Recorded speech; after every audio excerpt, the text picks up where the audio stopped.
All right, how you guys doing? We have some new updates developing about Carmelo and his friend Eddie. And when I tell you these news stories that is coming about his new friend Eddie, is shocking. It's heartbreaking. And that's why you see a lot of people talking about it with the heartbreak emoji, because it's always one of your own that will betray you. We have video footages of Eddie after Austin got unalived. Austin, he went there looking for a problem. He went there looking for a problem with him and his posse. It was a gang of them. You see the gang in the video. It was about what, 5, 8 gangs that was walking up to Carmelo because somebody then tipped them off to say, hey, we have a monkey under the tent. So they said, okay, yeah, we warned y'all about these monkeys, and I'm going to handle this, because Austin was known to be the one always looking for problems and making a spectacle. That's how he got life. He got a drive from making people feel small into bullying people. All right. So that's what they plan to do. They were looking for a problem with Carmelo, and Carmelo gave them an answer. However, Eddie is involved. Eddie is definitely involved. So I have video footages of that. And how you guys doing? All my East Siders out there. I know we've been working on that channel for quite some time, but I'm going to be taking a hiatus from the East Side channel, and I will be shifting all of my work over to Get This Work YouTube channel. So if you are a East Sider, can you please follow me on Get This Work YouTube channel and come to the Get This Work YouTube channel chat? I really would appreciate that, so we can migrate. We do have the link here, so if anybody want to come up, feel free to speak. We will love to hear what you have to say about this. I'm going to be showing you guys some video footages. So the video footage that was in Discovery today was Eddie changing his clothes. Carmelo All Anthony. right. So let me go here. Can you rewind? All right. So here he is. People are saying, Eddie, is this you? So brace yourself, folks, because Carmelo Anthony, you know what? Every time I mess around with this computer, it always have a mind of its own. And Carmelo Anthony, I didn't want to do that. Can you rewind it back? I missed it. I couldn't really see somebody it. down here, y'all. There he is. Look. Who is That it? look like Eddie. That looks like Eddie. It's not a lad. Can you rewind it back? I missed it. I couldn't really see somebody it. down here, y'all. There he is. Look. Who is That it? look like Eddie. That looks like Eddie. And why would he be taking his pants off? Exactly. I'm talking about That his look, ring. because maybe he had blood on his clothes. And he looked around before he walked off. Yes, he's That in looks his like boxers. Eddie, y'all. He's got that Yes. hairdo. Somebody down here, y'all. There he is. Look. Somebody down here, y'all. There he is. Look. That looks like Eddie. I'm telling you. That is Eddie. I have confirmed it with many sources behind the scenes. This is Eddie. Yes, he did change the clothes after Austin got unalived. And why is he changing the clothes? Why he's not concerned about his friend Carmelo? Why isn't he concerned about Austin? Who goes and changes clothes? It seems like something is very weird going on with this case. Not to mention, in the blurry video, we see somebody running into the trash can, dumping some evidence out. Like, come on now. This is ridiculous. It does look like Eddie.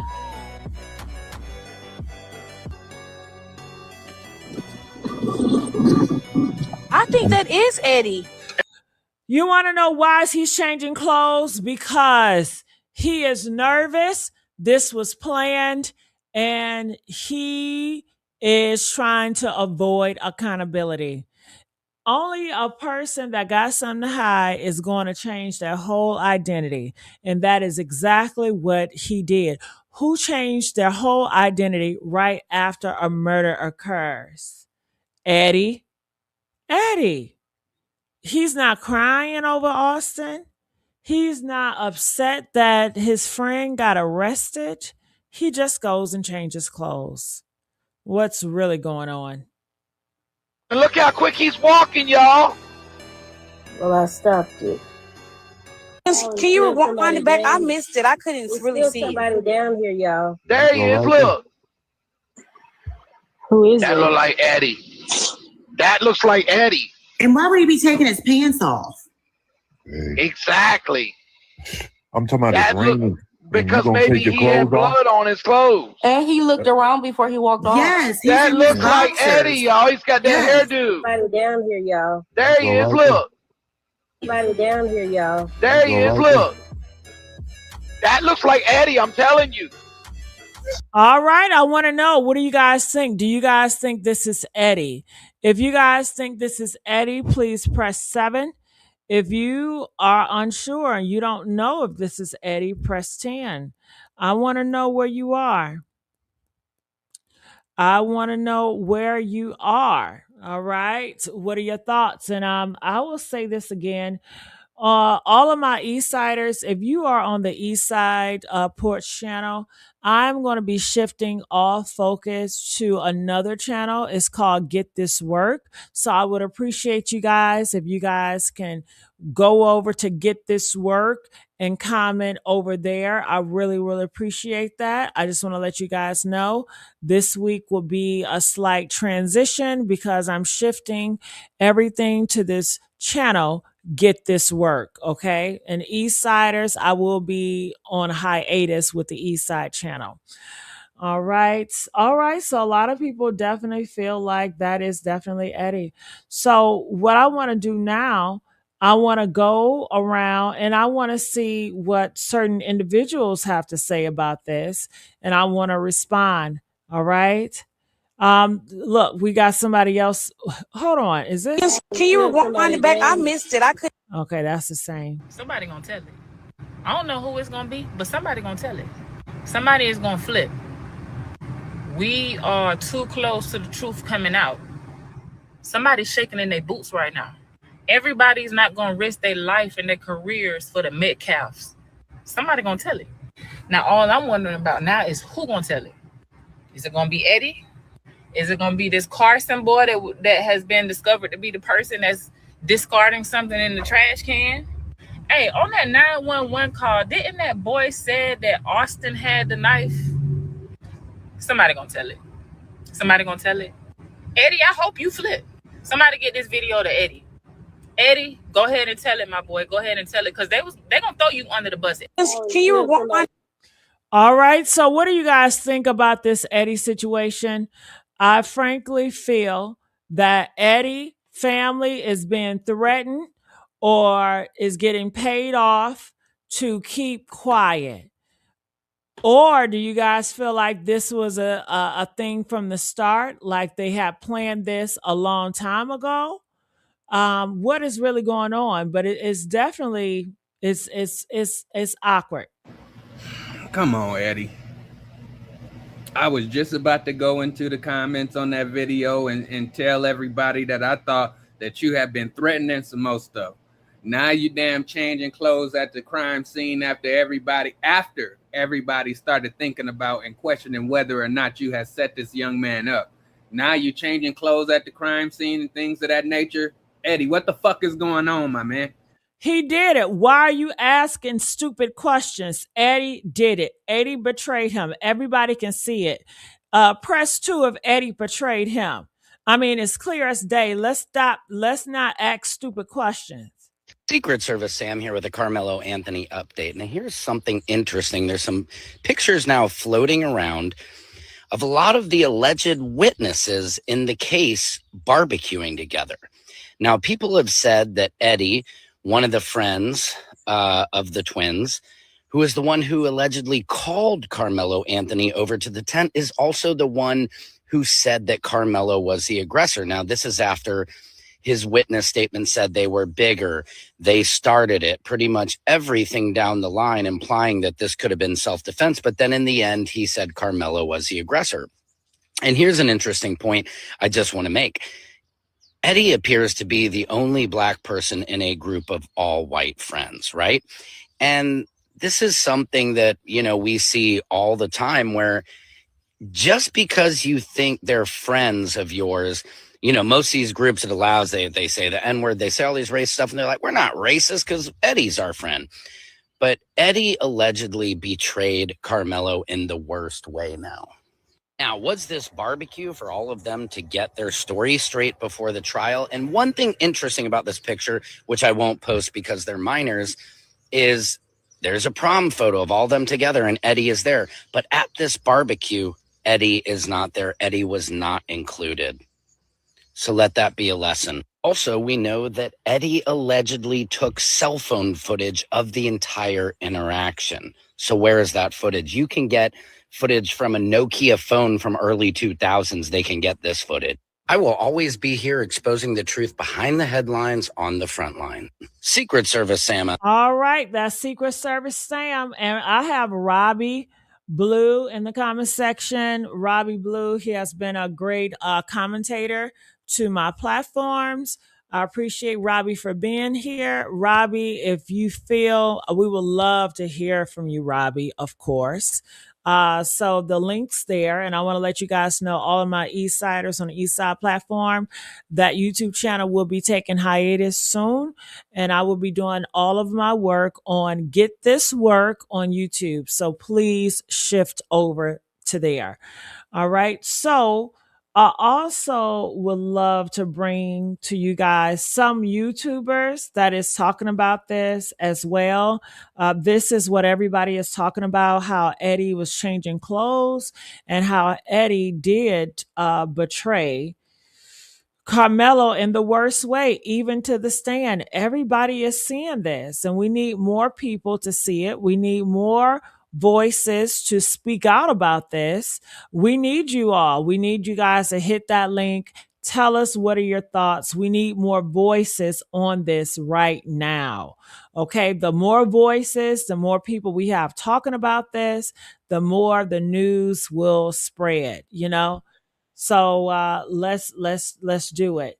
So I want to bring her up, Lakeisha. She's a great YouTube commentator. As you see the title, Eddie caught changing clothes at the scene of the crime.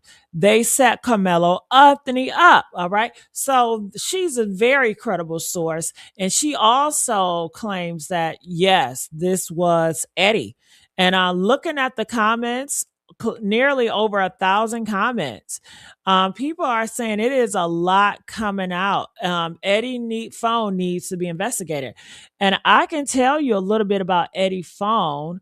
I will say this, doing this, they already knew those boys were coming. When they were sitting on the bleachers, you see Austin and the gang posse. It was about 5, 8, 10 of them.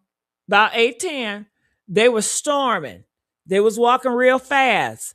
That's when they told Carmelo, you better get on out of here. Here they come. Here they come. So Eddie knew how Austin felt about black people. Eddie knew how the posse felt about black people, referring to them as monkeys. And Carmelo wanted to stand his ground and said, no, I'm not going anywhere. And that's when Eddie put out the phone. That's when certain people started putting out the phone, because they already knew some shit was about to pop off. They already knew, okay, this is going to be one for the books. Okay, when you see this gang of posse coming up and this black man is under their team's tent, you already know some shit about to pop off, right? Press 2 if y'all already know some shit about to pop off. And you know these teens, they love to record everything, and they love to gas shit up. They got the foot on the gas. So of course, there's a lot of people that's recording this. There's a lot of people that was recording this. Eddie being one of them. Okay. Yes. So let's get these likes up, you guys. Let's get these likes up. If you feel free, hit that link. I would love for you guys to come up here, and want to let you guys know we are shifting the east side YouTube. We're swifting it to Get This Work. That's where I will be at. So I want you guys to join me at Get This Work. So going back to Lakeisha, I'm going to read some of the comments. It says, Eddie is tampering with the evidence. Was he the other kid involved in the altercation? He was right there. Of course he was involved with the altercation. I mean, come on, you guys. I need you guys to think. This is the double jeopardy type case. This needs a whole new trial. Of course. That's why they tried to rush it, because they already knew if Eddie told everything, then it's no way that Carmelo would have got 35. You know, this whole trial was rigged. That's why they wanted to hurry up and get this shit over with. It was rigged. That's why they moved it to a sundown town. It was rigged. That's why they denied every black person to be a juror. Everything was motherfucking rigged. We know this. So why do you guys question it? That's why I don't understand about y'all. Y'all question shit that's right in front of y'all faces. Okay? Come on now. Didn't God give you guys discernment? You don't talk to Jesus about this? You don't talk to God about this? God already told me what it was. Why y'all so confused? All right. So, all right. Well, let me go up here. Come on. Y'all get on up in here. We got breaking news. Thank you so much for keeping my inbox full, because as you got my, that interview is going to be, and subscribe this. Okay. There is information, and we've been watching this stuff over and over again. But remembering names, it got to be a disability child that I got. But it's Christopher King. Christopher, clothes off. And why do you feel it's appropriate to take your clothes off? Y'all, they hiding something. Again, Carmelo didn't do this. This is why I'm going to keep saying Carmelo didn't do this. Because if Carmelo did it, you should keep the evidence the way that it is, because they need everything to be able to conduct a thorough investigation. First of all, well, let's get into the video first. I'm going to let y'all be the judge. Oh, wow. Yeah. Who is That it? look like Eddie. That looks like Eddie. And why would he be taking his pants off? Man. Exactly. I'm talking about That the look, ring. because maybe he had blood on his clothes. And he looked around before he walked off. Yes. That looks like Eddie, y'all. He's got that hairdo. Can you rewind it back? I missed it. I couldn't really see it. Down here. See him? He's taking his clothes off, guys.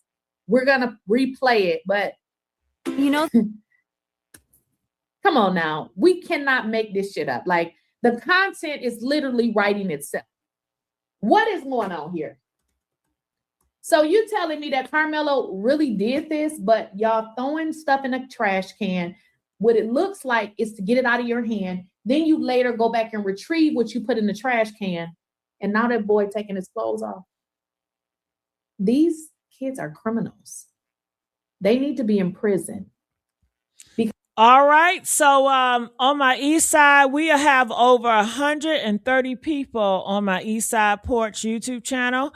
And I really appreciate you guys for showing up. But I'm not going to be on this channel for long. So I need you all to make the shift. I put the link there. I would love for you guys to hit that link. And we're going to be at Get This Work YouTube channel. So I would love for you guys to migrate and shift over there. Thank you. Because who else have they done this to? Here, y'all. There he is. Look at him taking his clothes off. He done took his shit off, okay? And everybody is just walking around like nothing has happened. So are you telling me that if we can see this, that it's not on their cameras? The school needs to go down too. They need to go down, because there's no way that you did not see this. This is unbelievable. I can't even believe that this is what I'm. Okay, so she says no way that you cannot see this. They saw everything. They don't want to see it. Why do y'all act like this? They purposely is hiding a lot of video footage. Jeff, the white guy, said it's more video footage, but it's so brutal they don't want to even put it out there. They constantly are going to hide stuff. They don't want the public to get a hold to it because they don't want a race war. This is what they're afraid of. Why they don't want a race war? Because the economy is horrible right now. They cannot take a race war right now. They cannot take black people boycotting their white businesses. All right. The economy is in the dumps. Okay. They on thin ice, baby. We already boycotting the Asian businesses, and they over there screaming and crying about that. Target is doing deals with Jay-Z because they so desperate because black people are sticking to their guns. Black people got that dollar and they know to spend. So they can't afford that. So that's why they want to hide everything, hurry up and do the trial so it won't be a big commotion. But, see, honey, you can't just do that in front of black people and think they just gonna be quiet. Black people are loud as hell. Yeah, and they gonna make some goddamn noise too, honey. So that's what you're seeing now. And that's why Carmelo Anthony got an all-star team full of black professional people, and they're doing it for free. And that just lets you guys know that God is flipping the table and he's mad at those white people. Yeah, he's mad. God is mad. Look what they're doing. A whole power. You ain't never heard this shit a day in your life. If this ain't history, what is history? Isn't this history for to have all those high power people to do this shit for free? After the white man then came and said, their God and everything was just and all that, God then flipped the table and said, hell no, to the no. All right. So that's what we're seeing now. So everything is coming out the wash. So now the tape is coming, but they seen this goddamn tape. They were just hoping your black ass wouldn't see it. Duh. Hell. They seen everything. They were just hoping you won't see it. And if they did see it, why would they're not going to put it out there because they always wanted to convict his ass. You ain't hear the white people talking something. Well, 35 years is a slap on the wrist. He should be thankful he got that. As if we just going to be like, oh, okay, well, hell no. Hell no. You lost it. See? And the reason why they think that, I tell you why. Because them black Republicans, them black conservative Republicans that love to lick their damn boots, that love to tap dance for them, they in their ear talking about saying, yeah, the black people, they should be fine with it. And the white people be thinking all black people is the damn same. Hell, they can't tell the difference. So they listen to them black ass Republicans tap dancing for them and thinking that shit is gonna fly. But honey, it ain't gonna fly. It ain't gonna fly. They should have really prayed about this, right? They say they talked to God. Why they ain't talk to God and say, God, is the black people gonna be cool with this, or they gonna keep speaking out? God would have told you, but clearly God ain't on their side, right? Right. But let's go. I'm actually seeing. Again, if you guys want to check it out again, go to Christopher King on YouTube. I have been told that he is on TikTok. Let me just, it was like this. That looks like Eddie, I'm telling you. After he takes his clothes off, he's holding his clothes, y'all. I'm just gonna let the video play. At this point, what do I need to say? That does look like Eddie. There he is, holding the clothes that he took off. These are some criminals. Now they get a funky ASS on here talking about black people. I ain't never saw nobody black or heard about nobody black that commit a crime at the place and then bold enough to even take your clothes off in front of all the cameras and hold them. I mean, he knows that these clothes contain some of the crime elements, so he has sense enough to not only did that, come on now, they trying to get away with murder. If they were so innocent, why did that white boy run to the damn trash can, huh? Who runs to the trash can after somebody got sliced? Somebody that's hiding something slick. And it's a whole group of them. They knew they was coming in to get into some action. Hell, they was ready for it, baby. They was ready for it, baby. They wasn't going to wait for the rain to stop. Hell no. They was ready to get down, get down, get down, get down, get down, Do y'all know that song? Press 3 if y'all know that song. Get down, get down, get down, That's the song that was in their head when August was walking up Austin and his crew. Yeah, that get down, get down. Yeah, they thought that was some badasses, right? Damn, ain't that fucked up? Austin thought he was so bad he done walked right into his damn death. Austin, did you know that you was about to die? Huh? Clearly he didn't ask it. No, he thought he was about to take Carmelo out. His ass thought, oh yeah, I'm about to take this nigga out. He's in the tent, and therefore I got all my people around me. If I do kill my first monkey in his head, if I unalive my first monk, then you know they get awarded for that. You know what I'm saying? Good job, son. Good job. They love that shit. They okay. So honey, that's how he thought that shit was gonna go. But honey, Carmelo had another plan. Carmelo probably felt like, danger's on its way. Danger's on its way. I better be prepared. And he didn't mean to kill him. He was just protecting himself. But you know what? Don't they say it's God's will? Now, y'all love to pick and choose about the Bible. But it's God's will, right? Press 7 if it's God's will. I mean, come on. If Austin would have lived, wouldn't y'all the same people say, well, thank God, God saved you. Y'all would have said God didn't save you. God didn't touch you. Oh God, it was his mercy. But because he's gone, no, God took his ass out. It's God's will. Hello, if God wanted Austin to still be here, wouldn't his ass be here? Yes, he can do all things, okay? So y'all got to stop picking and choosing.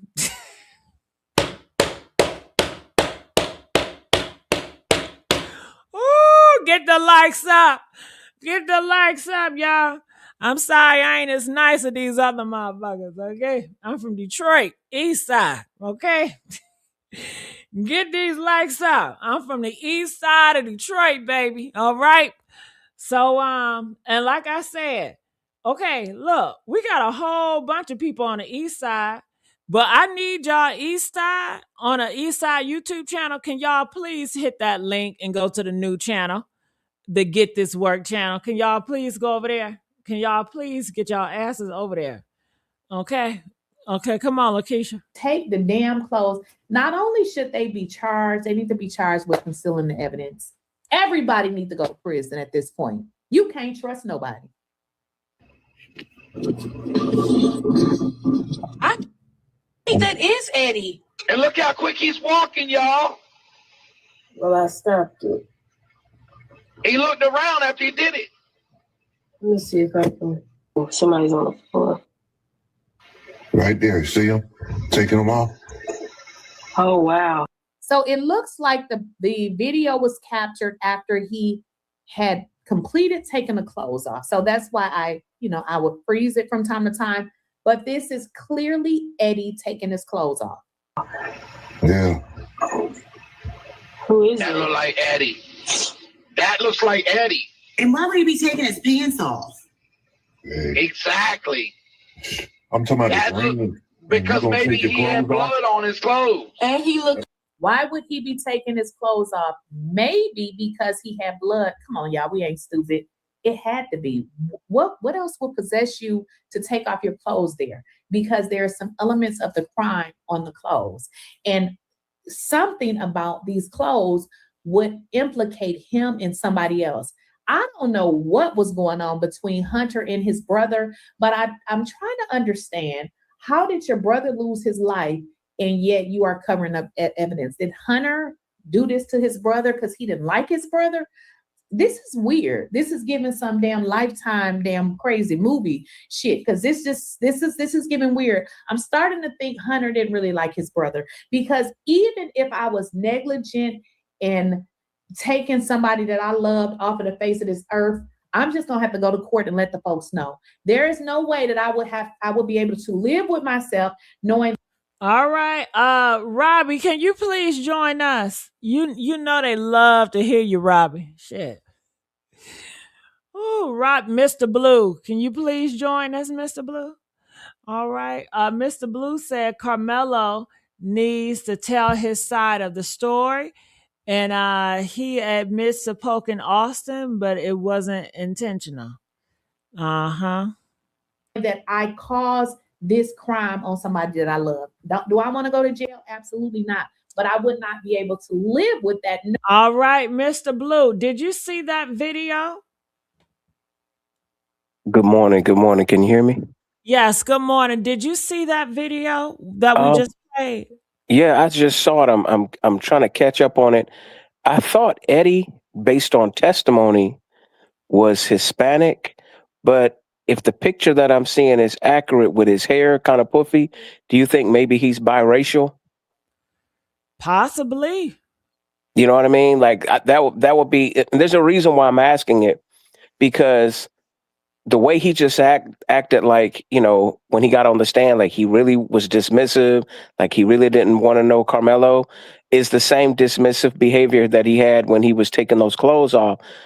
What I think happened was these kids thought they were going to witness or participate in a jumping, and it just didn't go the way they planned it. Things went all the way left. Carmelo didn't do anything intentionally, but you know what I'm saying? I do think when they applied the pressure, maybe he did, you know, poke. But yeah, definitely. I think they all have footage, because this is the thing that's missing, which I think it was very irresponsible for them to not allow Carmelo to testify, because I guarantee you there has to be audio.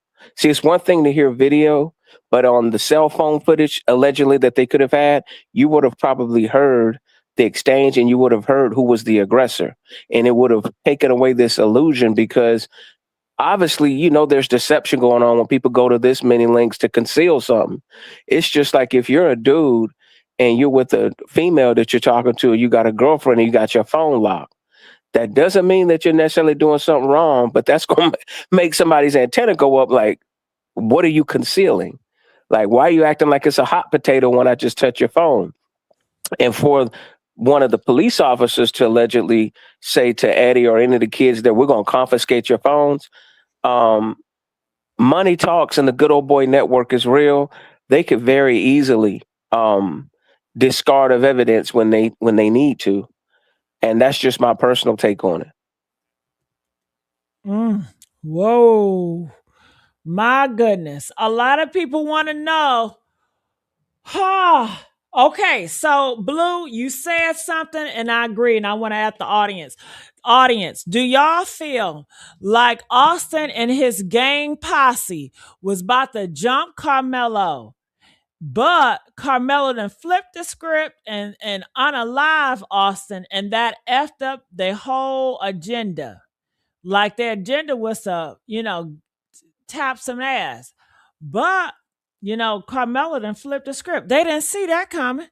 You know, Eddie would have warned Austin, like, listen, he got a slice. Let's not do it this time. Do y'all think that he was about to jump Carmelo? Austin and his gang was about to jump Carmelo? You know what I feel in my spirit, just from all of my experiences, from being a teenager to being in the military to now being an older man, and now understanding this term that I never really understood till recently, which is incel. Those are basically men who can involuntarily get any sexual release, like they're awkward with females. I'm saying all that to say, like, I noticed a generational shift when everything shifted to more social media and texting and gaming and all this. A lot of these kids don't really know how to talk to nobody. Obviously, I believe Carmelo was a little bit of a social butterfly, or he just stood out as an athlete, which is why they had that initial conflict anyway when they were talking about sports. That's why they try to downplay it. They were both talking about each other's high schools. You know how kids get into it. They go back and forth woofing. And if you're an incel, that means you have pent up resentment and you'll lash out and not have any impulse control. Now, I'll just say alleged. It seems to me like Eddie was dirty macking, that I think he really liked Carmelo's girlfriend. It seemed like Carmelo had more than one girlfriend because they said that they went out before and it was with other girls. And what I'm saying is sometimes, especially as a black man, I think when we're young and we don't have situational awareness because we think we live in a post-racial society, a lot of times you're not paying attention to the little hidden cues of people having jealousy towards you. Like there's people who would try to, like, I know that for a fact with my ex-wife being Mexican American, like as black people, we will speak our mind. We're not necessarily as filtered. We don't have time to like pretend and conceal how we feel because we kind of like take it or leave it. You have other people who will be your fake friend. And those will be the people who will undermine your marriage. Those will be the people that'll do crap like this. Hey, bro, can you be my designated driver to take me to the bar?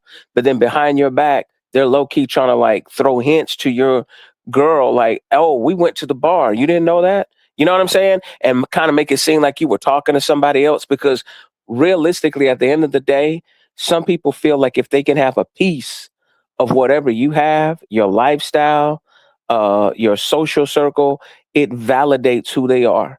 They can never, just because you take out the king doesn't give you the crown. But for some people, just sabotaging is enough. And that's been the story of our experience here in America is they have the ability to exclude, sabotage, and then conceal their criminality. So I really truly believe that there was a multiplicity of things. I think there was jealousy over females, jealousy over your athletic acclimate, and then also too the insecurity with some of those football players because their team sucked, or as Carmelo said, your team is ass.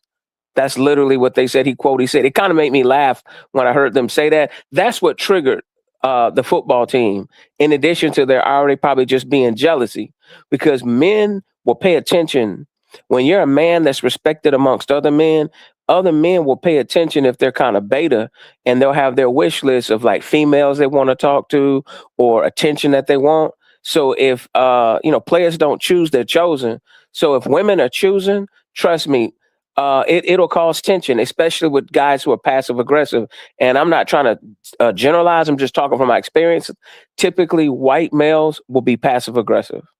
Hispanic males will be passive aggressive. They'll try to use some other excuse for why they're coming at you or why they're angry, but there's literally some type of jealousy and insecurity that's been building up.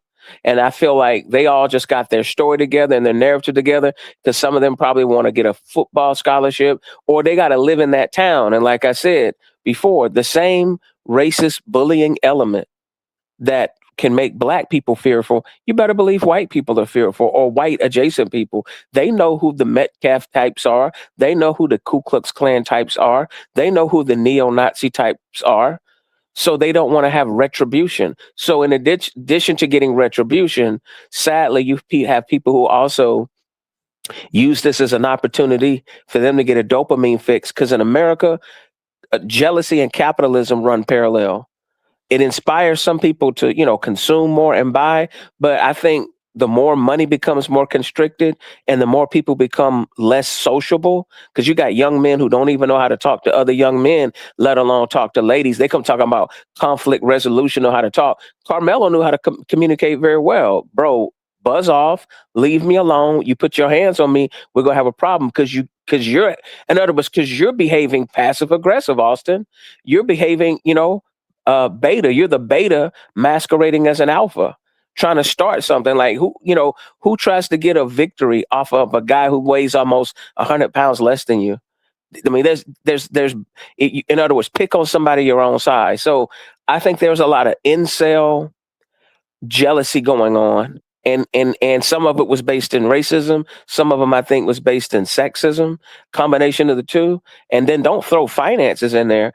Because if you're a black person who comes from an affluent family, trust me, when school buses drop kids off or, word of mouth, just people kind of get an idea of the area you live in, that also can contribute to jealousy just amongst people who look like you. So now you're talking about people who don't look like you. You come from a good family. Females is choosing you. You're athletic. You're happy, and you're joking. They'll just take that comment your team has asked to be like, okay, this is an excuse for all of us to do what we wanted to do anyways. We've always wanted to do. I'm looking for somebody to bully and to pick on as the Metcalfs because that's just their MO. But for somebody like Eddie, come on, man, how you going to have somebody who's a shady wingman? I'm pretty sure Carmelo was sitting there listening, looking at this dude. Like, he probably knew the same thing I know now. Wow, bro, you were after my girl the whole time. That's what this is all about. So you figure if you can get me out the way some kind of way, you know what I'm saying, you can be the thank you for listening buddy. And I land my plane there. Got it.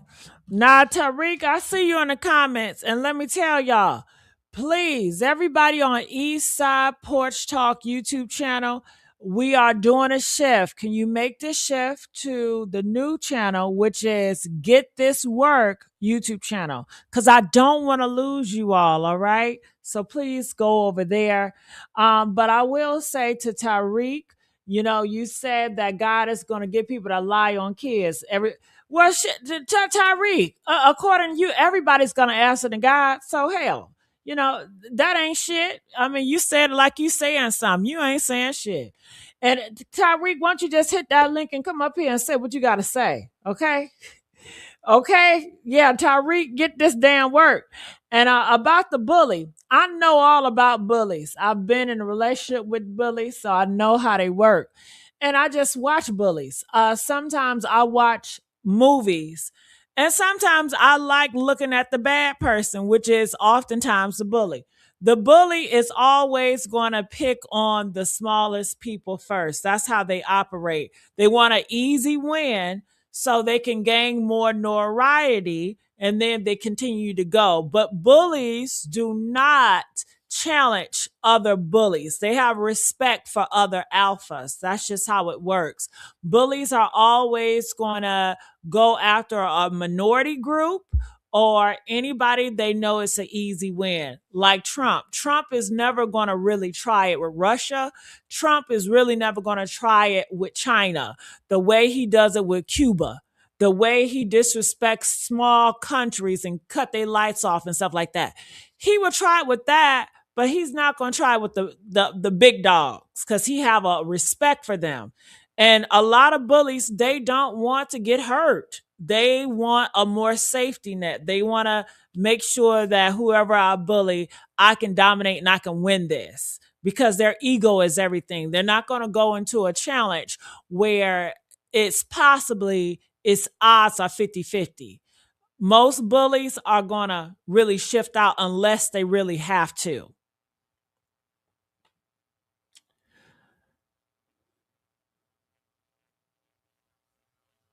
Knowing that I did it, but now I'm putting it on somebody else. I think that maybe and allegedly Hunter didn't even like his brother. This is what this is giving. Around before he walked off. Yes, That looks like Eddie, y'all. He's got that hairdo. Can you rewind it back? I missed it. I couldn't really see somebody down here, y'all. There he is. Look. That looks like Eddie, I'm telling you. That does look like Eddie.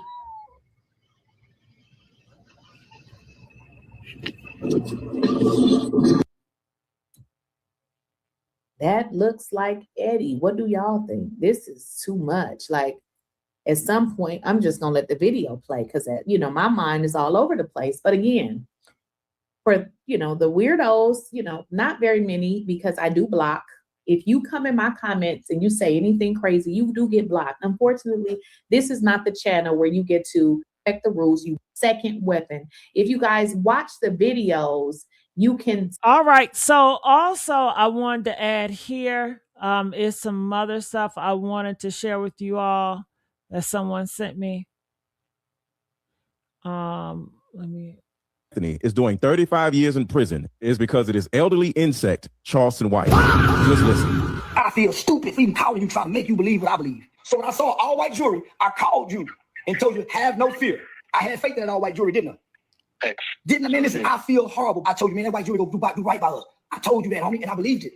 I feel foolish. For those who don't know, there were multiple black jurors that wanted to be on this jury. But for whatever reason, all of those black jurors were struck, which means they were disqualified. And the Anthony family was able to see that it was no black jurors. They could have easily filed for a change of venue. Change of venue means moving a case from one court in one jurisdiction to another court in another jurisdiction. This is typically done so that the litigants as well as the witnesses will have a fair trial, as well as it'll be more accessible to them sometimes in some situations when they live in a different place. Why did they not file for change of venue? Because the elderly insect instructed them not to. And just in case anybody out there thinks I'm lying about him being paid to throw this case, listen to this. Care about Karmelo for a little bit. I did care about Karmelo because I went with the METCALF family at first. Karmelo daddy paid me $3,000 to meet with me. Them people said $600,000 for his son. He spent $3,000 on me to buy me. $600,000. And he was angry that they only paid him $3,000. Once you can't pay me no more, guess what I do? Jump ship. So there's your proof right there. The specific reason why this young man is doing 35 years in prison is because of this motherfucker. And for anybody who may come in my comments and say, oh, you're jealous of Charleston White. If I woke up as Charleston White looking like this. All right. So what do you guys think about this guy? Do he have a point? Do you guys feel like Carmelo helped ruin this case for, do you guys think Charleston White helped throw this case for, Carmelo, mess up Carmelo case? Press 5 if Charleston White is to blame. Press 8 if you don't feel that way. Mr. Blue, what are your thoughts about what this guy just said about Charleston White? I heard Charleston White say in an interview on one of these platforms, like right after all of this split happened, and he basically was just saying like he plays both sides. He's trying to, maybe profiteer for himself. And he even said it. He had said, I lied to the family and told them that they shouldn't worry about the jury. But in reality, he said, I knew it was over. I knew it wasn't a good look. So I don't know whether he actually had the final say, but he definitely had influence, because it seems to me like Carmelo's family never been in this situation before. And they were open to anybody, saying that they felt had influence that could help get the word out. It's just people presented themselves like a wolf in sheep's clothing. Like, man, I'm really here for you. I really care about this kid, because he keeps saying, I really care about this kid. But people keep putting overemphasis on the money, making false allegations about the money, first off. But then secondly, to do the opportunistic stuff that he did with those T-shirts and to say all those disparaging things about the kid's father, it's not a good look. So I agree with the gentleman in the previous video when he felt like he wasn't going to get a cut, or they were going to maybe utilize some of his connections, but somebody was telling him, hey man, this Charleston guy getting on the camera, speaking on behalf of the family is not a good look. So that's the problem, is we got too many head niggas in charge. Like, some people want to be in the limelight and make it about themselves when this is like a life or death situation. So I think that is just Super Saiyan Coonan. Excuse my French. All right.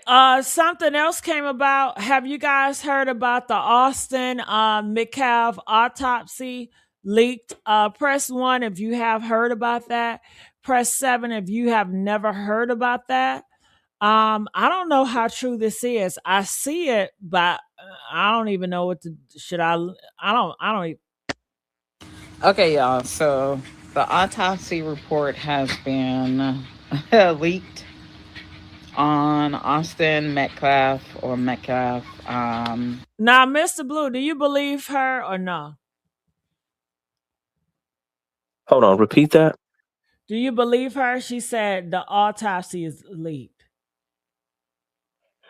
The only time I heard anything about the autopsy was actually from Charleston White. Ironically, like if I'm just basing the things on social media, and I remember him allegedly talking about, some type of substance being in the boy's system, that I don't know. I think the whole situation is a travesty, but being that he has these new attorneys, and hopefully they're thorough enough to either get his system, sentence reduced by utilizing the system, or hopefully facilitate a retrial, for them to throw it out. Because I think the main thing is, outside of race, for them to say that they didn't want any educators to be on the jury, and then they hence allowed educators to be on the jury.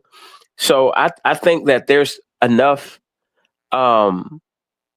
evidence there that this case was like a sham and he should have been defended better, but there was certain protocol that wasn't followed. And I think by his lawyer intentionally not objecting to certain things makes me believe that they were all in on it, because last day saying, when you file for an appeal, if there weren't objections that were made, it just makes it seem like your counsel agreed with it. So when I listen to Carmelo and his mom and dad speak, they seem like they're very naive to the justice system. They're not bad people. They're just naive, and they probably didn't even think that this type of evil exists, because these people have done a great job of doing an image overhaul. You know, when we see white people, we don't think of savage cavemen. We think of Barbie and Ken and people who have a white picket fence, and that they're very intelligent and articulate. But the vast majority of them are not college educated and are not sophisticated. Vice versa, they've been able to be mediocre per capita and be a part of the middle class. So when you come talk about this little sundown town here, they know who their constituency is. So regardless if you're an intelligent person or you're somebody that is college educated, you got to deal with the ilk, this METCALF type ilk, somebody who's drinking in the middle of the day.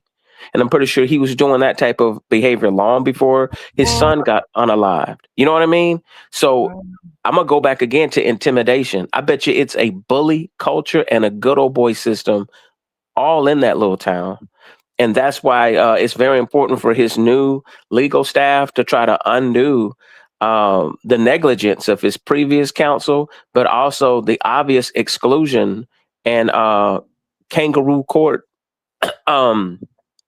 situation he had himself in with that jury. I think the jury is going to be the reason that they'll be able to get a retrial, just based on that alone. As far as the autopsy, it's a wait and see. If he did have, allegedly some substances in his system, I think that also would give credence to him not being in his right state of mind and being impulsive. It's obvious to me. It's a open and shut closed case. Carmelo defended himself. Unfortunately, when he defended himself, somebody got unalived, and I think it was accidental, not intentional, because otherwise there would have been multiple stab wounds. There would have been defense wounds. If he was some crazed Negro, he would have been Candyman going after all of them kids, like chasing them. He could have been on the offensive. You know what I'm saying? If they claim that, he just had this crazed emotional state where he was this savage. That's not the case. He obviously did what he had to do enough to get away. And he didn't even, he was concerned about the other young man. So I just think that it's just unfortunate that people are using this incident to bring out not their better angels, but their worst angels, and show us what they're really, who they really are and what they really think behind closed doors. All right. But to that, I seen somebody said, don't go around stabbing people. Let me tell your ass something. I didn't go around stabbing nobody, okay? I'm sitting here and you got 8 thugs coming and surrounding me. Do you know? And it made me feel some type of way. I'm nervous. Y'all talking all y'all crap. And I told his ass to leave me alone. Don't touch me. And guess what he did? He started to push and shove. And then I'm looking around and they starting to put their hands on me too. So I did what I had to do to protect myself. I'm not going around. I didn't go over to Austin and say, hey, I want to slice and dice your ass. Austin came to me. Don't forget that. Austin brung his ass with his gangbangers up to me, mother effer. So don't you dare try to twist it like I'm going around looking for Austin. Where Austin ass at? I got to see him. It was never that. It was Austin looking for Carmelo Anthony. It was Austin looking for a fucking problem.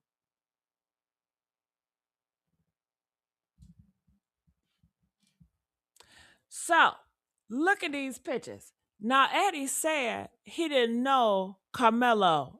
Why would he lie about that? Mr. Blue? Well, it depends. Is Eddie on the football team? Does Eddie attend the same school as the METCALFs? Because you ever heard this expression? Hey, you're just passing through here. I live here. So you got to think about this on a multiplicity of levels.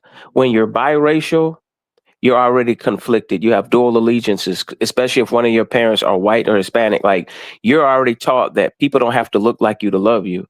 But whether it's the workforce, whether it's the military, whether it's the police department, everybody knows who the bad apples are. The problem with our culture as Americans is we prop up and make excuses for bullies, make excuses for racists, make excuses for people who are mediocre at best, but they're part of little cliques. So Austin probably was clicked in good with the coach. You know what I mean? You know, a part of a little good old boy network where they just give him a pass and turn the blind eye and just be like, okay, when you're a racist bully, that's leadership. And that's probably because they didn't have any other alpha black men on their football team, which is why their team sucked. Because like I've been around these type of people like that, even when I was in the military, and now that I'm a lot older, I understand these sociopaths and how they operate. They thrive in environments that feed their narcissism. So when you're somebody who feels like you're alpha, you don't need the need. You don't have the need to feel like you need to be constantly validated. It seemed like these guys felt like they needed to be constantly validated. And every time they can intimidate somebody or they're propped up by their little crew, it just gives them that little bit more courage, right, to intimidate. And I guarantee you, if Carmelo would have been over 6 feet, a couple 100 pounds, I guarantee you Austin probably would have gotten an administrator, or he would have been woofing a lot further back. You know, we see gotta say something, Mr. Blue. Go ahead. God damn it. Oh, Austin didn't give a fuck about him in that goddamn tent. Nobody cares about Carmelo in the tent. Nobody. He was sitting there. Didn't y'all see the video? Carmelo sitting there. Was it causing a big ruckus? Was he's just chilling. Disturbed to him in the motherfucking tent? No. Austin went there for a problem. He wanted a problem with Carmelo. That's all that was. He went right up there and got his ass unalive. That's all she wrote. It was that simple. Nobody cares about Carmelo being in a tent. That's some bullshit excuse y'all just make up to justify some bull crap. Okay, I'm trying not to cuss, but go ahead.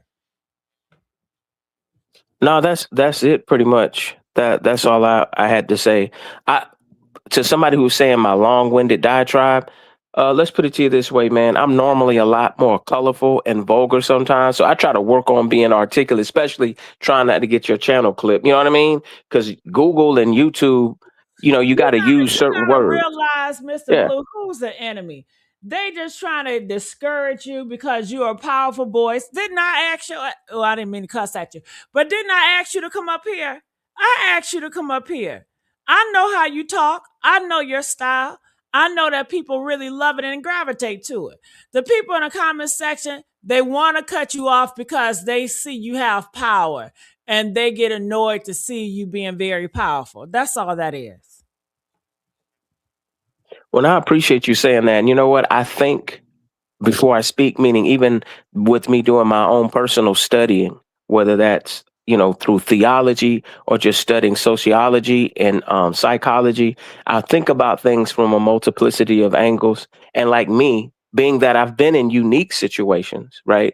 That is why when I do speak to some of when I speak and I debate people in some of these situations, they can't put me in a box and be like, oh, well, he hates white people, or he hates Hispanic people, or he has no clue. It's like, if I've lived close to the border, I have a real opinion about immigration. You know what I'm saying? If I've lived around Mexican people for a good while, I may have more insight than people who haven't. Obviously, if I grew up in East Atlanta, right, and been a kid like Carmelo, right, that's quote unquote middle class, I understand where that comes from. You know what I'm saying? Like you just said about bullying, listen, everybody cracks jokes.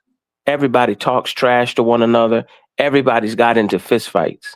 And I think if it was a one-on-one fist fight, you wouldn't have a problem. But I'm not going to lie to you. Even at my age, at 48, if 5 or 6 individuals were approaching me, I'm going to try to inflict maximum pain and harm to whoever I can get a hold of, because it's obvious to me that these people intend on maybe unaliving me, if not stomping me out. I don't know why people act like they haven't seen these little TikTok reels of here's the thing. What you do not want to do is fall to the ground. If you, as a matter of fact, Brother Tariq Nasheed was talking about it. There was a black young man, I think in either North or South Carolina, that was hanging out with some of his white friends. Some kind of altercation took place. They beat this young man into a coma. Like, it was like 4 of them that just stomped him out. So you can't, this whole idea, I think everybody has an opinion until it's their child, or until it's their brother, or until it's their cousin, or until it's your daughter. So that's the whole point. It's not about Carmelo. It's about what it represents. If you're a middle class black kid with a lot of scholarship offers, with nobody else having a problem with you, this is like indicative of what's wrong with America. Carmelo being in that tent is like us being in America. Vast majority of people don't have a problem with us. Vast majority of people have a life.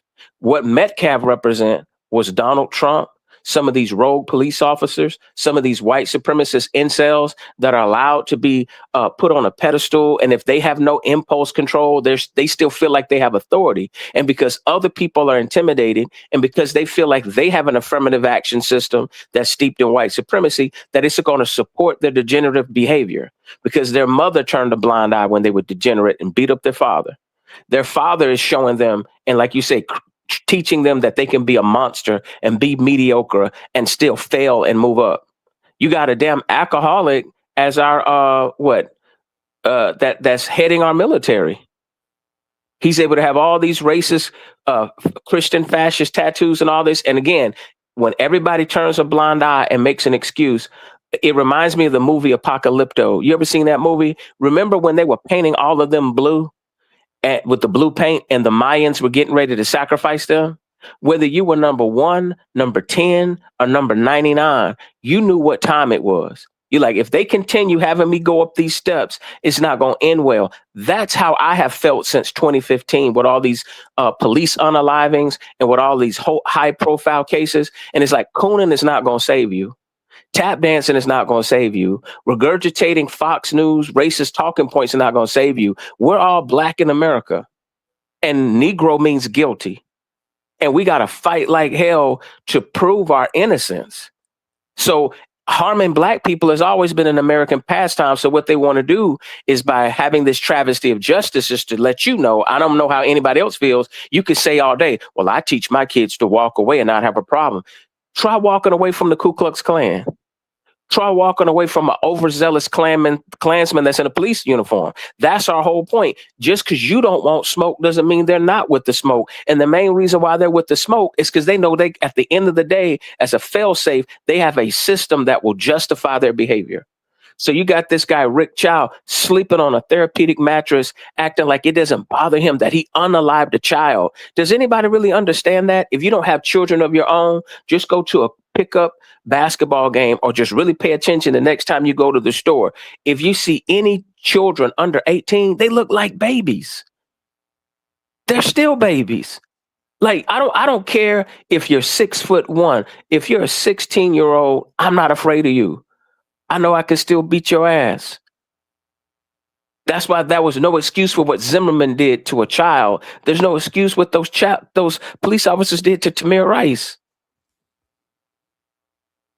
It's like we expect children to have low impulse control and not necessarily, understand ramifications of what they do. But you got grown ass adults, just like what happened to me in the military. You got grown ass adults that are allowed to be white supremacists and coddled. And anytime they get in a position of authority, or they're given any authority, like Austin Metcalf's coach told him, well, I want you to take the lead. Why does taking the lead means you can't have a measured approach? Why does it have to be with you acting like a bouncer or some type of vigilante or enforcer like the Klan? Stay out of our neighborhood. So for all the goofy niggas that's making it seem like you're like that, it doesn't apply to you. It does apply to all of us. The only difference is I just want to keep receipts for everybody that's acting like they have no clue, especially even some of these big YouTubers that want to make excuses about Carmelo being in this situation. Okay, if I guess you'd rather us put your child on a t-shirt. Because really, that's what they're telling you. If you defend yourself, you're going to have a hard time proving your innocence. But if you allow us just to unalive you, we're going to unalive you. And then what are you going to do? I'm tired of seeing black women have to cry. Because A, there's not enough black men standing up, but B, because everybody, I'm talking about everybody who claims they're a part of the minority coalition has been lying about white supremacy. And then these same cowards will sit here and get on juries and turn against us. They'll vote against our best interest when we're on the front line trying to fight for everybody's rights. There's nothing wrong with waking up and being like, man, I'm being a political simp. So that means to me, the solution to these issues is not just going to be resolved through politics. Sometimes you have to apply pressure. I know for me, there would have been no Austin Metcalf when I was in high school. It just wouldn't have happened. And I moved around to different high schools. They had something called Minorities Majority Program when I was in Atlanta. I went to a school that at one time was kind of predominantly white, but there were still at least probably like 20, 30% black students. You're not going to even have a white boy say the N-word in a rap song, let alone do something like Austin was going to do. It's just not going to happen. But I get it. We live in a post-racial, post-Obama era. Carmelo has dated interracially. He has friends from a diverse background. So Carmelo felt safe there. And that was the fatal mistake. And that's what I'm trying to tell us. If you feel safe in America, you're delusional. Things are not getting better. I mean, come on. They got one of the biggest racists, open racists as a president. He told black women, NFL players, he's like, tell these sons of bitches they're fired. He's calling all black women the B word. And you're the president of the United States. You allow some degenerate caveman to sit here and talk about Michelle Obama as a man. This goes beyond jokes and trolling. When people demonize you and they basically strip away your humanity, that means they're setting you up for genocide. Because that's the same propaganda they used against the Jews. That's the same propaganda they've used for the last 100 years to justify unaliving us the same way. Negro, you're not allowed to defend yourself. You're not allowed to talk back. And if we want to unalive you, we can unalive you because I'm white and I say so. So not only do we have to deal with other cowards who will align with white supremacy, but we got some of our own folks that because of their own cowardice, you can't even depend on them to be on a jury or be a witness. Forget just talking about Eddie. You could have some of these niggas that are like dark as a Hershey's chocolate, but because they're cowardly and they got their testicles in their stomach, they have no testicular fortitude. They're not about to stand up for black women, and they're not going to stand up for what's right because some niggas want butter biscuits and a promotion. But also, more importantly, most Negroes don't want to be on the other end of that rope. Well, I hate to break it to you. For us to get the rights that we have, some of our ancestors had bloodshed. They had dogs sicked on them. They had billy clubs upside their head.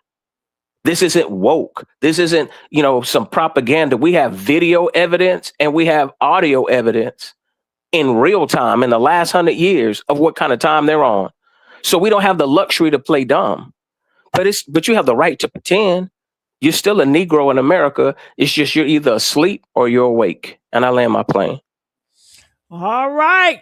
Give it up for Blue, y'all. Get these likes up. And if you guys are at the East Side Porch YouTube channel, please follow us at the Get This Work channel. All right. Because we're shifting. I won't be on the East Side Porch for a minute. Okay. And I want to say two things. Let me tell y'all. If it's a group of y'all, shit, I don't give a damn if it's one of you motherfuckers. If it's one of y'all, come up to me, okay? And you are big and bold and you beating on your chest and you trying to intimidate me because you want me to feel scared, bitch, I am gonna be scared. And honey, if I got something, you gonna get what I got, okay? Okay? Because I am in survival mode. I ain't thinking about nothing else. And for you to keep on attacking me after I done told your ass to leave me alone, you gonna get what you get, okay? And honey, if I have to do some time, so damn be it. But thank God I'm alive. How about that? And shit, I was gonna say something else. I done forgot. I was going to say something, but I forgot. Oh, okay. So Mr. Blue brought up the situation where some of y'all, it's two things I want to say on this shit. Mr. Blue brought up the idea where some of y'all are saying just walk away, walk away. If you dealing with a goddamn bully, walking away ain't gonna help your ass. Once you dealing with a bully, once your ass walking away, we gonna follow you, we gonna taunt you, and we gonna videotape you. That's how that shit works. Bullies don't stop bullying you because you walked away. Bullying don't stop bullying you because you're shutting up.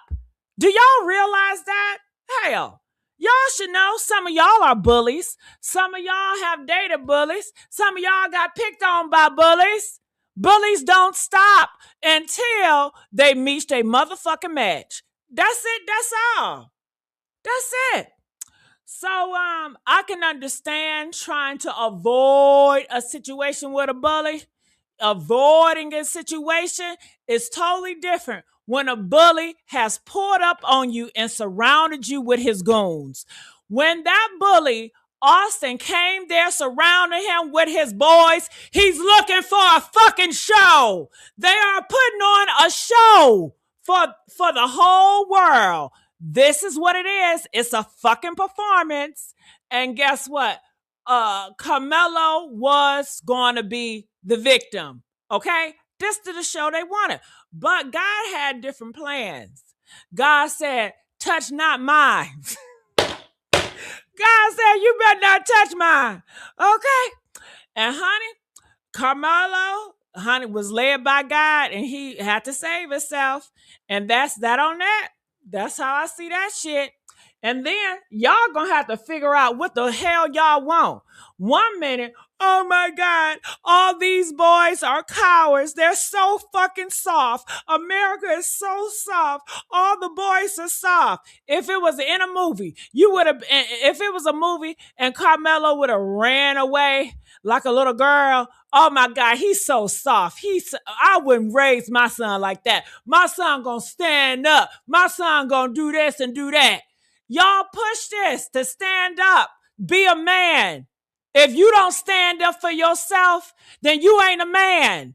At this time, when you're 17, 18, you are defining your fucking manhood at this time. Okay? So yeah, I lay my plan. Oh shit. I'm trying to say, Mr. Blue, how you be like, I lay my plan. Oh my God. I'm glad I got that shit out. Gigi, what I don't get is people are acting like these METCALF boys couldn't go over to the other tent and start something. Because it seems to me they got a tribal mindset. So you got offended because somebody criticized your school, your football team, and it's not even football season, and you're that triggered because your coach already told you that you suck and you need to improve. So could you imagine during the track meet, if something didn't go their way and there was just friendly back and forth banter, I guarantee you they would have been the ones to not have impulse control and go and try to intimidate somebody on the other side if there was another 10. So in other words, again, this whole idea of, and trust me, I believe in always trying to avoid trouble. That's why I'm telling you, as a grown man, they've pretty much put it out there that you can avoid trouble. You can be compliant and still get unalived by a police officer that has bad judgment because they have irrational fear in their mind. So you're trying to excuse the unexcusable. That attorney Dennis was talking about reasonable fear. Well, it depends on the reasonable fear of a man or something like that. My whole point is, how do you know that that person's fear is reasonable, especially if it's filtered through racial bias? There's normal people and then there's white supremacists. And yeah, white supremacists, I don't feel should have equal rights. White supremacists don't need a voice. We shouldn't be debating whether Hitler is a good person or not, or whether slavery was a good idea, or whether Jim Crow was flattering. We shouldn't be debating whether or not Michelle Obama is a man or a woman. I mean, I leave that for low IQ pieces of filth. And that's what it is. The people that you're arguing with in these comment sections and the people who have to sit here and get online all day and curate and find negative things about Black people. See, they're losers in their own community. They feel like losers. Their own people don't want to deal with them. They are like they came from the bowels of Europe over here poor and destitute. And now, even with all of this opportunity and with the middle class being propped up and even several white people moving into upper middle class, they're feeling like the opportunities are limited. But the crazy thing is, like I said, they still live in predominantly white neighborhoods. So this whole idea of turning the idea of black fatigue around, because that's what we're describing as the original definition of black fatigue. It's the fatigue of dealing with systematic racism. The fatigue that they're dealing with is basically propping up feudalism 2.0. I agree with Charleston White on one thing. We are moving into a Victorian age, and they know it, where it's going to be the have and the have-nots. Well, y'all never wanted us to have anything. But by the grace of God and by our hard work and by our integrity, we're overcoming the odds. Our middle class has stayed pretty stagnant at like 10 or 12% of the total middle class, you know? So what are they complaining about? You can't say that we're oppressing you. You can't even say you're afraid of black people. You don't even live close to black people. Again, 9 times out of 10, if somebody harms you, it's going to be somebody who looks like you, that looks like a Jeff Metcalf. It's going to be somebody in your community that's a drunk, degenerate day drinker that probably wants to touch on children, put their hands on a woman, abuse authority. Yes. Okay, go ahead. Yeah. I said it respectfully, but I'm saying it truthfully. Like, in other words, those are the people who are the biggest threat. You too be like anytime you say something with the kid, you know. Okay. The word, I see what you're saying. Yeah, or anything like in a Diddy type of situation. Right. Bottom line is, there's criminal elements that are affecting a wide array of your people activity that you should be concerned about.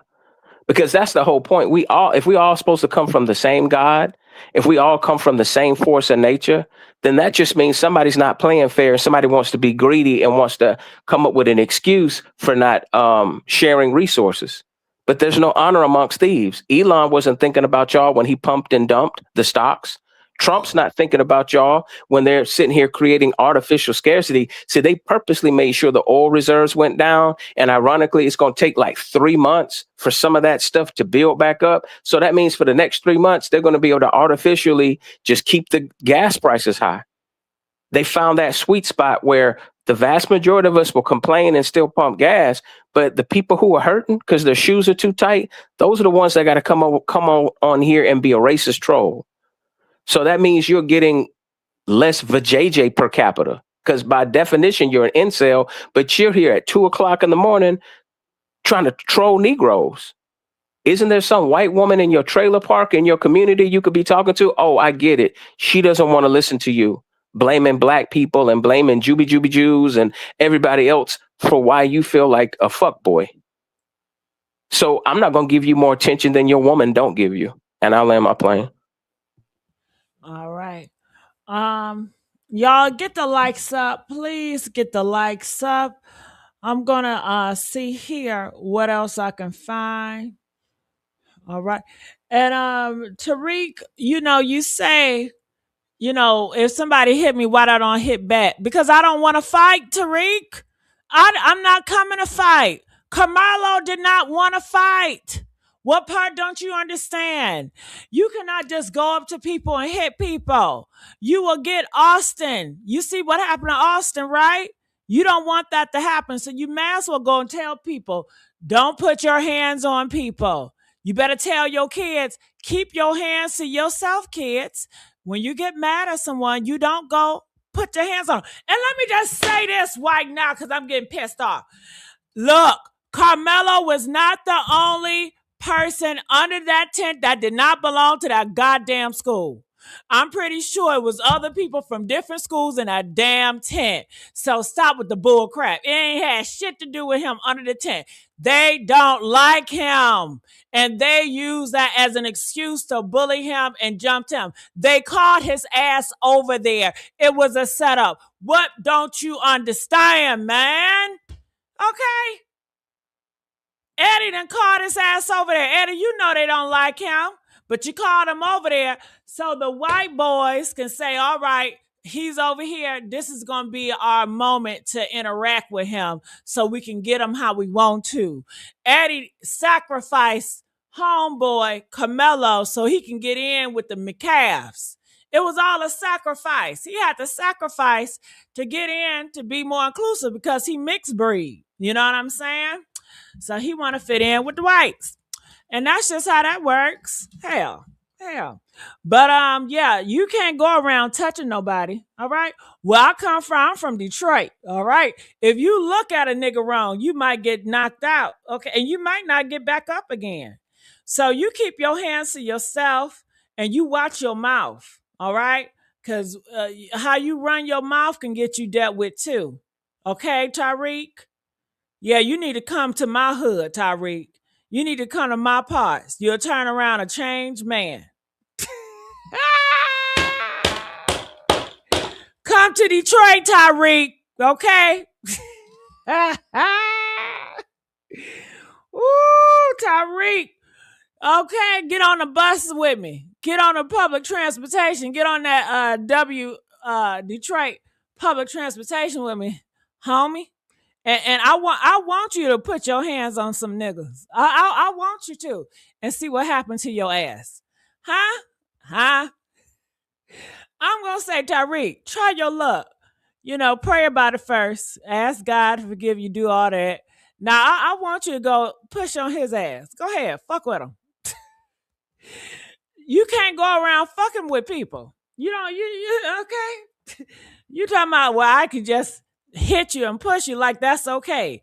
That's not okay. You invading somebody's space and you don't know what trauma the people. I got trauma. So I got PSTD, whatever the fuck it is that's gonna cause me to smash out on your ass. That's what I got. So you should leave people alone. You know what I'm saying? Man, I'm gonna bring out every type of mental illness I can cause. Shit. You better leave people the fuck alone. Man, Tariq. Oh, they said come to Chicago, come to Cleveland. Yeah, Tariq. Ooh, I would love to see that shit. Listen, you know how they say you're crazy, but you're not stupid. They know who to try and who not to, and they also make sure the numbers are in their favor. So they'll make sure you're shopping on their side of town, or you mistakenly moved in their neighborhood, or you're there at that track meet, but there's not a lot of other people who look like you. And if they figure, listen, they can look at you and tell if you're a good kid who come from like a middle class background versus somebody that, you know what I'm saying, has a little bit more street in them and just has, again, zero tolerance for bullshit. Because the fact that Carmelo let them tell him 15 times to move shows me he's a middle class kid. To your point, Gigi, if he would have said that to a for real one, he wouldn't have got past the second one. He'd been like, F you mean, I need to move. Then after that, furniture would have been moving like Jumanji. You know what I'm saying? So I don't get it. Like they know who to do. They know, put it this way, for the Negroes that they're scared of, they have 911 on speed dial. That's why we get profiled. Oh, sir, we got a phone call for what? That you were being aggressive, that you're a suspicious person. So in their imagination, I'm a criminal, but they notice that they don't have the balls or the brass ovaries to say it to your face. Because some of us, it's not that we're mean spirited. It's just that they know, like, okay, this person's not going to, cash my wolf ticket. The bank is closed. There's no overdraft protection for your bullshit. You put a down payment on an ass whooping, basically. And that's what I think it's an age thing too. They know from some of us that were born in that were raised in like the 80s and 90s, we're not going for it. You're going to get some sensitivity training.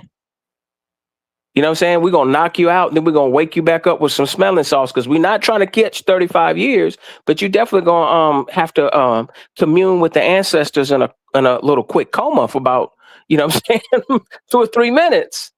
And that's even messing with sisters. I've seen sisters knock some of these white dudes out. That's how weak they are. That they have to gang up on sisters. They have to be in a police uniform. See, because they know with a police uniform, that's like, oh, you're attacking the state. That's how some of them would do us in the military. They'd be like, oh, you're damaging government property. So you can have some cracker who's racist, who's saying inappropriate things, that's doing real shady things to try to get people processed out the military unjustly or get your rank lowered. They just do. It's like for a pastime when these people have nothing else better to do, they like to cause chaos. I think it's the only way they can feel something, because they feel so empty in their lives. And they know that they've had all of this unearned privilege for just being mediocre. So to cope with themselves, to try to protect their ego, they have to say, oh, we didn't deserve it. We're here because we don't deserve it. The more education you have, the more the caveman comes out. The more dignified you are, the more the caveman comes out. Either out of greed or just the need to, if they can't conquer you, then they want to destroy you. They want you to be a nice, submissive, subservient minority that placates to their ego out of survival. We're just not on that type of time, especially us that are the first of a new fruit after the civil rights movement. All we knew was diversity. And none of our parents told us that racism was a deal breaker. And none of our parents taught us to hate white people or anyone else. That's why we're only saying now, like, wait a minute, man, we've been doing business with Asian people. We've already gone to school with white kids and not been bullying white kids every single day. Most of us, our parents came from that Bill Cosby generation in the 80s. They pushed education. So what I'm saying is, when stereotypes are not facts, but they're great talking points to a white supremacist that feels like a loser, that's at the bottom rung of his own society, or he has an unfulfilled marriage. There's no worse feeling in the world for you to have extra disposable cash and your wife wants to sleep in a separate bedroom than you. Just ask Donald Trump. And I land my plane. Mm-hmm. Somebody asked, are they friends? They were supposed to be friends, but clearly Eddie is a fake friend, because ain't no way. Eddie, baby, honey, if I was under that MF intent and Eddie, them boys from your school came up to me and your ass didn't stand up, Eddie, and say, y'all need to back the fuck up. That's my homeboy. I got him. I'll talk to him. Don't do that shit right here. Don't try to make a scene. Don't try to intimidate him. Don't try to put on a performance. It ain't that. It ain't that. Eddie should have stood up and said something. Did Eddie do that? I don't know. Did he do press 1 if Eddie stood up to the METCALFs while they was trying to talk down to his friend? Or press 15 if Eddie just let that shit slide and just act scary as hell? Yeah, he was definitely scared, because you know what? I think probably he been bullied by them before or intimidated.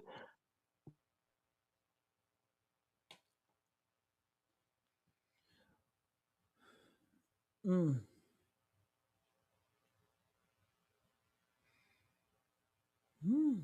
Do y'all think that they bully Eddie too? Press 2 if you think the METCALFs bully Eddie too, and that's why he's scared to talk and be honest, because they probably got some of his family or something like that. Yeah, that's what's going on. I won't be surprised. Or if not direct bullying, this is what you know. Anybody who's worked in a diverse, quote unquote, environment where it was majority white, you understand the cliques, and you also understand retaliation. That's why a lot of times other minorities will not align with us on the job. Maybe every now and then you may have somebody at the water cooler give you a heads up, like, oh man, they're talking about laying you off, or they're going to have you train Tina and then she's going to become your supervisor. So all that matters is what your job code says, not what your title. But I know plenty of black folks in here who probably know, especially 20 years ago, you had to travel further to get a good job. If you were in Atlanta and some of these black urban centers, just because it's majority black didn't mean that all the jobs are there. You maybe had to travel further before they had remote work. And then secondly, when you get there to your job, we're the last to get hired, first to get fired, first to get laid off. But you don't see us pulling a January 6th. You don't see us trying to pew our supervisor. I'm not saying it never happens, but it's very rare that we do. You know what I mean? We've exercised plenty of patience and impulse control. So I don't really get it. That's not something that I've witnessed as an American citizen. But what I have witnessed is white people be messy at work. So I know there's a lot of y'all that are tired. The only reason why they think you're happy is because you have to pray and get yourself in the right mode just to deal with them at work. In addition to doing your job, you have to, you know what I'm saying, keep your mind together because you got to deal with the ones who come to you to act all friendly and phony. Those are usually the biggest snakes. They're the gossipers. They're the ones sleeping around at work. Those are the ones that'll snake you out to take your job or get you fired. Those are the people you can't let them know that you went on a vacation, that you just got a new car, that your kid has scholarships. Come on, y'all that know how to survive know what I'm saying. And this is still 2026. I'm pretty sure ain't much change. Now, some of y'all young people probably don't know any better because they don't understand them. Listen, if Hollywood ever had a shortage of actors, all they have to do is go to the white community. All of them deserve an Oscar for being the most fakest, phoniest people we know. So whether you got somebody who has no impulse control and they'll be like this METCALF dude who wants to be a vigilante, what's dangerous are the ones that lay in the cut, smile in your face, or say nothing, but they'll conspire against you. And that's what we've had to deal with. Like, sadly, since 1965. Blue, this AQ says, brother on the channel, was Eddie and Carmelo friends? Can you please answer that yes or no? From the outside looking in, using wisdom, I would say, Carmelo, Eddie was not your friend. But basing it on the fact that Carmelo's dad was naive and he thought Charleston White was his friend. He thought that the lawyer was his friend. He thought that the coworkers at his job was his friend.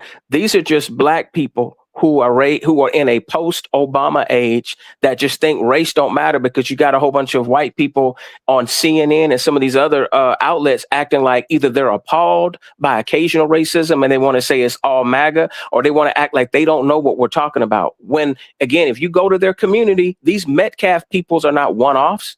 There's a whole lot of these people that are like Austin Metcalf's dad. That are these closeted racists. They don't have to be closeted around them.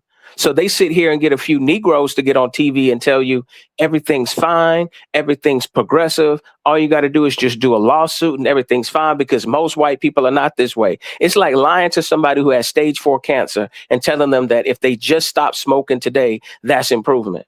No, I'm not about to exaggerate the amount of progress that we've made. So this is the result of it. You think somebody's your friend. First off, you don't understand the racial dynamics. But secondly, you don't even understand human nature. Somebody who's a passive aggressive incel doesn't know how to talk to females, but they'll try to sabotage you. It's the wrong dude that you want to be your wingman. It's the wrong dude that you want. See, Carmelo found out when it was too late that this guy was not his friend. Otherwise, I don't think he would even go into that tent and just been around complete strangers because no black people do that. You know what I'm saying? We're just not wanderers, but, oh man, I'm just going to go over here and just be stupid. Like, no, he had to see some familiar faces. And I'm pretty sure if they dig around with enough pictures, they will probably see some other pictures of all of them kids interacting because they're kids. They don't got to be best of friends, but they're cordial. What it is when you're cordial with somebody and somebody's a cordial acquaintance, you're assuming, like in a scary movie, that they're not a sociopath. You know what I mean? It's kind of like when somebody said earlier, it's like when you're looking at a horror movie and you're screaming and yelling at the screen because you're like, man, don't be that naive and open the closet or go into the basement because you heard a sound. Don't be that curious. You know what I'm saying? And so I don't think we have that kind of naive curiosity, but I think we assume that everyone else projects the integrity that we're raised with. That's why he said, yes, ma'am. Yes, sir. When he was dealing with the police, he's going to always be respectful to adults. But kids are kids. Everybody talks trash. I mean, people talk trash on Xbox. You have white children with no impulse control that'll drive 200 miles like Dylan Roof and go unalive people in a church, unalive people at a shopping center. And a lot of these kids, some of them are middle class and some of them are white trash. But it's the same type of hostility because you're incubated in a household that's full of hostility and narcissism and racism, and then you have a lineage of evil. I'm not being ignorant and saying it's a biological thing. I'm saying it's a connective tissue in terms of lineage and social norms that when you keep having this type of behavior take place and you live in majority white communities, then that means the pathology is there because it's been baked into the laws that have even been set in this country. So again, I'm not going to exaggerate the progress. They want participation trophies. You know how they say we need to end the woke era and just give somebody a trophy for participating. You want a participation trophy just for doing the right thing and not being a coward, which most of them, like I say, they're actors. But if I was just speaking truly from my heart, a lot of these other minorities are just professional white dick suckers. Okay. That's it. I'm gonna land my plane. Hey, Mr. Blue. God damn it. Oh. All right. All right. So I'm just gonna try to go here. And so I couldn't There's really still see somebody it. down here, y'all. There he is. Look. Who is That it? look like Eddie. That looks like Eddie. And why would he be taking his pants off? Exactly. I'm talking about That it's raining. look, because gonna maybe take your he had clothes off? blood on his clothes. And he looked around before he walked off. Yes, he's That in looks his like boxers. Eddie, y'all. He's got that Yes. hairdo. Somebody down here, y'all. There he is. Look. Somebody down here, y'all. There he is. Look. That looks like Eddie. I'm telling you. That does look like Eddie.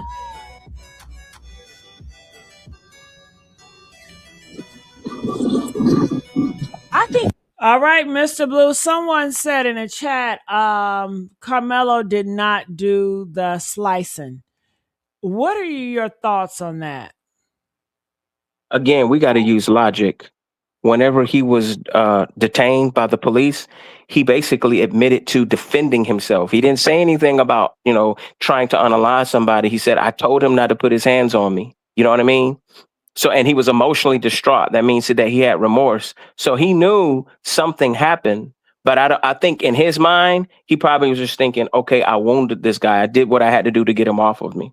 So I don't see, here's the whole point. Whether it ended up as deadly force or just a little paper cut, you have a right to defend yourself. The same lawyer that was sitting here criticizing Carmelo admitted that in some states, a third party can enact lethal force if they think reasonably in their mind that somebody's life is being threatened. So here's the whole point. So human beings have a right to make reasonable projections, whether they're factual or not. So you don't have to be factual. You don't have to be right. You could just see a man and a wife fighting in the driveway. And if you see this dude pummeling his wife and you have your pew pew, you could either pull it out and tell him to get off, or you could, you know what I'm saying? You could lay him down. And in some places they'll say, okay, that is you'll be covered by that what would a reasonable person do? You know what I mean? When they feared that life was being threatened. So when it comes to your own person, what they're saying is you guys are still 3/5 of a man. You're not human. So therefore we're not trying to acknowledge your human rights. So we will try to railroad you every chance that we get because it's I'm white and I say so. So the only humans that were involved in this equation were the METCALFs, the only humans that need to be, that the narrative needs to be that we need to humanize and feel sorry for the bully. Like I said, BLM, the new BLM is going to be Bully Lives Matter. When you hear all these white supremacists defend this white kid for not having impulse control, for being the bully and the aggressor, he had 15 times to go get an adult. He had 15 times to not try to be a Karen. He had 15 times to stop trying to play cop. He had 15 times to stop being a white supremacist Karen, probably like his parents are. See, they don't know when to quit because they feel like they have the duty to exclude. That's their job. We can exclude and we can deny you basic privileges and basic social norms when we see fit. So if in our imagination, I think you're shoplifting, I'm going to call the police and your child can get unalived. If in my imagination you don't belong in this neighborhood, you're supposed to let me question you like apartheid South Africa every time you walk your dog. See what I'm saying? At some point, it goes beyond common sense. And that's what it is they want people to be to go along with this stretch. What's the word that I want to use? In other words, their illogic. They want you to try to have a logical conversation with them when they know that it's a disingenuous argument from the jump. It's just deception. It's just I'm white and I say so. That's basically what I'm trying to say. Okay. Ask says, should Carmelo be free and not do any time? That's what they want to ask you. Here we go again. I never heard Carmelo's testimony. Like before I would make that determination, I would want to, so I can say emphatically what was going through his mind. If he says, I was afraid, I will believe him.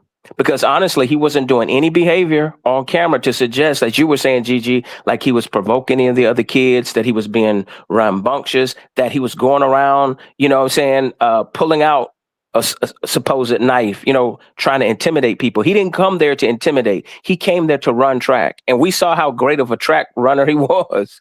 You know what I mean? Ironically, I'm making a joke of it, but I'm saying like he came there for all the right reasons. I don't think everybody came there to run track. Some people came there because they were bored and they probably wanted something to do. And like I told you, harming the American Negro.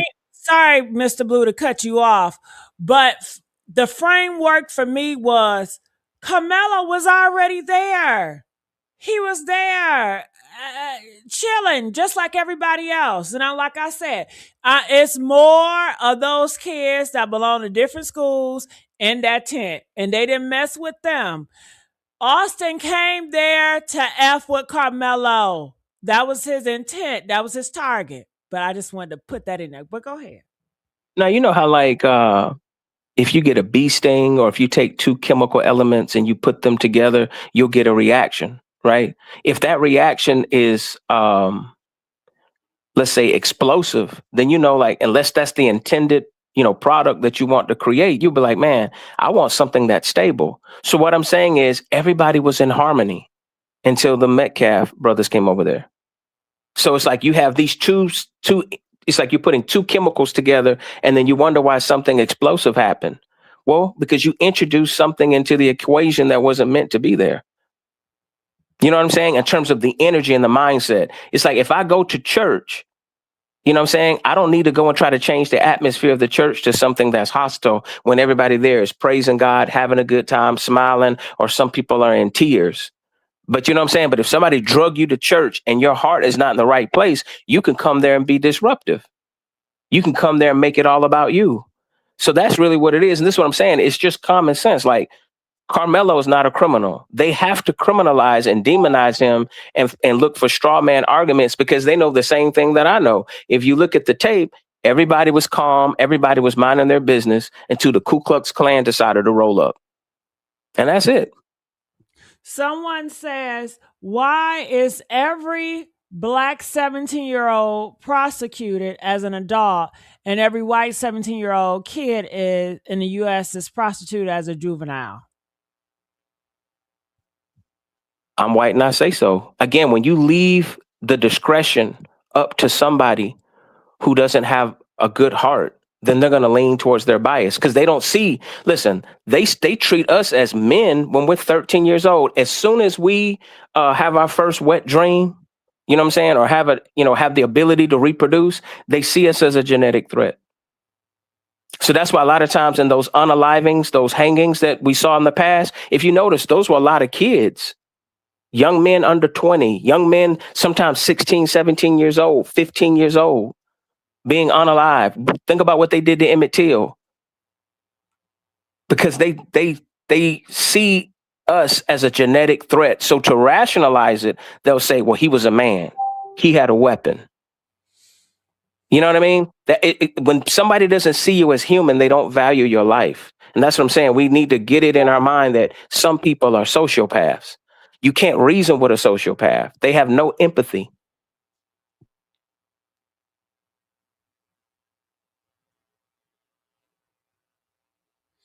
All right. So I have a video that someone wants me to play. I'm going to try to pull it up. They just sent it. So just give me 1 second. You guys, make sure you guys like this video at Get This Work YouTube channel. All right. So I think I pulled it up. I can bring this back up here. Get in, you know, places where they, you know, wouldn't get all extra with it. Dude was sitting up under the tent, right? He was on his phone, right? My daughters was up under the same goddamn tent. Yeah. So I'm paying attention to my kids, but at the same time, they're in the same vicinity. So I'm watching everything going on around it because I'm there for my children. So dude walks up. McKellen, bro, he wasn't even under the tent at the time. They came from a whole separate tent and walked over there. They intentionally went over there to this kid, man. Dude was sitting there on his phone just trying to get dry. You feel me? One thing went from another. They grabbed this man and they tried to punch on dude. Dude went in his bag and whatever. They went to try to jump this dude and punch on this dude, man. And he protected himself, dude. That's what happened. Yeah. It wasn't just one. It was both of them, bro. Austin, that dude that got unalive, and his brother physically went over there to intentionally. It's not to the point that he brought a knife.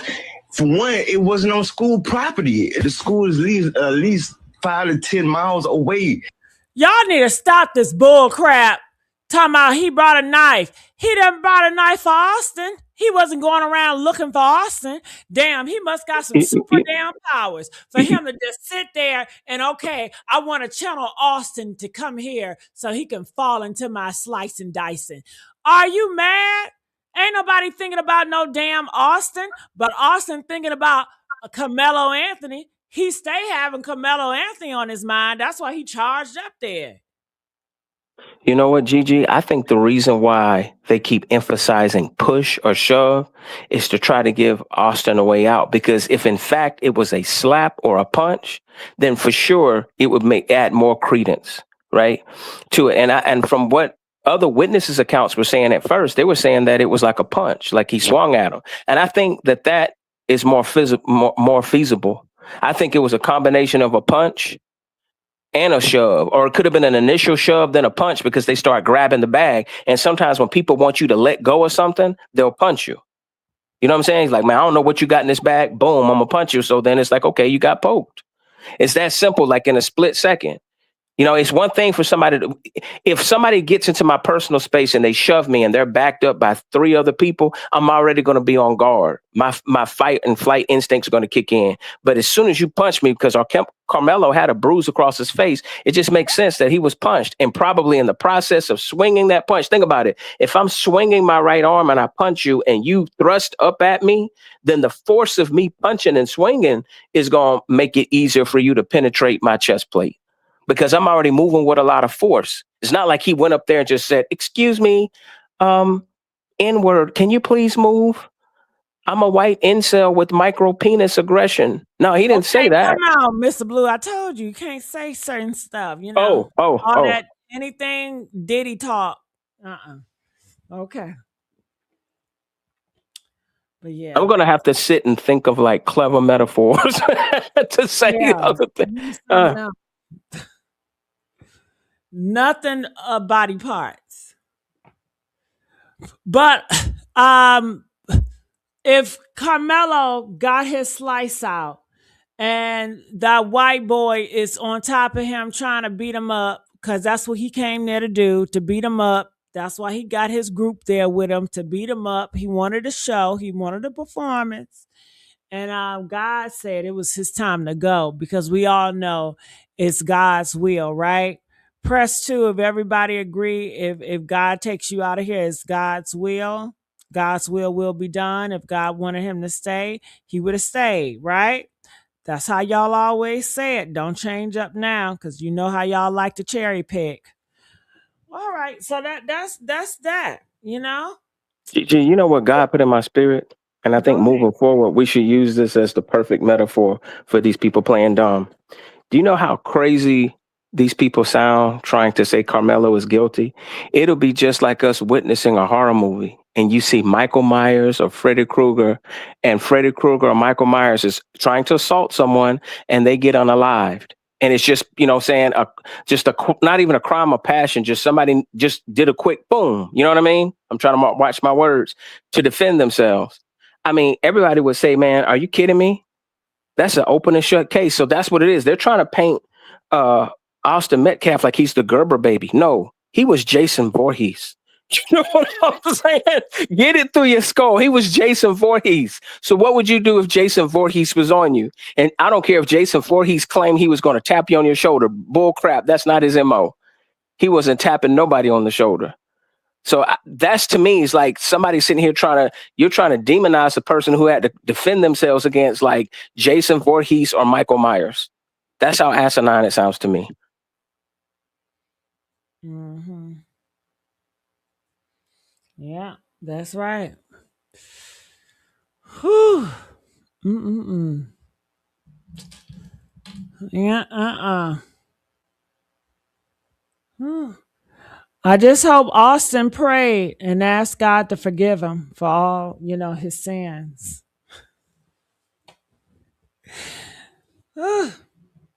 Did he pray, you guys, and ask God to forgive him for all his sins and stuff?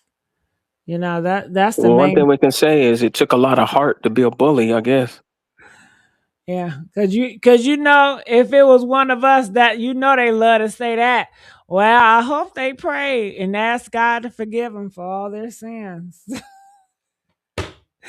I hope Austin remove all that hate from his heart, because they said you cannot go into heaven with hate in your heart, and if he had hate in his heart for black people, referring to them as monkeys, you're not going up there to the kingdom. Yeah, I can promise you that. I'm gonna be honest with you. I think he had remorse once he, got poked, because they said he was saying, I think I got, So for him to say, I think, means even he wasn't aware that it happened. That means Carmelo didn't pull no weapon out. As they try to say, Carmelo had the weapon out. He didn't have it out. It was just something that happened instantaneous as a last resort, because not only were they trying to take his bag from him and pull him around, I guarantee you all of them were going to jump him, and it was going to be recorded on the phone, and they were going to post it on social media. That's, in other words, if no knife would have been involved, we would have seen this kid get jumped and hurt, and it would have been on X and on social media as little clips, and they would have used it as further bullying to humiliate him. How much you want to bet? Because that's called cyberbullying. That happens all the time with these kids. Yeah. What do you think? I think so. I really do. I just wish that Austin would have walked with God in his hand. Because what would Jesus do? Jesus wouldn't get and provoke someone to anger and to try to perform and have your posse there to intimidate someone. Jesus will allow Carmelo to stay there and get some dryness. It's raining. It was no need for Austin to go there to provoke anger. He did that because he has anger in his heart.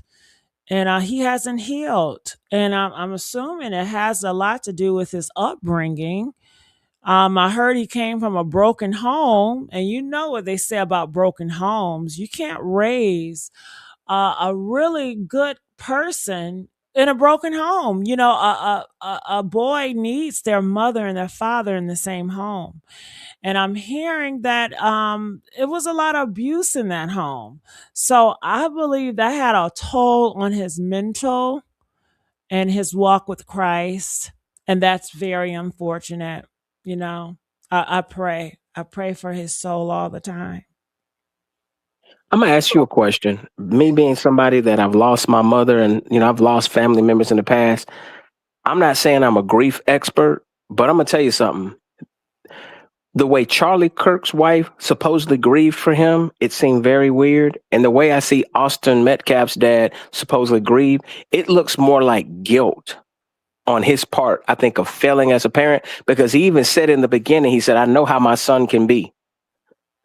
Like he was almost kind of saying like, I'm not surprised. And then he later on changed his story up, but he doesn't seem like somebody that's overwhelmed with grief. He doesn't even seem like he's overwhelmed with anger. I think that's more like theatrics. I think at the end of the day, he wasn't really involved in his kids' lives like that. And he feels guilty. He knows he failed, and he know he was abusive to his ex-wife. So that's why he has the drinking problem that he has. That's the only way he can kind of mask some of the guilt that he has, that gives him the courage to just be, this vile racist. And all that's a defense mechanism, because he feel like he failed as a man. So therefore his sons had to kind of like compensate for that lack of love and leadership, you know what I'm saying, and mentorship from their dad to try to navigate the maze of masculinity and define their own manhood. So they felt the best way for me to be a man is to bully others. I'm still trying to figure out what a man is. I'm trying to figure out what a white man is, because the president of the United States says what he wants to say and he's a bully. I'm seeing all these other people saying the N-word and doing all these silly antics, and it seems like everybody's making excuses for him. So at the very least, I'm just going to go viral on the internet. And people are going to, people, what is it? People may send him a GoFundMe. Let's just say if the things would have worked out differently and these kids got suspended from school, I guarantee you their father and their mother would have got on camera and played victim. Like, oh my God, boys would just be boys. My son is not racist, even though everybody would say he said monkey. Can you see it play out?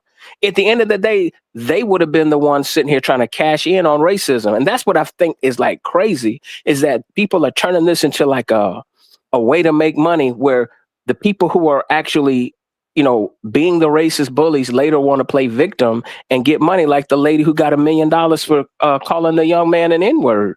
She got $1 million, not for inventing anything, not for finishing school, not for doing anything to make the society better, but just for her having the courage to say something that a lot of these people feel passive aggressively. And I find that insane.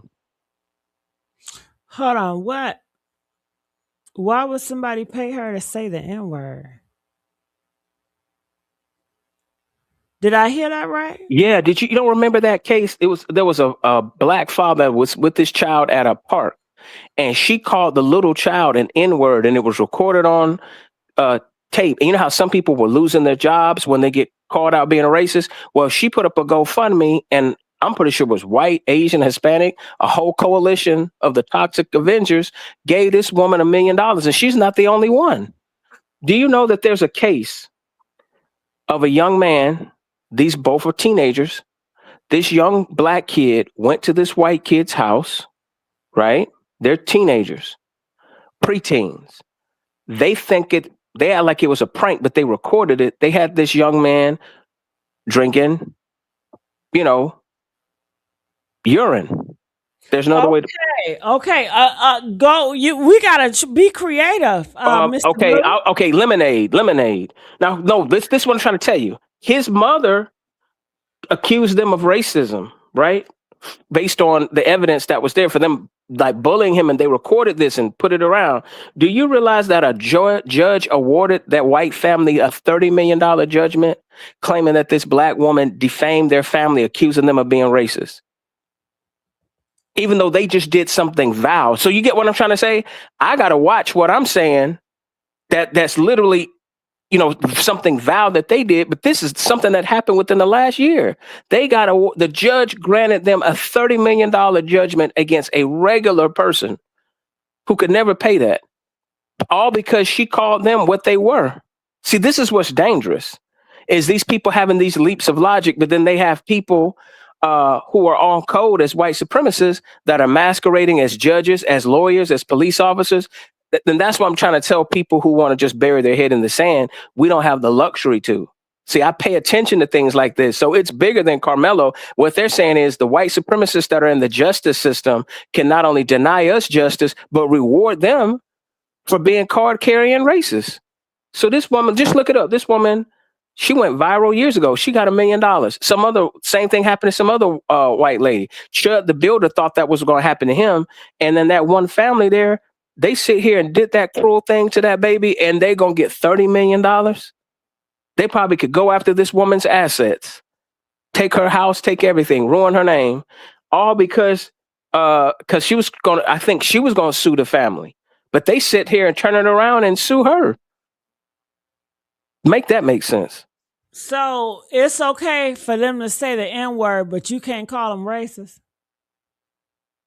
That's exactly what Trump is doing right now. He says the Department of Justice now is to defend white Christians because white people are under attack. And same thing, Elon's coming up with this myth somehow white people are oppressed. What are you talking about? And that's what I'm saying. When people aren't paying attention to what they're doing and you let them get away with it, see, it's about formulating a narrative. They want to paint themselves as the victims because what it is they're feeling the pain of capitalism turning on its head. So again, every time the economy goes in the toilet, the Klan comes up. And this is just to keep them from revolting against the government. That's what they allowed them to burn down some of our towns and deny us justice and openly discriminate against us. So not only do they want to be the racists that they were in the past, they want to get paid. In other words, they're trying to act like it's a civil rights claim. That's why they were talking about, oh, it's discrimination for us to allow black people into schools based on race, which was not true, because you still had to be eligible to get in there. Sadly, it's like if we didn't have some quota system, if it was left up to their integrity, they didn't have enough integrity to pay us. Because like I told you before, our middle class was only 5% in like 1950. So it took 200 years for our middle class to reach 5%. And after the New Deal, their middle class got all the way up into the high 80s. It wasn't until after 1965 our middle class started moving to 9%, and right now we're at 12%. I think we're some bad mama jammas. I think that we're some amazing people. And that's what I'm saying. When you look at those graphs and somebody's talking about reverse discrimination, not only is that criminal, it's evil. It should really raise some people's eyebrows and be like, man, you need to know who you're dealing with. These people want to rewrite history. They want to act like we're the ones that discriminated. I mean, in other words, here we go again. Like I said, stereotypes and lies are not facts. But stereotypes and lies can become propaganda, and propaganda is relentless activism. Just ask Joseph Goebbels that was in Germany. That's how they were able to get all those Jews unalive, because on radio and on, the television of their day, they kept putting up posters, making movies, making films that were equivalent of these like racist memes that they put out there. So what it is when they can put a message out there that dehumanizes you, it kind of low key gives people permission to say, okay, it's okay to hunt a deer. There's a deer quota, right? We don't want you to eliminate all the deers, but these people right here, they're not protected. Can't you see? The law don't protect them. Police don't protect them. The president of the United States shows disdain towards them. So it's open season if you choose. That's the message that some of them are sending. And that's why it's important for us to fight back. Fight back doesn't always mean using your fist. We totally get that. Because again, there's 40 million of us that are not violent, that are not in jail cells. But at the same point in time, we better know what time it is and understand that we also got to send the message back. So we send that through the legal system. But sometimes, yeah, you need to have a deterrent. People need to know, okay, maybe it ain't going to be no knife or whatever, but you most definitely going to get these hands and feet, because evidently your brain don't click. Evidently, in other words, this is not about you trying to learn and you need to learn right from wrong. No, this is just you coming from a lineage of evil and greed. That's all it is. And so now you want to get paid to pretend to have alternative facts and say that you're somehow discriminated against. To me, that's very dangerous. And I'll tell y'all, a lot of y'all not gonna get hands and feet. You gonna go to the morgue, okay? So keep your hands to yourself. I don't fight, okay? But I'm gonna protect myself with something, okay? So don't fuck around and find out, okay? And I pray for you, But yeah. Yeah. Do my Charleston White. Yeah. Yeah, man, he is really, honestly, he just shows me that, look, okay, he's a capitalist. He's out for himself, but he can do a lot of harm, because the worst thing you can do is have somebody who's willing to be a willing tool. And it's not like, again, I wish more of our best and our brightest would be out here speaking, but they handpick who they want to elevate, because they know at the end of the day, some people are going to reinforce certain stereotypes, which is entertaining for white folks. And other people are going to, again, be tools to undermine, to exhaust us with these like meaningless arguments and debates that don't amount to nothing, that really aren't steeped in truth. You know what I'm saying? It's just a narrative is formulated to try to shame us or make us feel like, oh my God, because one black person in Chicago did something, all of us need to like pay for the sins and the mistakes of nobody else. No, you're going to respect our tax dollars. You're going to respect our intelligence. You're going to respect our sweat equity that we put into this country. And we're going to stop letting people speak for us that don't speak for us. Like for what you said, Gigi, you asked me to come up here. I appreciate you giving me an opportunity to speak. I only speak with people want me to speak because you know what? I realize how important these situations are. And I feel like the only people who should be speaking are the people that the grassroots gets behind. It's better to be the people's champion than to be self-appointed or to be selected. And that's the problem. Like we've gotten tokenism without tangibles. So they handpick somebody and put them in front of us, and that person can be like opposition. You know what I mean? And now we're starting to see, it's coming out in the wash. We're starting to see who really has love for humanity and who has self-hatred. Mm-hmm. Yeah. They want to know, Mr. Blue, what is your YouTube channel? Because look at these people, Mr. Blue. They really inspired by your voice. I know Mr. Blue, he's very powerful. His voice is very powerful. It's contagious. And it's a treat. I think, put it this way, because of everything that you've been telling me, I've thought about trying to have my own YouTube channel. But if I'm being honest with myself, I think I would be better with a co-host or with a team because I like to bounce off of other people. You know what I'm saying? In terms of just formulating ideas, that's number one. Ironically, I did music. Like that was kind of like a form of catharsis for me. So if anybody goes to my YouTube channel, they may hear me doing a little bit of singing, doing a little bit of rapping from like years ago. And only because this is like therapeutic for me as an individual in my spirit to just have camaraderie and kinship with other brilliant people. I think it's a way of us ministering to each other and encouraging each other. Because I say at the end of the day, I don't want anyone to feel defeated. We can be sober, you know what I'm saying, and be awake. If somebody wants to go to my channel, it's just Robbie Blue. Just look up Robbie Blue. The icon may have changed now from Economic Freedom to something that may say the Robbie Blue Show. But I probably have like one or two excerpts that are similar to like episodes. I salute you for doing what you're doing, Gigi, or anybody else that's an actual like podcaster. I just appreciate you allowing me to speak. I'm just an average guy that serves an awesome God. That's it. Well, go and support Mr. Blue, and probably in a couple of weeks, you'll probably see him blossom because what you guys are doing when you go and support him, you are planting a seed, and that seed excuse me, needs time Gigi. to grow. I just want to answer this guy's question. I guess he didn't understand.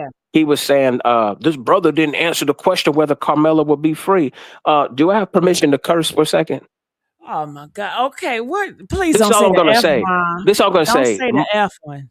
I was gonna say MFer. Okay, MFer. What do you think? Of course he should be free. The boy should have never been charged. That's what I'm saying. Like, listen, here we go again. But Mr. Blue, he is your friend.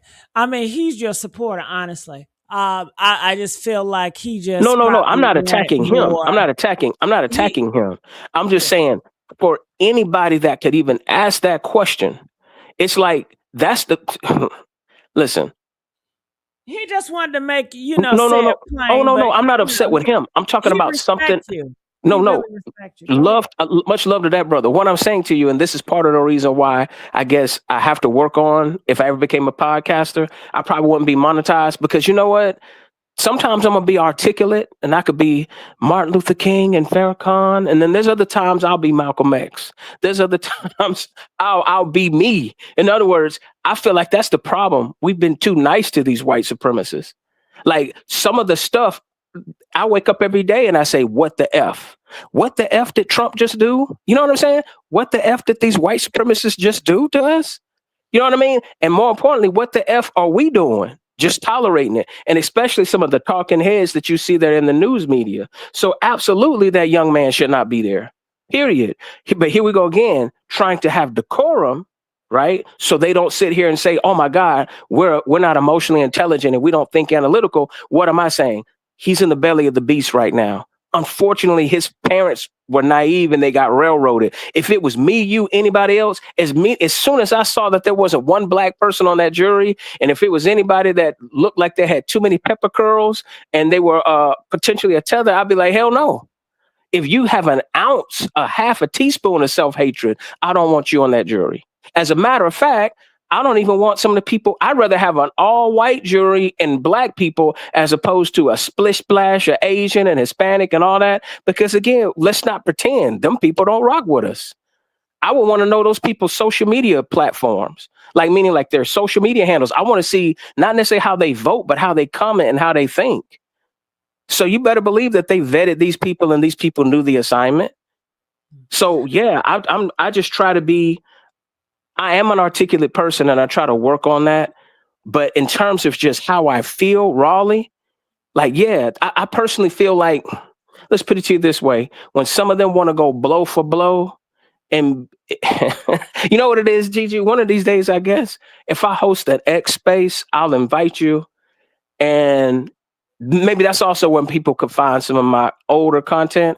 Yeah, I have some colorful things to say. Let's just put it to you that way. But you know what? I don't say anything that would get me counseled or get me arrested. It's just I don't spare people's feelings because people don't spare our feelings. I just like to tell the truth on both sides, whether it's Republican or Democrat. I have little colorful metaphors that I use sometimes, especially when people play dumb. But yeah, but this is out of my respect for my mother and for your platform and your audience, and just you giving me the privilege to speak. I try my best to not be, because you've even corrected me a few times. You know what I'm saying? So since I respect you, I try not to just, say something too crazy. And I'm not paying attention to the comment section all the time because I'm respecting you as a host. But yeah, if anybody has a question, I don't mind answering it. I'm just a guy with an opinion. But I think most of us agree, Carmelo should have never been charged. If you want to know my opinion, it's not a case of should he be free or not. Right now, he's a political prisoner. Right now, they know the same thing that I know. This is about sending a message, just like how they locked up those Antifa people. Now, a couple of them were goofies. They actually pew-pewed at a police officer and vandalized some government property, and they were crashing out for illegals. Okay, that was a little dumb. But some of the other young people that were just there, probably thinking they were going to be a part of the protest, this is what they're telling you. If you're associated with anybody that we say is a criminal, what they're letting us know is we will throw Buck Rogers numbers at you. You know what I'm saying? So the challenges that we have ahead in terms of like a reboot of the civil rights movement, or people, stepping up and sticking their neck out. That's part of the reason too why I'm careful with my words, because at the end of the day, man, we kind of live in a police state now. You never know who's listening, who's surveying you. And at the end of the day, I know that some of us are really powerless right now because we're not united to really help one another, but we're working on that. And we're finding non-violent, constructive ways to do that. We can pull our resources together. It doesn't take a whole Wu-Tang plan of people to get things accomplished. You can get a lot accomplished with a few of us, right? That's what I say, for the people who have expertise, I allow them to speak. I don't try to speak in somebody's lane. I only speak when I'm asked to speak. So that's why I appreciate you just even want to know my opinion. I like your content. I was listening. But if enough people feel like, hey, keep getting your shit together, Blue, and when you speak, if I'm speaking truth to power, first as a human being, secondly as a foundational Black American, because I specialize in that, in terms of my experience, I don't have a hate bone in my body. So people would have to take the time to know me and know more about my life story and my spiritual walk to understand where I come across. So if I come across angry sometimes, it's from righteous anger. It's more disappointment than hate. Because I know that there's good white people, just like there's good Asian people, just like we have phenomenal people. But you know what? When good men and women do nothing, evil prevails. So people don't have an excuse for cowardice. We're better than that. Democracy is something that has to be protected. You have to be vigilant. You have to be like Nehemiah in the Bible. You have to know how to rebuild and fight off the enemy. That's what we're trying to do. We're trying to. They say America is a melting pot and it's an experiment. Okay, then if you're doing an experiment, that means you have to constantly check your notes. It's like getting blood work done. When you see something that's out of range, you need to correct it. You don't just keep eating fatty stuff if your cholesterol is high. You know what I'm saying? You don't just keep smoking cigarettes or something like that if the doctor's telling you there's something wrong with your lungs. There's things that are out of range. America has had the check engine light on since 1965, and now everybody is tripping because there's solenoids and little compressors going bad and electronic components are malfunctioning. So now you're barking and quacking at the same time. Nobody knows who they are. Nobody knows what direction we're coming in. But rich people are getting richer. You know what I'm saying? So I will never profess to have all the answers. And regardless of how I personally feel, I try to be objective. And because we also got to realize too, when we speak on these platforms, I don't want to do what Charleston White is doing and do anything to hurt that family. Because these white supremacists will love, right, to run with any little narrative that they can to just really bait some of us into getting angry. That's what they want. They want us to get angry and crash out online so that they can throw 20 years at you and claim it's domestic terrorism. Y'all know that, right? They could say black identity, extremists, domestic terrorists. I'm like, no, I could be I need to work on being articulate so I can put them in the figure four intellectually. And then if they want to really, really get down into the gutter and they want to trade racial epithets or try to be clever, I won't say some of my colorful commentary on your page, but I guarantee you, I'll make you laugh so hard you'll be clutching a rib. They know not to mess with me. I'll just leave it at that. I'll end my plane. All right. And I want to say two things like a metaphor, right? So I'm laying here and I got a snake and the snake is trying to circle my body, right? Now, should I try to grab that snake like that snake is around me? Hell no. I'm going to get a slice. I'm going to slice the head off that motherfucker snake, okay? Okay? And hell, that's what I feel like Carmelo did. He seen all the snakes circling around his body, and the snake was about to take his life. But he cut it from the head. And he didn't even mean to. But you know, when you have God on your side, that was God that did that. God helped him out. And God does fight in wars, the righteous side, right? And then, you know, when you talk about politics and Trump and this administration, I see their ass as a snake too. And they are circling around the whole America with a snake. And they have not tightened yet, but they plan on tightening everything. And when they tighten, you're going to feel it. But a lot of people are not feeling it because they so distracted with all this bullshit they got going on. And also they're going to see a lot of people as a terrorist. I saw some of the pages.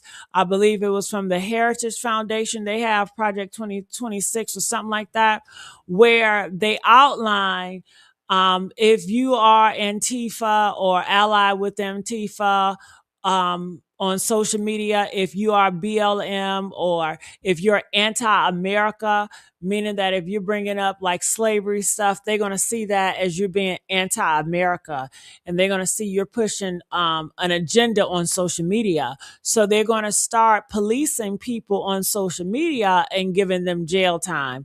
They're going to collect data, your social media handle. And it's all in Project 26. Y'all should look it up, what they planning on doing to Americas and people on social media. It's a whole long list. If you anti the president, if you saying shit about him, they got something for your ass. They're gonna see you as a terrorist. They're gonna label everybody as a terrorist. So yeah, and they just haven't tightened their grip, but that's how I see it. It's literally called predictive policing. People should look it up. It's called predictive policing, and they use software similar to Palantir to basically what it does is it does computing based on all your text, all of your posts, anything that you say. Let's say even in this live, right? They can get transcripts of it. If you're on X, if you're on Instagram, that is why I don't buy in this Carmelo case that they don't have better video footage and they don't have audio in this day and age. And I'm gonna tell you something else that seems very suspicious. That Guthrie lady. I've seen all kind of criminal cases in Arizona where the police are able to pull up all kind of camera footage. I'm talking about people's license plates. They know the timestamps of somebody's movements for like months and weeks prior. So you mean to tell me with that lady, all of a sudden they don't know? And what it was is she was getting ready to interview, allegedly, some of the Epstein victims. I feel like that somebody just put some cheese on her head to silence her, to break her heart. That was more of a psychological thing. It's like, you don't know where your mother's body is. You don't know what happened to her. And again, somebody wants you to be trapped in a guilt loop, right? To feel like, in other words, she knows why her mother was targeted and had nothing to do with her mother, sadly. But it's like when you're going against very powerful people, that's why I salute everyone, white, black, blue, green, purple, but especially our ancestors who didn't get a benefits package. You know, Malcolm X's children didn't deserve to lose their dad. Did we really look out for them? Martin Luther King's family, they didn't deserve to lose their dad. Coretta Scott King didn't deserve to lose her husband in that way. And you should look at the autopsy and look at exactly how he passed away.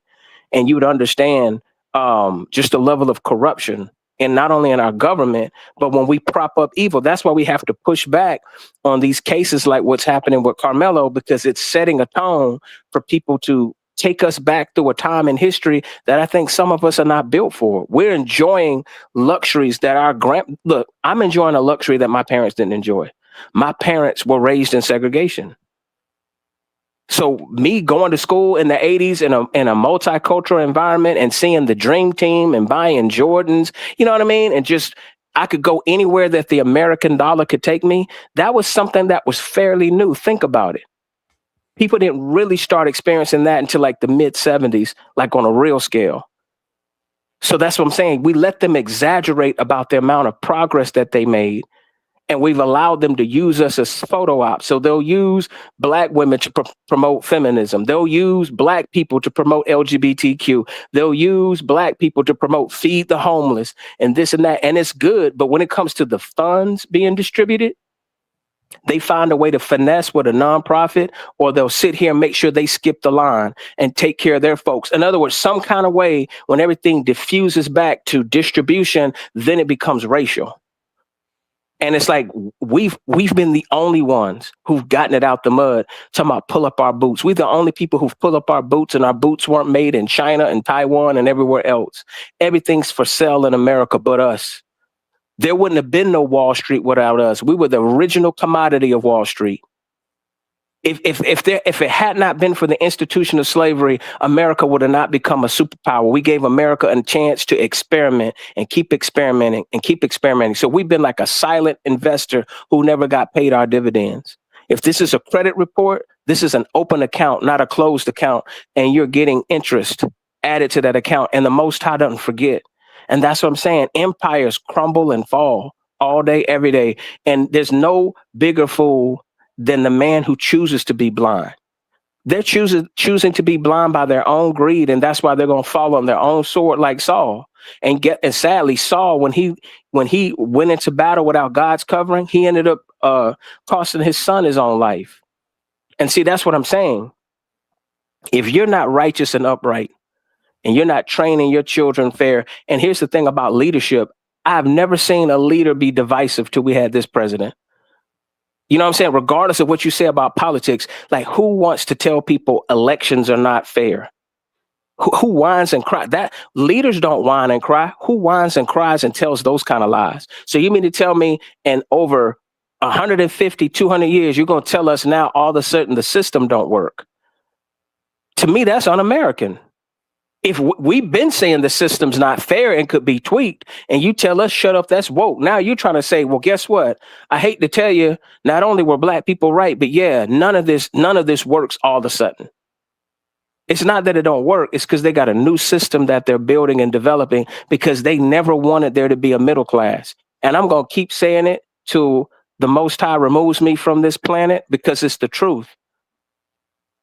They want to institute feudalism 2.0, and white people are too blind and arrogant and comfortable to realize what's going on. It's almost like being frogs in a pot of water that's slowly boiling, and they don't realize they're being boiled because they're too busy being entertained by harming us, or knowing that they have a competitive advantage due to systematic racism. Maybe they could say they weren't the racist who set it in motion, but you've benefited. Maybe you weren't the bank robber, but you benefited from the proceeds of the bank robbery. So that makes you an accomplice at best. That what they say, ignorance of the law is no excuse. Well, ignorance of the crime is no excuse. You've benefited. Our tax dollars were not segregated before the New Deal and after the New Deal. So how dare you sit here now just because you're feeling a little bit of discomfort and insecurity that you think you're going to go back to the days where you can have low impulse control and just harm us. But like I say, in the short run, it may look like they're winning, but in the long run, they'll suffer the same fate of empires in the past that have collapsed due to corruption and due to income disparity. Inflation, the price of things keep going up, but people's wages really haven't gone up much since the 80s. And you're just going to keep having stark, I guess the wealth gap is just going to keep widening and widening. The fact that you can have somebody be a trillionaire should tell you everything that you need to know. And you really don't have that many black billionaires for everybody to be even poking their chest out about that. So the numbers don't lie. When you look at the numbers and you break it down by race, my point is white people are not oppressed. And I'll land my plane. Well, since we're going to open it up there, press 1 if y'all don't mind and we open it up the conversation. All right. What are your thoughts about this whole Iran and Trump making a deal with them? My thoughts on the Iran war is Trump pretty much had no choice because, like I was saying, and which had me stressed out for the last couple of months, America and a lot of countries have been surviving off their strategic oil reserves. So the whole aim of the blockade was to create artificial scarcity.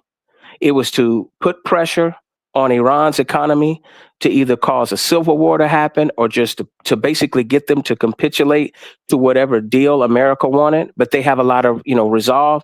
And so some people in their government did want to close off the Strait of Hormuz, but also you had a lot of people with oil interest over here that realized that they could sell more of their own personal reserves and whatever little oil they allowed to come out of there at a higher price. So oil that people were maybe paying $70, $80 a barrel, some of these other countries got into debt and they've been buying oil at $200, $150 a barrel. But since the strategic reserves are running a little bit low, we have until September to stop. So I think that's why, ironically, they want to have a 60-day pause. The 60-day pause is going to allow more oil to slowly start flowing, but they said it'll take 3 months before we start feeling the impact of the oil that was trapped in the Strait of Hormuz to start making its way back through the supply line. So basically what that means, you're going to have a lot of rich business people and these people who are part of some of these private equity funds. They're just going to make a whole lot of money. They're going to make a whole lot of money on the price of everything going up. And we will go back to war with Iran because Israel, as long as Bibi Netanyahu is there, they want to have regime change there. It's just right now, our oil reserves are running too low and it's an election year. If it wasn't an election year, you heard him say it. I don't care about inflation. And he said, I don't care if do y'all realize in 4 more weeks, if that strait stayed closed, we would have had a global recession. I'm not saying it would have been Mad Max, but let's just say a lot of people in developing countries would be hurting a lot. And then for a lot of us, we would see our energy costs go up. So that means your electric bill will go up. That's in addition to them still building these data centers and all of that. So if you listen to the rhetoric of the super rich, they don't care about the struggles of the core middle class. They only care about the upper middle class and themselves. And I just think because everybody's selfish and they think as individuals, people don't even think about these things, Gigi. They don't think like, how could the Strait of Hormuz affect me? I was stressed out because I knew it. All the economists were saying if they didn't cut some type of deal by August, the economy was going to reach a point of no return. By September, forget about it. We'd be in a global recession. You had Korea's stock market going to the toilet. Japan is hurting. Everybody who depends on the US dollar and was depending on that oil is hurting. Just they are countries, though, where their people are homogeneous, not heterogeneous, meaning that all the people look the same. So they don't have like the racial game to play. So the governments don't want the people to turn against them. So that's why they're saying, hey, man, we need to get this oil flowing. We need to get our economies back on track. But again, when you're dealing with somebody who's a bully that wants to make sure that they have generational wealth and then they have a long-term plan of what they want to accomplish, they want Iran to break up into like 3 different countries. That's Israel's goal. Israel would love for the for there either to be regime change or for Iran to basically cease to exist and become three separate city states, and then China and America and Europe even could sell them weapons. Because remember, selling weapons is big business. And if you can have people with religious and ethnic differences, in other words, the Middle East will stay in war and then Israel be safe. If you can have infighting in Iran and other parts of the Middle East and it's controlled, everybody else will make money, because Iran is a threat to that canal that they want to build that's like a few hundred miles north of Gaza. There's some other canal that they want to have to bypass that strait that they go through by Egypt. They're saying it's just going to make everything go faster. And they didn't want China to build that railway that they were trying to build from China all the way to Iran. So this kind of puts a monkey wrench in that. But I still believe that China and America do business, with each other in the back channels. So America doesn't want to destroy China. China doesn't want to destroy America because we're their number one consumers. But when you talk about BRICS nations, the I in BRICS is India. It's not Iran. So Russia and China really don't have a dog in that fight. As long as they can get the oil, maybe they may have to pay a little bit more for it. They really don't care. Israel has this thing called the Greater Israel Project, where they basically want to absorb a lot of those other Arab countries, and they can't do it without the US's help. So I don't think the conflict in the Middle East is over anytime soon. You may have a pause, and I would suggest to everyone else during this time period that there's a pause. Get rid of payday loans, get rid of pawn shop debt, get rid of any unnecessary debt that you can have over the next year, because the price of things are going to go up. Food is going to go up. Fuel may eventually go up. You know what I'm saying? So you just have to get ready for like a yo-yo economy. And when it comes to the tech industry, there's people predicting that because of what SpaceX stock has done and some of these other AIs, if they go public, that there's bubbles, that people's retirement funds and stuff are tied to it. It's not going to be like 2008, but some of those bubbles have to eventually pop. And when they do, here we go again. Some of our white counterparts, the ones that are on here yapping, being racist and white supremacists, they're going to be the ones that might get affected.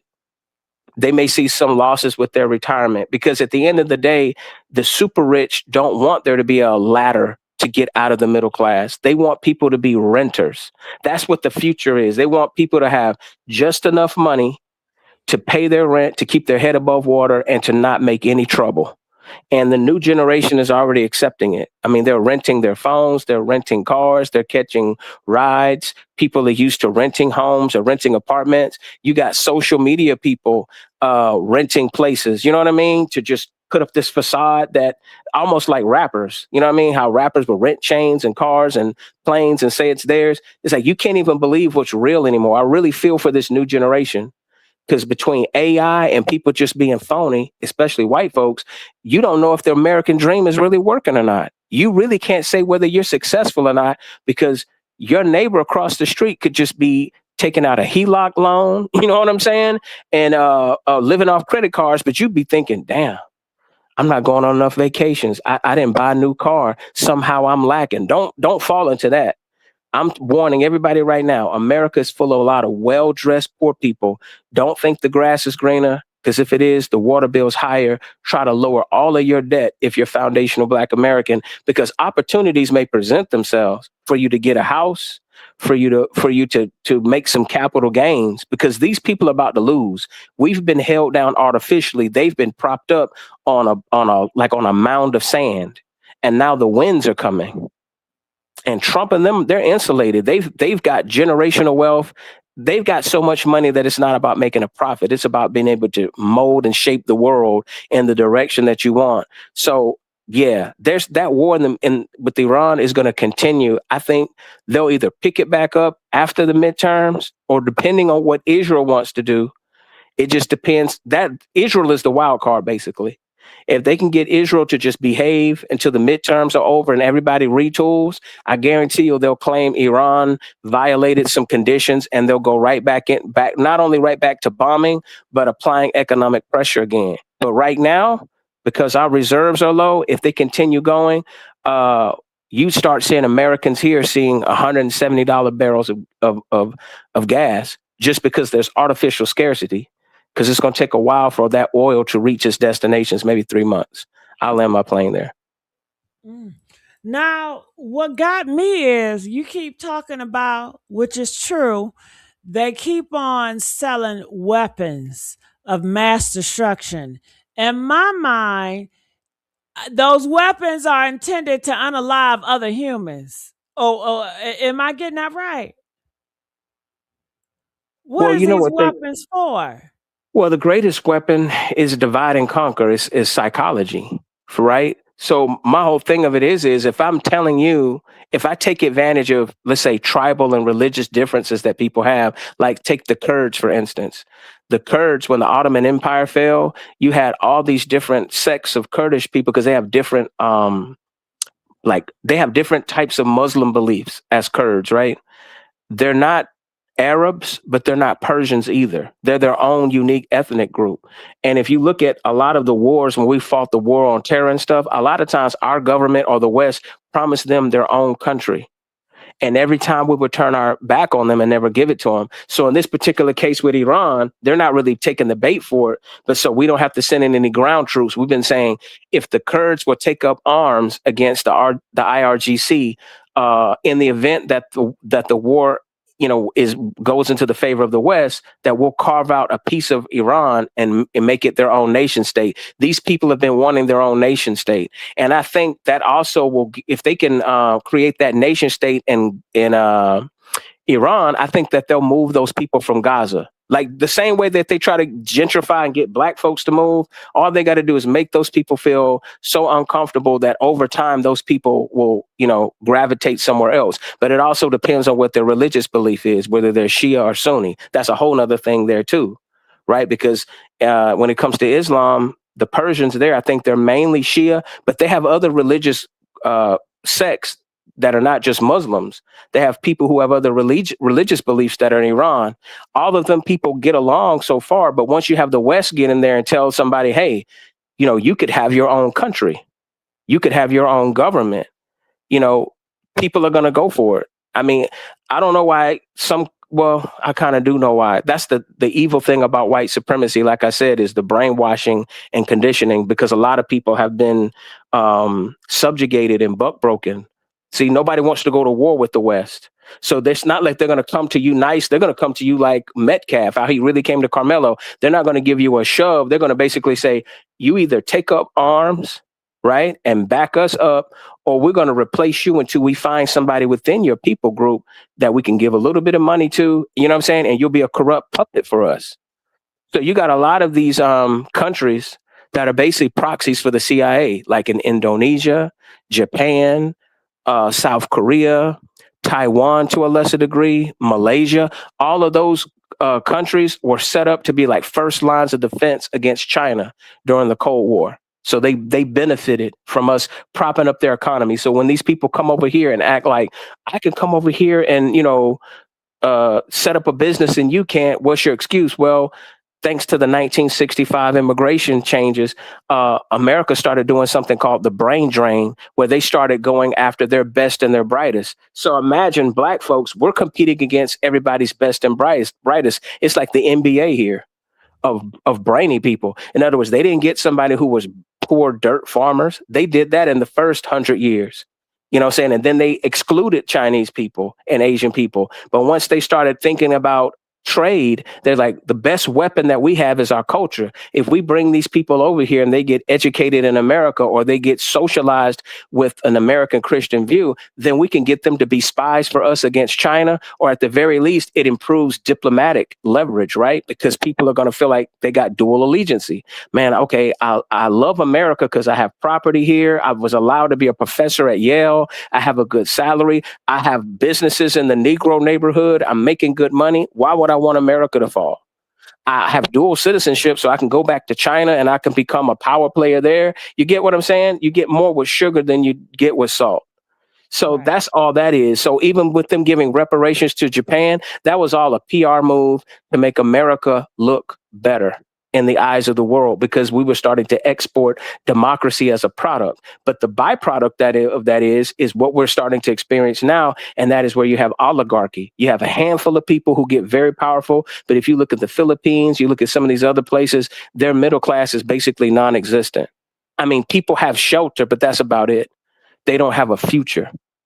You know what I mean? At least here, we kind of had the idea. We at least made people believe for the past 70 years that, you know, they have a chance. And the middle class expanded more than it ever did in the history of the world, especially for white folks. Like I told you, their middle class was like 5% in old Europe. I'm talking about middle class. Let's not talk about super rich. That means the vast majority of them were poor peasants and serfs and uneducated and gullible and easily manipulated. And it seems to me like they haven't changed much. They're uneducated, they're gullible. And whenever they have to be confronted with reality and look in the mirror, they have to find a scapegoat. That's the beauty of America, because although diversity is a strength, diversity gives them a prepackaged, ready-made excuse. You could say, well, you know what? You're having these problems because they're giving jobs to Negroes who are not qualified. Well, it's somebody on welfare. It's your tax dollars, you know, going towards school services for underprivileged minorities. That's who's, you know, usurping your power. But if they really want to look into the future, if they look at Japan and in Korea, you got people over there that are very depressed and they've embraced capitalism. Their middle class is not as robust as here, and it's shrinking. And you have a lot of people with degrees and they have nowhere to go because we're no longer really doing the brain drain. Although Trump, as much as he said he's against immigration, they're trying to bring in bright people from India and from China and South Korea. But guess what? That doesn't mean that all of these people are going to become high earners. Like I said, you're going to have a split in the economy.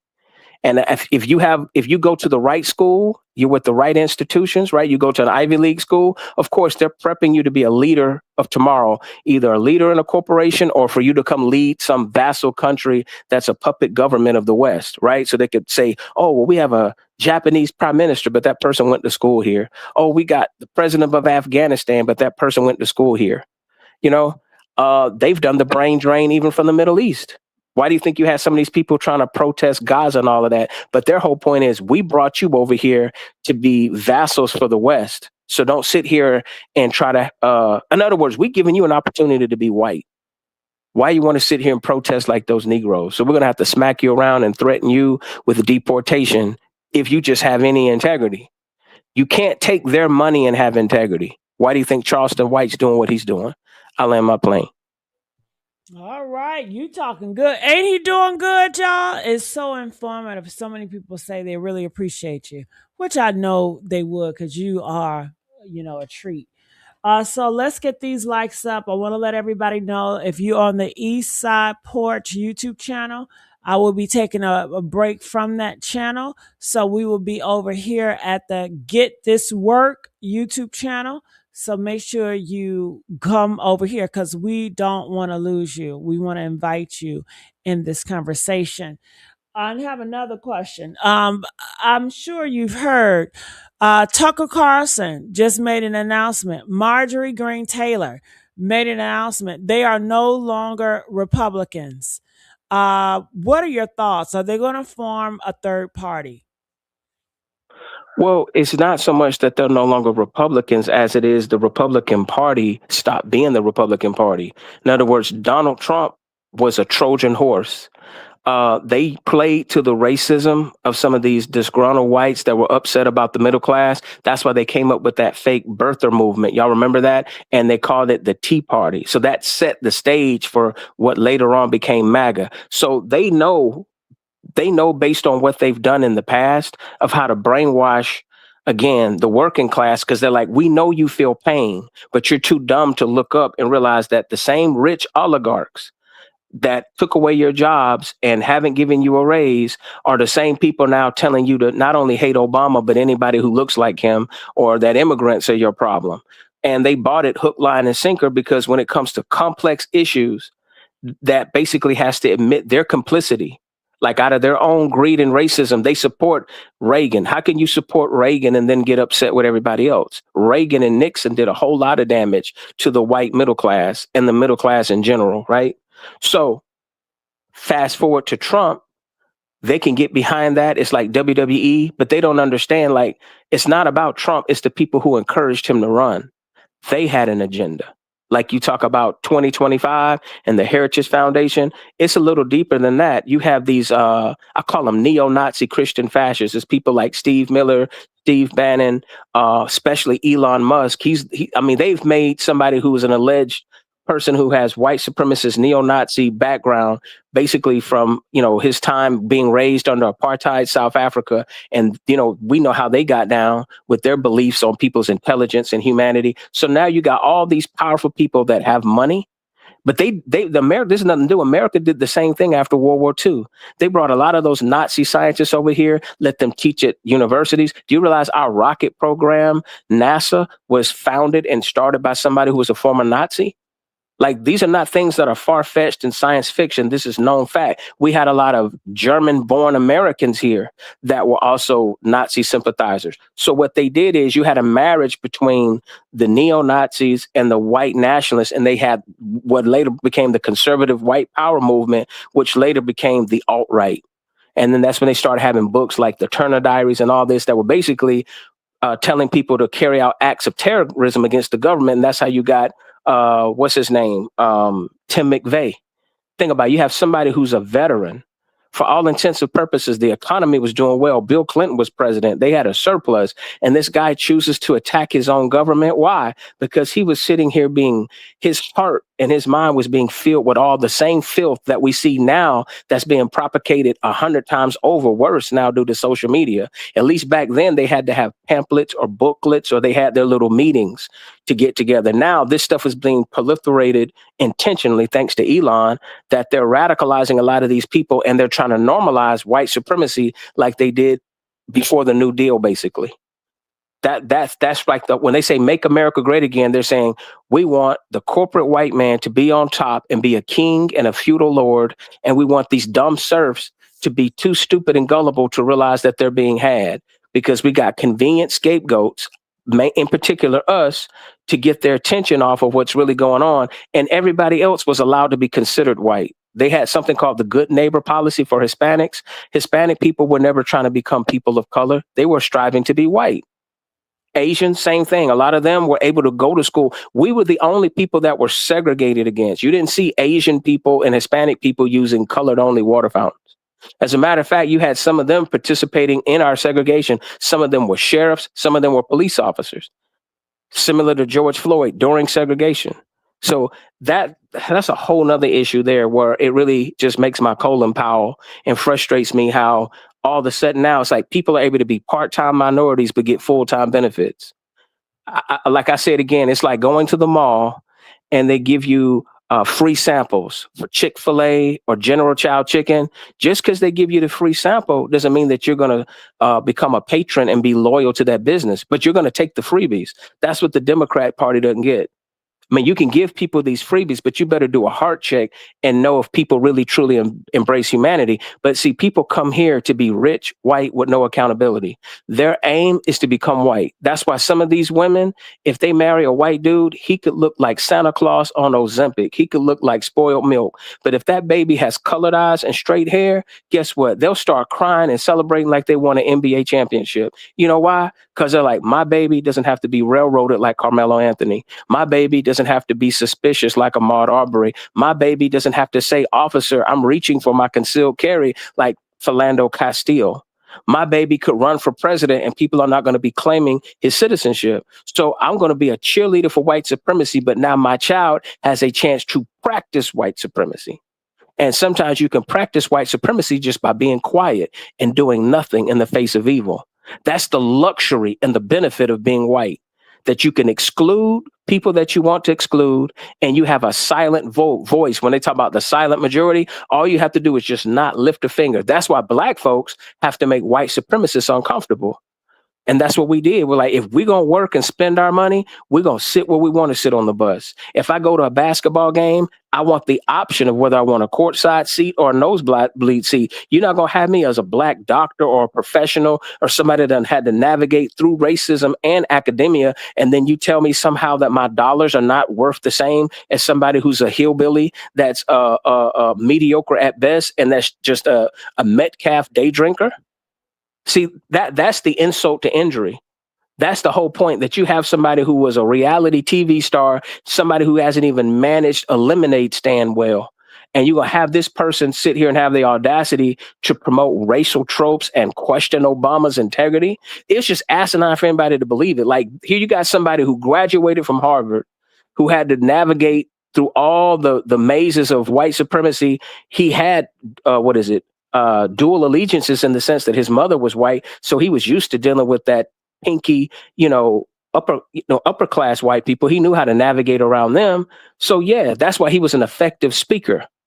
And I think all he tried to do, because he believed in it, he believed in the idea of everybody getting along, because he's seen his mother and because he had the hunger from his father. Michelle helped give him like that connection to FBA culture and Black American culture. He didn't quite totally felt, I think he felt like an outsider, and then he finally felt like, you know what I'm saying, that he was accepted in terms of his identity and who he could be and how he could speak. So what the Bible says, the abundance of the heart and the mouth speaketh. So he's somebody who truly believed in unity. Michael Jackson truly believed in what he was singing about. Otherwise, his music wouldn't touch you the way it did. So when he had Earth Song or Heal the World or They Don't Care About Us, or Beat It, talking about running away from a fight.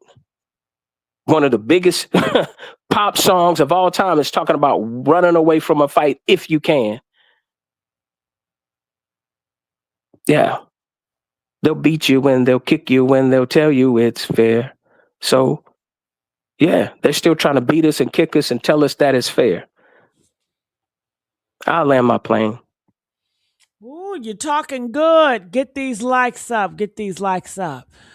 Okay, so you say that, okay, the Republican Party was not the Republican Party. What do you think Tucker and Marjorie, and I add this, Candace Owens, what's their next step? What's going to happen to them? And what is Trump going to do to them? Because I'm sure Trump probably sees them as like a betrayer. Well, this is what I believe. I believe both political parties are two wings on the same bird, meaning that all of these rich elites, when they get together, and I don't mean elite in like some nefarious way, I'm meaning in terms of you're going to have camaraderie with other rich people. They don't want to lose money. They want to lose power. So if this economy goes into the toilet, unless Trump just overreaches his authority and declares elections suspended, I see the Democrats, they have a good chance of winning the White House. They have a good chance because, again, the only reason why Obama got elected is because white folks felt guilt and pain from the economy going in the toilet under George Bush's record. I feel like if the economy had been good, maybe, just maybe, they maybe have given Hillary a chance, but she had too much baggage because of Bill Clinton. So that's the main reason why they let Obama go for it. So that goes to show you how terrible the economy was going. That's what it takes for white folks to have the ability and the capacity to listen. Their pockets have to be hurt. Again, dynamic change happens when they're uncomfortable. So because they were uncomfortable, they were looking for a savior. They were looking for something new. So who knows if Trump continued what he's doing with the Strait of Hormuz and some of these other things, because some of these folks don't know when to quit. So it's beyond him. You're going to have more price gouging, rent going up, people being laid off. Right now, people are angry. So even if Candace Owen and Tucker Carlson try to say that they don't align with Trump, just saying that you hate Israel or you don't like Israel is not enough, because most people are not anti-Semitic. I think you could see more people moving back towards the Democratic Party as long as the Democratic Party doesn't drop the ball. And that's what I'm afraid that the Democratic Party will do. And then you'll have people just sit out. Because think about it, if you have a fractured electorate with the Republicans, with the right, that gives the Democrats an advantage. The only way the only way I could see Trump, and that's what I'm saying is powerful with Elon, if they just underreport things and make it seem like everything's going well, they might be able to convince some people that they're crackpots. But a lot of people right now are feeling the heat from the economy. People remember how things were, before the jab, before that virus. People remember how the economy was. So I just think if they don't find a scandal on somebody, they better make sure they're squeaky clean.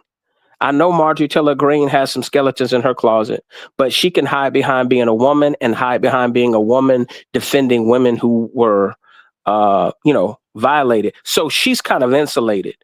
If he comes after her, even like the only reason why you'll have some of these conservative white women support her as opposed to a black woman is because they can see themselves with her. So when they come talking about, it's less about misogyny and more about the victimology of women. So that, because if they were against misogyny, they would divorce white supremacists left and right. Like I said, they will sit here and coddle white supremacy. They're comfortable being in close proximity to white supremacy, most of them. But when it comes to them thinking about their daughters and just thinking about corruption, especially since Trump ran on it, that's why this war is a convenient distraction from all of that. You really don't have. So in other words, as long as they can have you talking about the economy and talking about the war, that Epstein thing may lose some of its power. It may lose some of its staying power because everybody's more concerned about the economy. On the Democratic side, they have to be very careful about who they present. And I would say don't overdo identity politics. And they also can't alienate black voters. And so sometimes with their contempt, they don't listen to black voters. They talk at us and they just assume that they're going to always have our support. And that would be a bad move too. So I don't know. It's not totally easy for them, but I think it's their election to lose because he's doing enough right now that if over the next couple of years, people feel economic pain, let one or two of those bubbles pop and it's over for the Republicans. But keep in mind, the tech bros, they have JD Vance. They got Peter Thiel and them. They've put money behind Marco Rubio. So they know that they have people. I can see a Hispanic running for president this next time period. They're going to cater to the Hispanic vote. The left may try to push AOC, if not as a president, as a vice president, or they may try to find a Hispanic male. On the right, they got Marco Rubio. All they got to do is overthrow Cuba. All Marco Rubio has to do is distance himself from Trump and just say he was following orders, and all will be forgiven. They're going to claim that he's had, experience on a national stage outside of being a senator. So they're grooming him to be a presidential candidate. And since they're trying to use the Hispanic voting bloc to dilute our voting power, it's like that's who they're catering to now. The Democrats are just a little bit too late on it because they don't understand Hispanics, that Hispanics see themselves as white. They're kind of offended when you call them a minority, unless you're talking to educated Hispanics who will treat the Democratic Party, like I said, like free samples at the food court. They're like, you don't know that I identify myself as a white woman who happens to be Latina, but in terms of who I date, who I want to marry, who I want my kids to marry, they have colorism within their own culture. It may not be as pervasive as some of the white supremacists, but it definitely is there, right? So they don't necessarily align with black people with everything, and they definitely don't align with liberals with everything when it comes to LGBTQ, when it comes to some of the fake Christian stuff. Some of them can be swayed with that, and that's why I'm saying that's why the GOP will be like, all we got to do is let Marco Rubio run as a candidate, but not focus on race. See, because he's just going to say, well, this is proof that we have progress. I happen to be Hispanic, but I'm not going to focus on that because that's the biggest thing that they want. They just want to be deputized as white people and finally be accepted as being white. Because once you're white, you don't have to deal with civil rights. Does that make sense? Yeah. So you don't feel like they're going to get back at Candace for everything she's done with the Erica Kurd and Charlie Kurd? I mean, some people feel they like already she really are attacking her. Oh, they're she already attacking her. messed up a lot of things for them. Listen, if she keeps it up, is going to get her Negro wake up call. But a lot of us have been calling that for years. Like, I know she's savvy.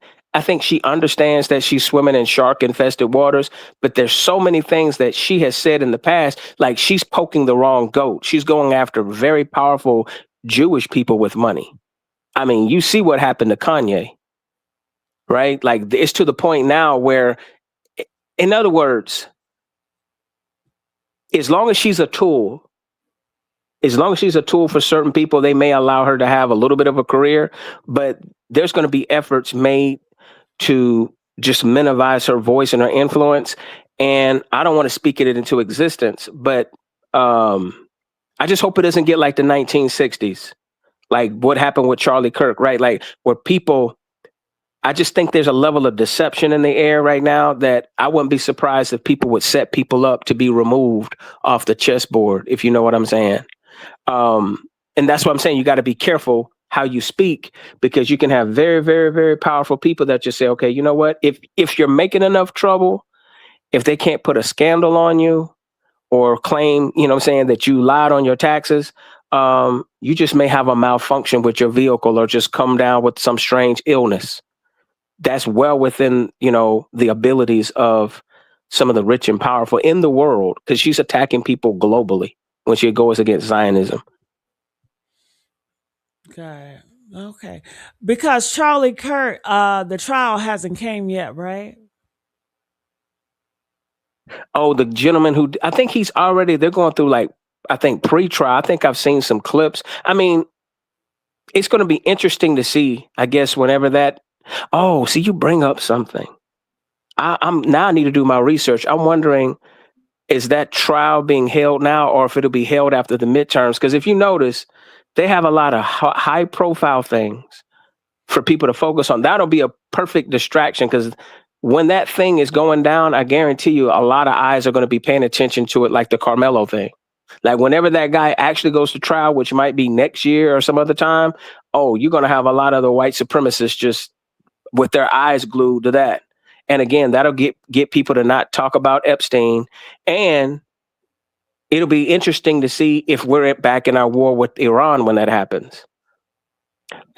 You know what I'm saying? Because it's all about timing and what they feel like the people can accept, because they're trying to see how people are going to accept prices going up between now and Thanksgiving. They just need that to not be too much of a shock to you. Like when I go now to Walmart, Walmart acts like a chick with an STD that just wants to keep the lights off when it comes to them selling Coca-Cola and everything else. You'd be like, what's the price? Now they got these digital price tags. Y'all notice? They don't even want to put the price. They want you to scan it. Or they'll be hiding. I'll be like, okay, so how much are these 24-pack of Coca-Colas? $15, $16. That is ridiculous. Do you understand what I'm saying, Gigi? Have you noticed that? Like the prices of things have crept up so much that I think sometimes they're embarrassed to even show you. Like literally today, I went to the aisle and I said, the devil is a lie. They had 12-pack sodas for like $9. And this wasn't even at Walmart. This was like at H-E-B. Rollback price, $7. I just started laughing like, wow. I remember when you could get sodas for less than $5, like $3.98 for a 12-pack. So listen, they're not going to ever get me to feel sorry for billionaires and multimillionaires. And that's really what it is. If you're a person who uses common sense and you call out greed, they'll either call you a communist or say that that you don't play well with others. No, I just know how to count. And I remember, like, man, y'all were already making record profits years ago. So I can imagine now there's no excuse for the prices to stay high. We're not dealing with some pandemic or nothing. So what's the problem? It's just there's no reason for rent to be as high as it is, which Trump claimed they were going to sign some bull that was supposedly try to control rent now, but it's a little bit too late for that. And they can't really order anybody to lower. So I don't know. Are y'all feeling what I'm feeling? Like I've been seeing things go up, and that's always been my concern. I think things will continue to go up, which I think at that point will put a lot of people in the poorhouse or damn near homeless, because if rent keeps going up, I just think for a lot of people, at least speaking in my family, it is starting to cause economic hardship where some of the young people who are trying to get their lives together are borrowing, they're robbing Peter to pay Paul. They asking Paw and Nemo and Uncle Robbie sometimes for help. Maybe not all the time, but enough. And we talk about people who work. So now that means you in America, you have the working poor. That's abysmal. When you have somebody who could become a trillionaire who is a welfare queen, essentially, getting all that government money from our tax dollars, but then you can't even take care of the people. But it doesn't surprise me because they did the same thing in slavery and in sharecropping. You think they were feeding our people the best? They had our people surviving on the bare minimum of scraps to just give them enough nutrients to make it through the day. There was no living high off the hog. We were getting the guts of the hog. Yeah. So, another thing I'm trying to pull up. Sorry about that. I'm trying to pull something up. Today, uh-oh. Today, they were asking Obama about Trump being obsessed with him. And I wanted to know your thoughts about that. Well, first off, Trump has had a history of being a white supremacist, which basically means that he deems black people are less intelligent and inferior than him. So he can justify the wealth that he's had and that his family has had. Number two, he's a narcissist. I think he has something that they call the dark triad. The dark triad is basically, it means you're like a sociopath, you're a narcissist, and then there's one other personality trait. But it's like three, it's like the worst of all three. I think, like, first off, you're a sociopath, then you're a narcissist, and then there's a third one. Somebody look up what dark triad is. But that's a term that I had learned recently, and I said, wow, that literally epitomizes all these people who can justify slavery and justify the stuff that he's doing. So since he has, remember, narcissists need a supply. It always has to be about him. So that means he's constantly comparing himself to Obama because he saw how Obama was just naturally loved and praised by everybody, by all different cross sections of people, by even some conservatives. So in his mind, he's like, I'm more successful than this guy. I've been on TV. You know what I'm saying? I've had whole television shows dedicated to me. So now it's like a competition for celebrity. So you got somebody who's a grassroots, homegrown celebrity, maybe that did have some marketing behind them, versus somebody that is an American-made celebrity. In other words, his whole biography or his whole, image is manufactured. Him of just being this Teflon, cutting edge, American grit, homegrown real estate guru, mogul. No, he has failed up. He's learned how to use other people's money, get loans, basically be a corporate gangster. Now, there's a lot of people that know that about him, so they can identify with it, especially the white supremacists that are struggling. They're like, that's exactly right. I want to be rich, white, with no accountability. I want to run my mouth with no filter and not get counseled and be able to do what I want to do with women. And I want to be able to bask in I'm white and I say so. If I get you to do a job and I decide not to pay you, so be it. Good luck trying to sue me in court. So he's basically been able to be an outlaw and a bandit, almost like an anti-hero for these incels and these people who want to justify a competitive advantage with white supremacy. Whereas the biggest thing that he envies and they envy is that Obama was loved. So the only thing they can do is try to manufacture either some criminality with them or something that they claim is immoral, or they just use good old fashioned racism, saying you're a monkey, an ape, a baboon. That's all they got. They couldn't find any dirt on this man. And I never seen him give a speech or anything that was divisive. And that's why I said, how could you go from this president to this president? That just told me a lot about America, like how ungrateful people were. Like, this man inherited a mess, basically pulled out a mop, tried to clean up everything, tried to duct tape what he could. He was sitting here and sanitized and tried to have heart surgery. He tried to peel to the heart of everyone and put sutures and sew up the broken heart of America. And as soon as they got on their feet, instead of saying thank you, they went back to the religion of capitalism and white supremacy. I want more. I deserve more. And guess what? Because of that, now I want the right to exclude you. So you never get, the American Negro has never gotten gratitude. They only sit here and do revisionist history and say, oh, we love Martin Luther King.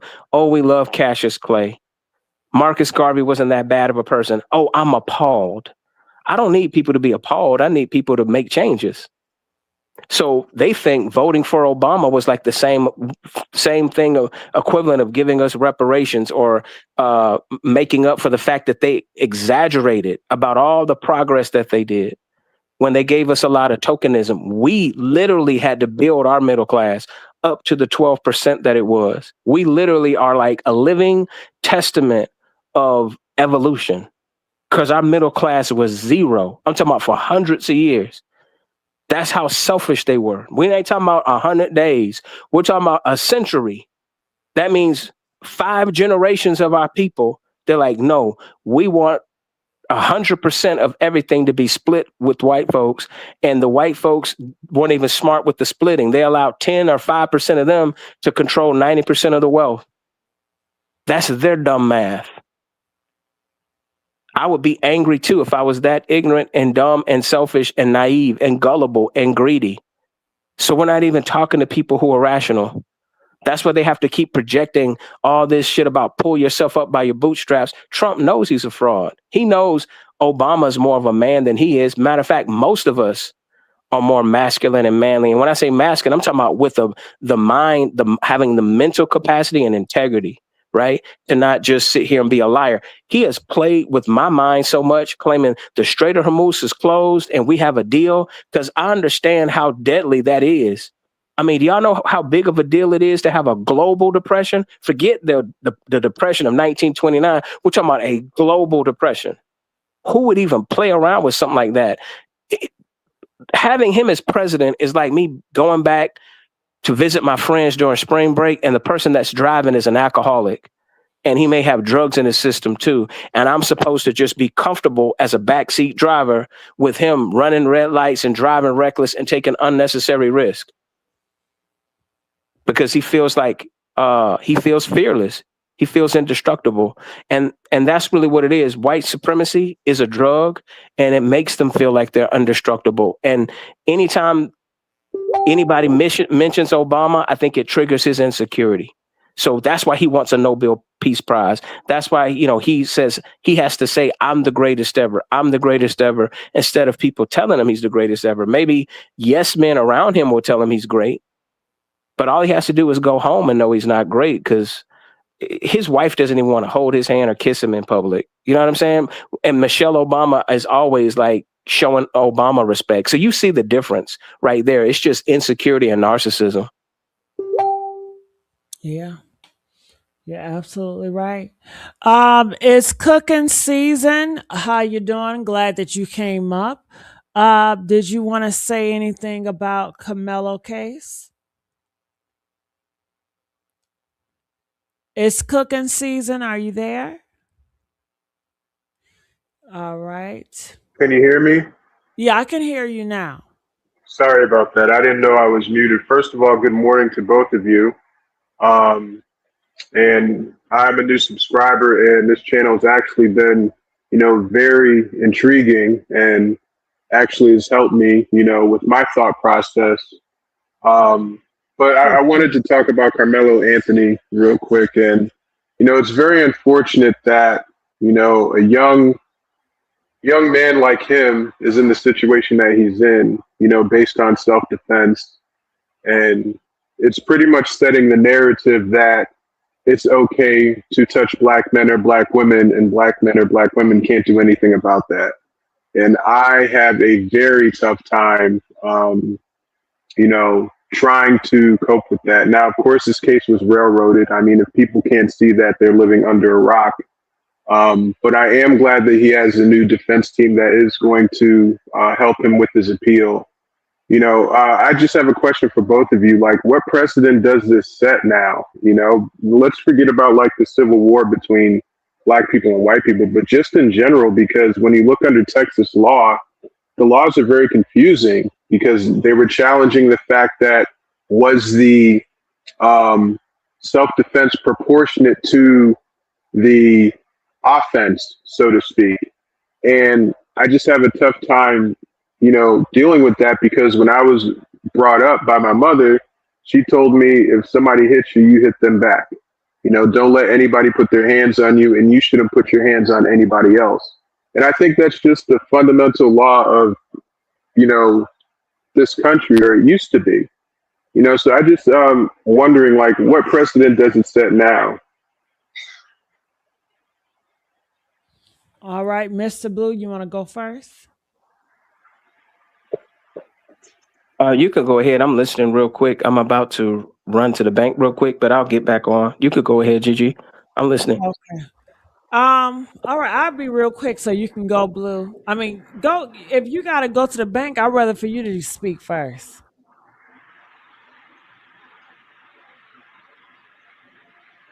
Blue, are you there? Yeah. I'll speak real to it. Listen, my daddy used to always say there's written rules and there's unwritten rules. There's the way things are supposed to be, and then there's the way things are. And what it is the American justice system is subjective. And for the American Negro, that's intended to make us fearful because it's intended to keep us in line. That's what this all boils down to is they're trying to bring back Jim Crow era fear, where we are governed by the common law and not the laws that are written, you know, in there and based on their interpretation. So it's like getting justice in America is like opening up a box of Cracker Jacks or getting a Happy Meal. You know you're going to get a crappy treat, but you just don't know what it is. And that's really the reality of it is now, because as the American middle class shrinks, we're going to see more of these results, because I've been trying to tell people I've seen a parallel between their violence and their domestic terror and their type of miscarriage of justice when their numbers were dwindling and they were low in the middle class.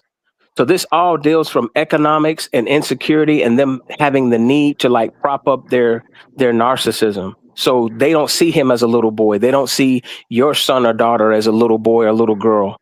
So the best thing that we can do is try to avoid, I'm not going to say avoid trouble, but as some people may say in terms of situation awareness, I would try to tell our children to not even be in close proximity to them, or we need to be there as adults accompanying our children, kind of like what Carmelo's mom said. She said, I wish I would have been there. And I know we shouldn't have to do it, but the point is we live with devils. We live with people that are actual predators, and sometimes we can't avoid conflict. So I'm still with, if somebody put their hands on you, you do defend yourself. But at the same point in time, I would say know where you're at. If you're somewhere where you think you'll get a fair shake, where people are chemically balanced, you know what I'm saying?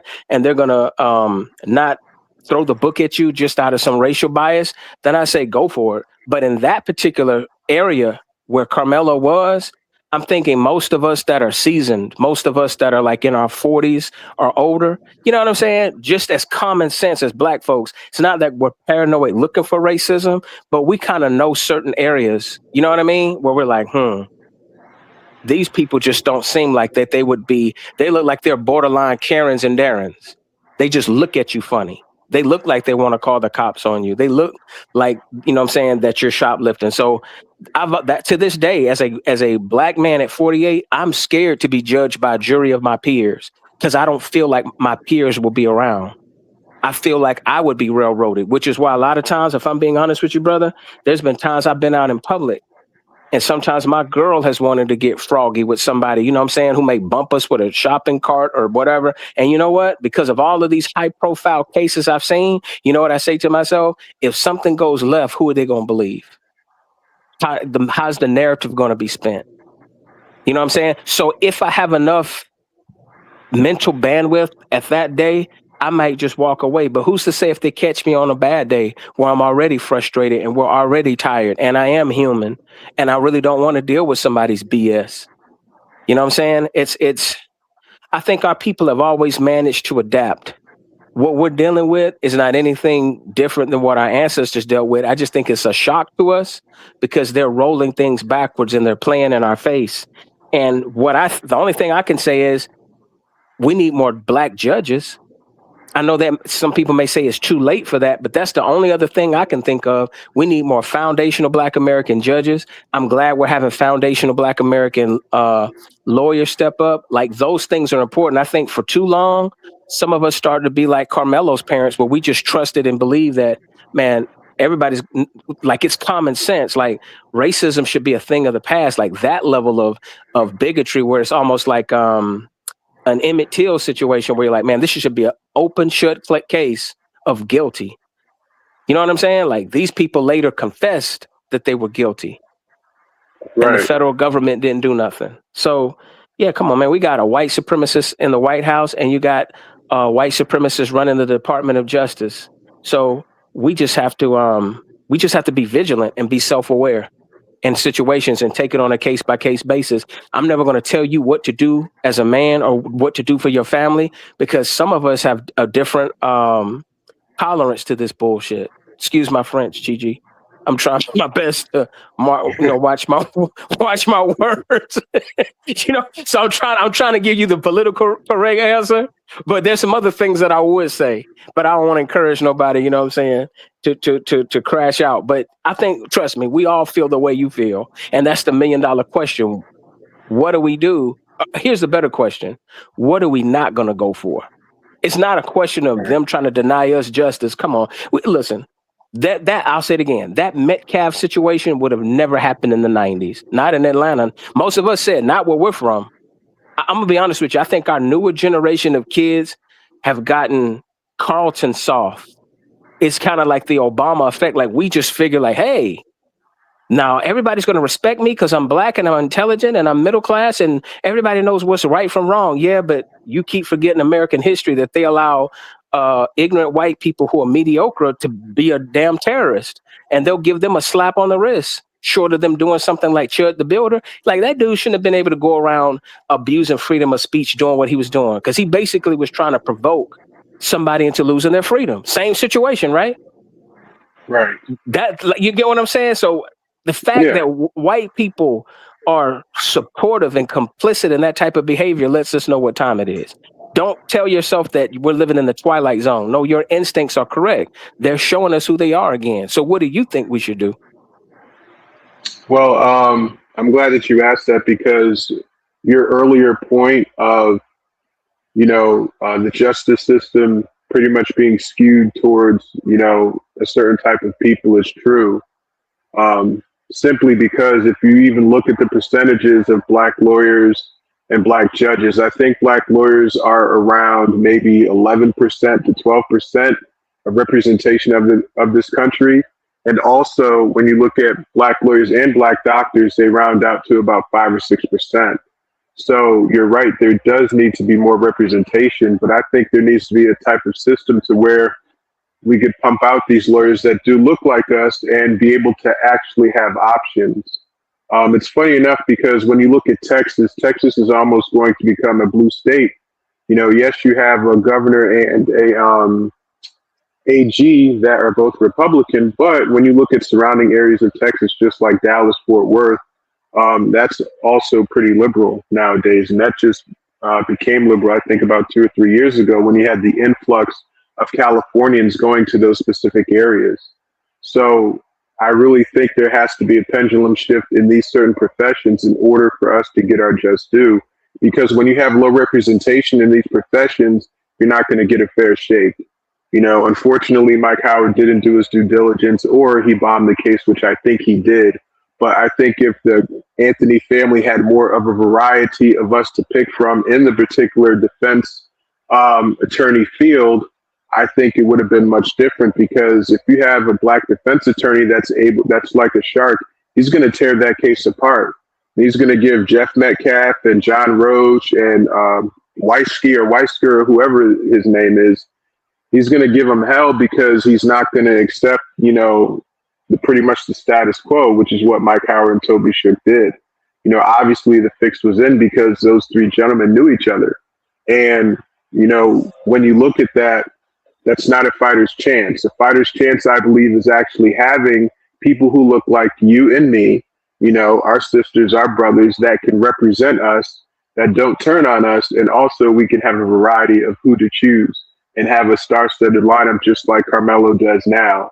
I think that will actually change the shift and also force, other entities of people to either comply with what our demands are or give us what you owe us. And I yield the floor there. No, I agree with you. What I think is happening is there's a shift in political consciousness. And also, since we've gotten back to just prioritizing our lineage in terms of lineage identity, I think moving forward, this case right here is going to be pivotal because I think now it gives everybody no excuse. This is kind of like, in my opinion, when I heard the verdict, I said, this is the bookend from the Trayvon Martin case. Trayvon Martin, that was to me self-defense on his part. You had somebody following you with a weapon, harassing you, you know what I'm saying, in the dark, being aggressive with you. To me, I'm like, this is all. If at the very least, you had somebody who wasn't a police officer, right, being overzealous, and he unalived with the M word. I can't use the M word because that's really what it was. Mm-hmm. And then now you got this particular case, which I'm like, yeah, this is a clear case of self-defense. So it shouldn't have been, so the fact that there's a travesty of justice on both of those, we just had to learn to get on code. And now more of us are going to be on code. And that's where I feel optimistic about the younger people. Like a lot of the younger people now see what time it is. It may not completely be 1950s. I think we can turn things around. I think if the Democrats are really serious and want to really go back to being the party for the working people as opposed to a party for just the elites, and they play too much on identity politics, I think they can broaden that umbrella because when the middle class was doing better, you didn't really have as much as this racism as you have now. That's what I noticed. That's why maybe the 80s and 90s were not perfect, but the middle class was a little bit stronger. So, what did 50 say? People get mad when their paper don't stack right. That's what that's what it is. When their paper don't stack right, the Ku Klux Klan comes out and they give us a travesty of justice.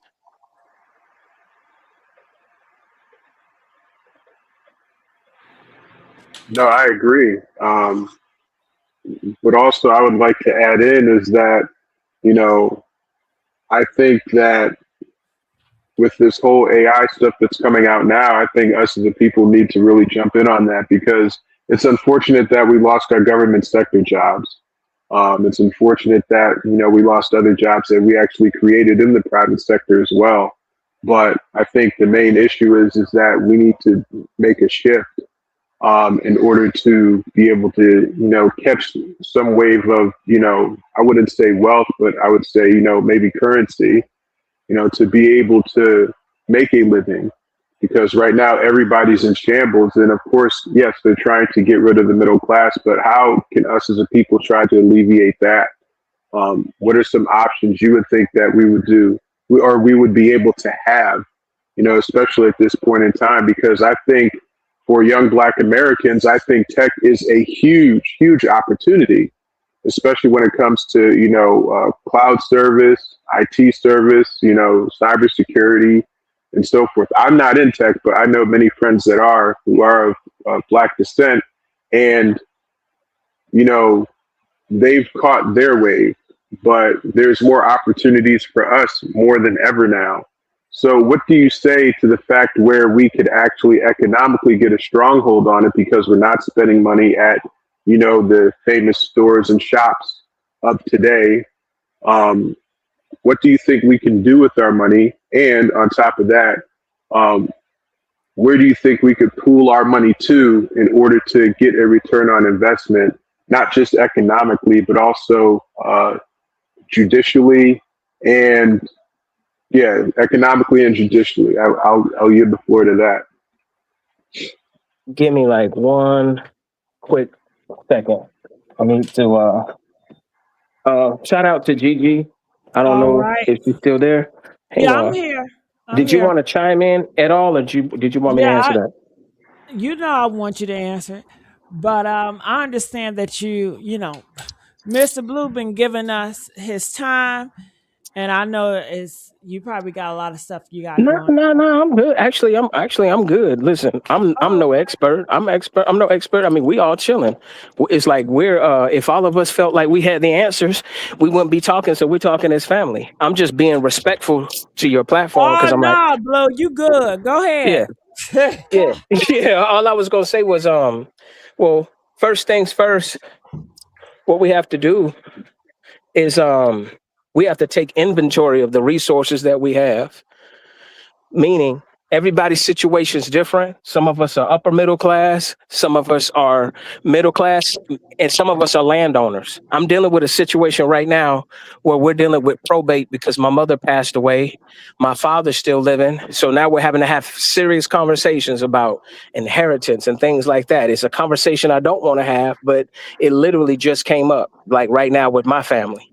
So to your point about tech and everything, I think in general, all of our people need to be educated, whether they want to get a job in it or not, because the more you understand science and technology, the more you understand the world around you. And you're not, if everything is demystified, right? And they can't easily trick and, and deceive you. We'll have more of a scientific problem solving, analytic mind. You know what I'm saying? We'll become architectures of our own destiny. Now, when it comes to political power and economic power, both of those things they do run parallel, which is why they try to prevent us from having home ownership, which is why I was going to say next, I think we have to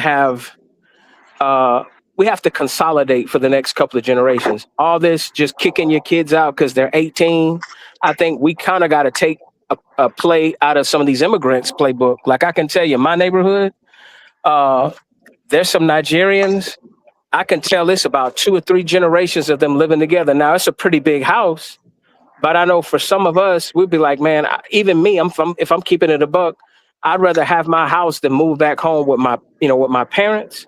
But in terms of the reality of what we're dealing with, because they're trying to limit some of our opportunities, that's why when they talk about censuses and they talk about household income, they're not necessarily talking about a couple. They're talking about everyone that lives under a roof. So when they say the median income is $54,000, that could be 3 people working at McDonald's living under one roof, or it could be one person who has a degree.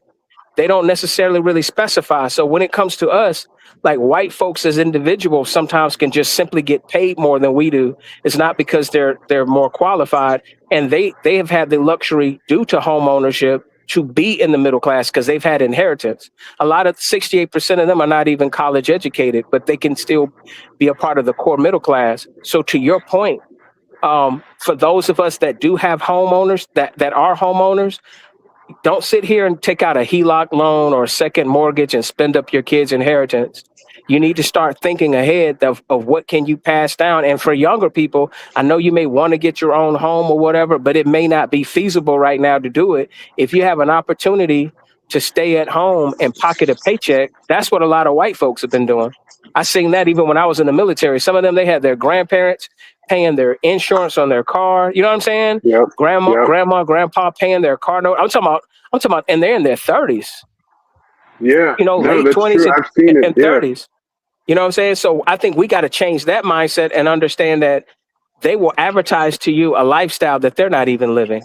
There's nothing wrong with consolidating resources. And then if we can consolidate resources, that'll make the overall spending power in that household change. So now you can start thinking about entrepreneurship or prioritizing the younger people in your family. See, we'll go back to lineage, be like, okay, we got a college fund set up for my niece, my nephew, or my son or my daughter.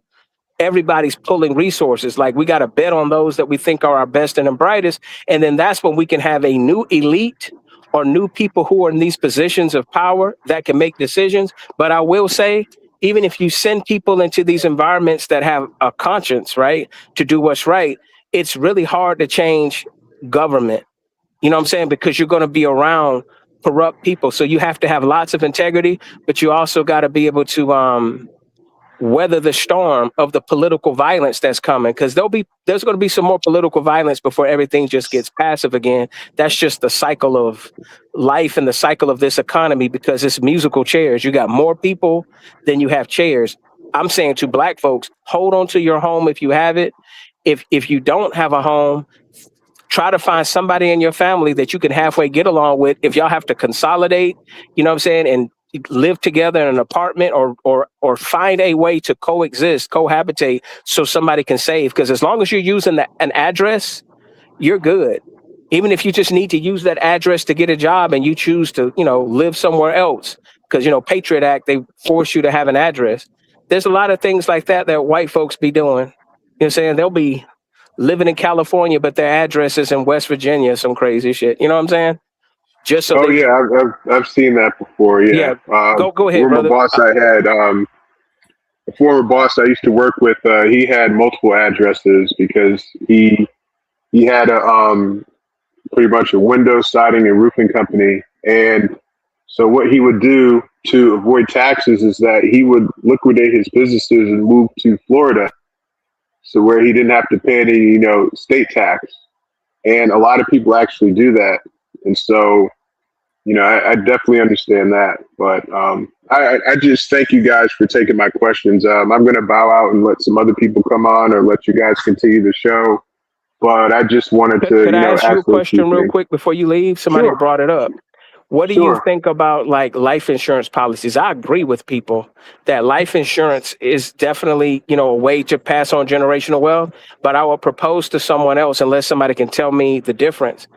Most life insurance policies, you have to pay monthly. So here's the thing. If somebody gets unemployed or somebody deals with economic hardship, which is part of the reason why I'm saying we need to consolidate our resources and kind of stay in the nest a little bit longer, because all it takes is for you to have a break in continuity on paying on some of those policies, and they'll find a way to renege. Or let's say if you outlive the terms of a policy, like 20 years or whatever, they'll try to like renegotiate and then charge you more. I think my dad said he was dealing with that he outlived a policy that he had.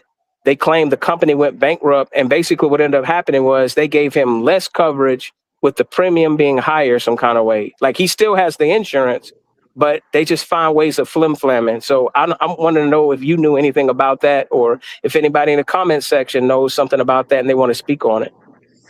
Well, with insurance policies, I think it depends on which policy you get. Now, there are policies where you do pay low and you can actually borrow against your policy, but it's going to take many recurring payments for you to do that. You have to build, some type of cachet with the insurance company in order to be able to borrow against it. Now, I don't know the policies offhand, but I do know something called infinite banking, to where you can borrow a lot of money against your policy. And pretty much what you do is that it's not taxable, so you can pay back your policy like I think like maybe depending on a certain amount of payments, you could pay back that policy with your recurring payments, because you're borrowing against your policy. But for the most part, it just depends on which one you have. Now they have like multiple ones to where you're paying a lot and you're saving a lot of money in your particular policy, and you won't touch it for maybe 2, 3, 4, 5 years. And there are other ones to where you could just borrow against it whenever you want. It just really depends. This is my question to somebody that said something about whole life.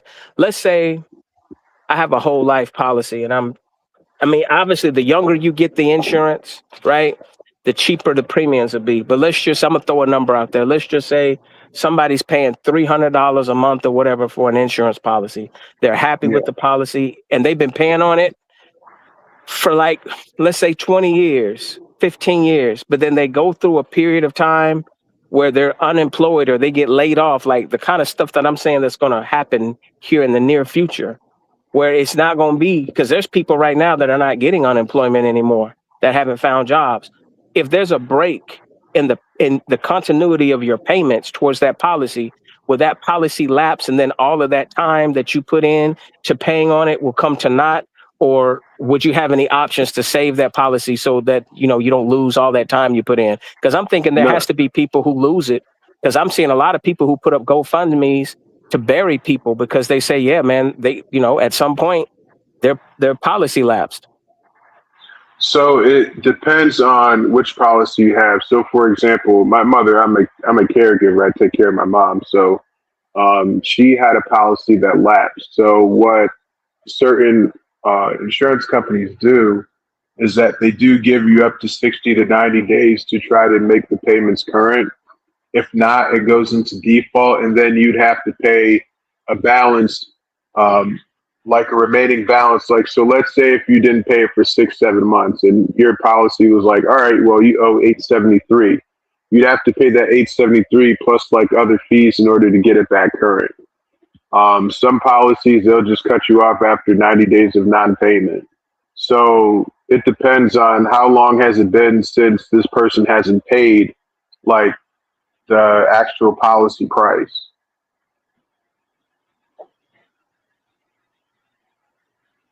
Has it been like? No, you answer that, and I would say the one, especially the companies that would straight up just cut you off. I feel like there's more of them like that than we realize, and that's what I'm saying. Everything that you're saying right now, I just think naively, we just think that if as long as we keep our nose clean and we do the right thing, that we forget that this is capitalism. Like any opportunity that they get to take money from you, but then it's almost like dealing with auto insurance companies. No matter how good the company is, if they can find a way to swindle out of, what I'm saying, paying for what you're paying, covering you, they'll try to get their way out of it. You know what I'm saying? Did you have your seatbelt on? Was it daylight or nighttime? You know what I mean? I totally feel you. I think that, like, well, for example, right? She had Fidelity. So with Fidelity, what happens is if they do give you a grace period, but you'd have to call them and tell them like, hey, I won't be able to make this payment. I won't be able to, pay until this. Now, what some insurance companies do is they will freeze your account to where that, you'll still have some benefits, but you don't have to pay on it for a certain amount of time. Now, let's say, for example, you freeze it for 2 months because of the hardship, but after those 2 months, you're not able to pay. Like, what they will do is that they will either extend it if you call back in, or they'll be like, hey, we can only do another month. After that, it's going to go into default. It just really depends on, which company you pick, because each company has different sets of rules. I mean, yes, they have the generality rules of like, insurance policy, so forth. But there's some kinks to where they're able to, manipulate and be like, well, we can do this, but we can't do that. We can allow them to do this, but not that. Each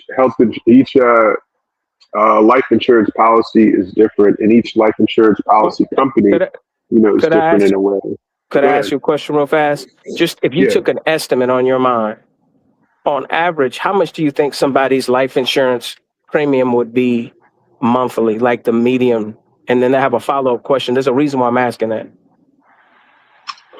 I mean, I'll guesstimate on this one. I honestly don't know, but I think the average person's life insurance policy would probably be at what, 10,000, 15,000, if that, maybe.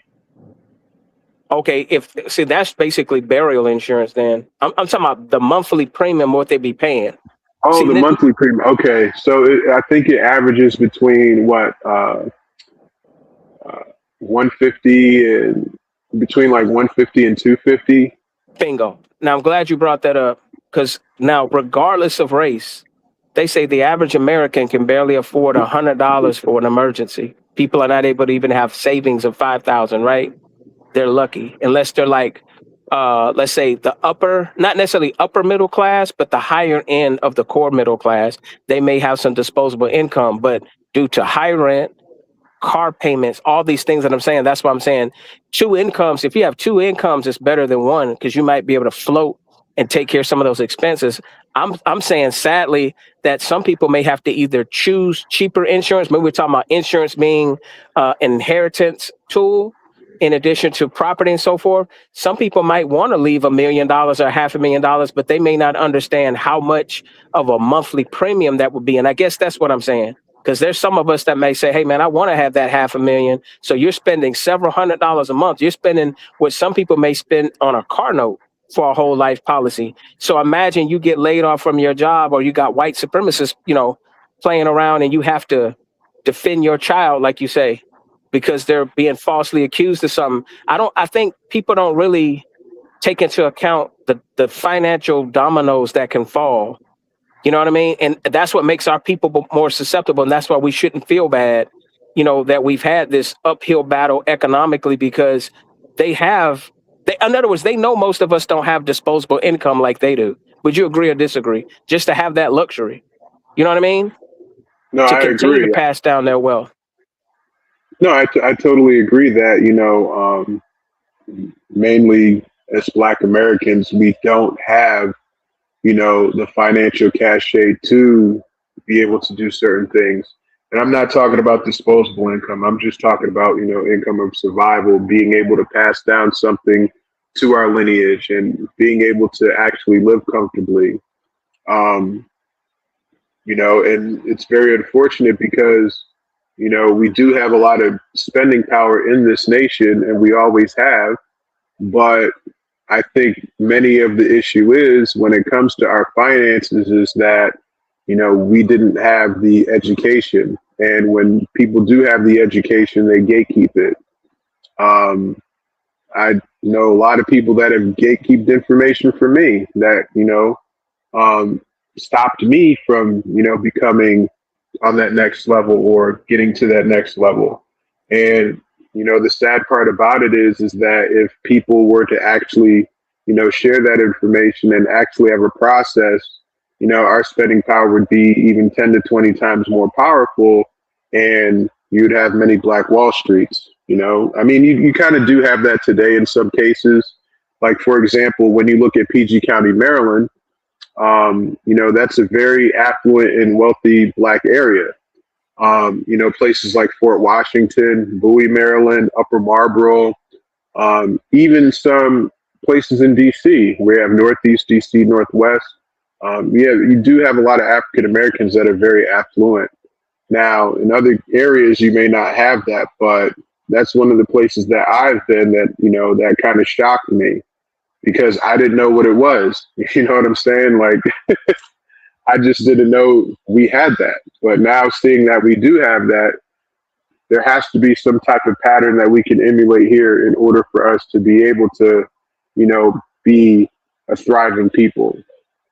I just don't want us to have pockets of thriving people, but us collectively become a thriving people. You know what I'm saying? Because in other areas, like let's say Florida, like Dade County is, not the best area for African Americans because you have, you have a lot of violence there, unfortunately, and a lot of poverty there. And you're not able to, a lot of people there aren't able to flourish. You have all these millionaires and billionaires moving down there, but they're moving to the Brickell area. They're moving to, the Tampa area. They're moving to other parts of Florida, bringing that property value up statewide.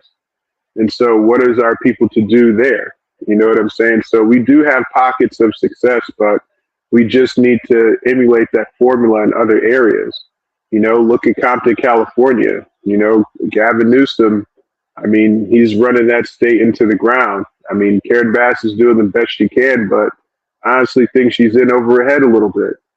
But at the same point in time, I think that if our people can come together financially, we'd be able to get rid of the, financial tropes economically. And it's just very unfortunate that the times that we're in right now, we're not able to pool our monies together because, we're paying $6 for eggs still. We're paying, $5, $6 a gallon for gas. I have a question. What did you think about my idea of, I'm just talking about people in their own family. They doesn't have to be extended family. Just people kind of consolidating resources. Like if you're a parent right now, you don't have to necessarily be a baby boomer. You're older, you're establishing your life. I know you're an empty nester and you're happy. But like if your kid is out here struggling, paying $1,700, $1,800 a month for a studio apartment, I mean, and they live less than 30 minutes away from you. In other words, if they don't live out of state, I just think that unless somebody has a drug problem or something, I don't see why somebody would have a problem with them staying to just stack up bread and put, you know what I'm saying? Everybody can each one teach one, help anyone, help each other, especially if you have extra bedrooms and space. You agree or disagree? Because I'm saying our white counterparts, and I'm seeing Mexicans, and I'm seeing Asian people especially do it. That's why they'll claim, oh, the average Asian household is a couple of $100,000, whatever. It's because they got 2 and 3, 4 people living there. You feel me? I'm telling you, it's I'm because they witnessing. got Wang and Lee living there, and they're like 27, and they're, you know, going to school still and working and stuff. And no, I agree with it. I think, and here's the thing, like for us, we always have this notion like when you turn 18, you turn 19, you got to get out of the house. And, you know, that's the mother and father because they do want to live their life. But at the same point in time now, you really can't live your life because, you know, life costs. So I do think that we need to adopt that. And on top of that, I think that it would help us out because our money would be circulated in the household. Our money is too circulated out of the household, and that's why we don't get a return on our investment. Like, for example, let's say, let's say, like, all right, let's say you're my dad, right? And I'm like, all right, well, Dad, you know, I'm gonna come in. I get like maybe $1,500 a month. That $1,500, let's say if I give you like $750 of that, that $750 could go towards your mortgage. So now you have extra mortgage that you can pay per month, and then you can close on the house quicker, or not close on the house, but you know, close on the mortgage quicker, and you would then be able to pass that down to me if you wanted to. I mean, I think we need to think like that, you know, to keep our assets, because sometimes what we do is we just get overzealous and we get rid of them, and because we don't want to deal with them, or you know, there's nobody in the house anymore. And also, too, we want a quick buck. So I think that, you know, the best thing to do is to keep our assets the best way that we can, because it will help us build the infrastructure even more and lock in that legacy where we could pass down things to, you know, our sons, our daughters, you know, our grandsons, our granddaughters, and so forth.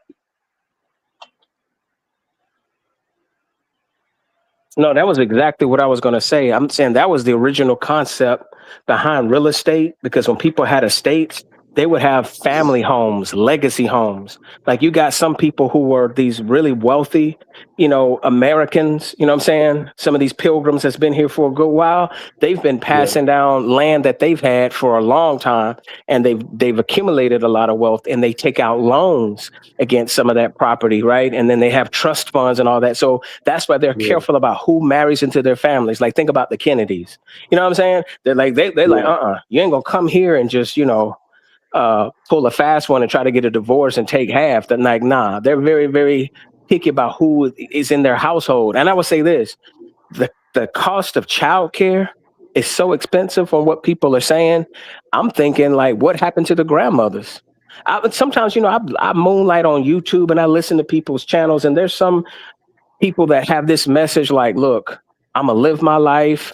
And it's like they put down other women. And in particular, I've seen some Black women, I won't mention the names of the channels, they're putting down other Black women. Like for some reason, people have this air to kind of like act like everybody's a Pookie and a Ray Ray and we need to do better. But sometimes it's like, nah, how about you stop trying to live your second childhood and you're willing to be a grandmother, especially if you're retired. You know what I'm saying? I'm not saying you got to knit sweaters, but I'm saying what happened to just coming together, you know what I'm saying, as a village? Because in the end of the day, it's like you don't want, I mean, some of these people are paying over $1,000 a month for childcare. And I'm saying, and they're not making like $200,000 a year. I'm gonna be honest with you, I don't know how people are doing it. It must be credit cards, it must be, I don't know, maybe people living together. How do you think people are doing it with all the expenses going up? Well, what they're doing now is that they are actually going to, you know, homes that are started, like childcare startups, for example. Like, let's say if you know a neighbor that's starting childcare, they will go to that neighbor before they'll go to a childcare service because it's cheaper. And on top of that, it's in the neighborhood. I've seen a lot of that. I've also seen, you know, where parents just, you know, take the brunt and take care of the kids, pick up the kids from school, you know, take them to school, have them stay at the house. You know, I know somebody that, you know, is a grandmother and she takes care of like 2 kids while the mother works. And what happens is that, since they're closer to a better school system, they stay at the grandmother's house and then they go to school, and then the mother picks them up after school. So they arrange something like that. I mean, there are multiple ways to do it. I just feel as though, in order for us as a people to save more money, like, we're going to have to shack up for a little bit. And it'll be beneficial because when you look at having a condo or having a house, and you pay a mortgage, but also at the end of the year, you got to pay, state property tax. And depending on the percentages of your state property tax, it'll determine if you can either afford a home or not. So, don't forget about homeowners insurance. Insurance right now is highway robbery. Let me tell you, dude, I'm paying several $100s or more. Put it this way, I'm paying more on my mortgage after refinancing my house somehow than I did before I refinanced. And it's only because of homeowners insurance here in Texas. And where I'm at, there's not no tornadoes and none of that. But basically, when they get done giving you this long Porky Pig explanation, it's basically they're saying, it's because everybody else is raising their rates, so we're going to raise our rates. Because then they'll say, well, it's the cost to rebuild. So that's what I'm trying to tell you, what people don't understand with this Strait of Hormuz thing. If they say that there's been an oil shortage or it's going to help affect the supply chain, that means all these jokers are going to claim to rebuild your house, to repair your house. The costs are going to increase because the transportation costs went up. You know what I'm saying? Like logistics all over America, the costs are going to go up. Jet fuel. I mean, jet fuel is skyrocketing, because of this whole Strait thing. And also, too, we can't forget back in 2024 under the Biden administration, 2020, 2021, around that, he depleted the oil reserves. And that's kind of like why we're in the situation we are in now.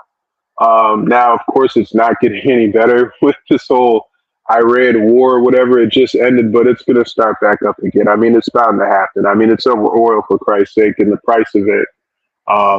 And I see the play. Like, what Trump is trying to do is just try to get more people to buy our oil, to build up money, because we have oil reserves in Venezuela as well, since we brokered a deal with them. And he's just trying to get everybody to buy from us. I mean, that was the play initially for the war. It wasn't because of, regime change. It wasn't because of a nuclear weapon. It was because of oil.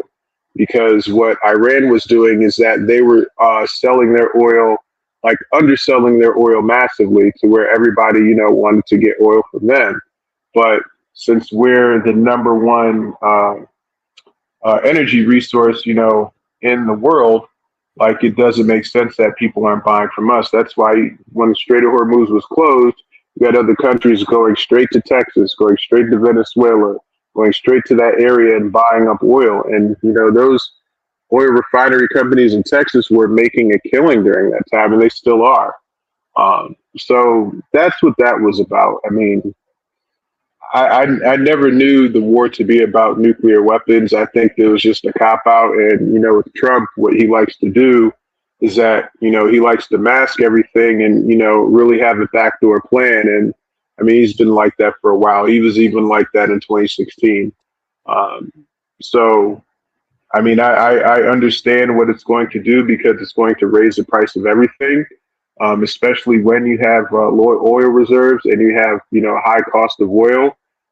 What's going to go up? I mean, to build the house, I mean, construction companies are going to start, raising their prices as to, build. Like, it's just a trickle down effect just based on that. And that's why it goes back to what you're saying. Like, we no longer have the luxury of just not being an informed people. We have to have self-awareness and ask questions and learn. Like, if you have an AC system and you're a homeowner, you should know what a capacitor does, what a contactor does. You know what I mean? You need to understand how your system works. If you have a car, you need to understand the solenoids. You need to understand why your check engine light is coming on. Because you have a lot of these jokers who will overcharge you for very, very little, small, minor things. Because again, due to capitalism and the nature of it and this artificial scarcity, instead of valuing a good, high-paying customer, what happens is people will try to slay you like a buffalo. They'll be like, we haven't had any, you know what I'm saying? I haven't had a good customer in a good while. So instead of being honest with you, I'm going to claim that you need, to overhaul your whole engine, when it could have been something that was just a couple of $100.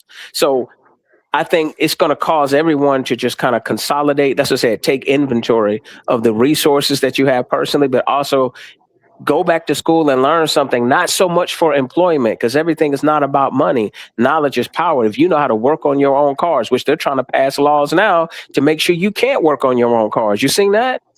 Right. See? Yeah, I've seen that. So you have to go to the dealership. So this is what I'm trying to say. When we talk about paying for life insurance, unless your job takes that $120 or $200 out a month, let me tell you something.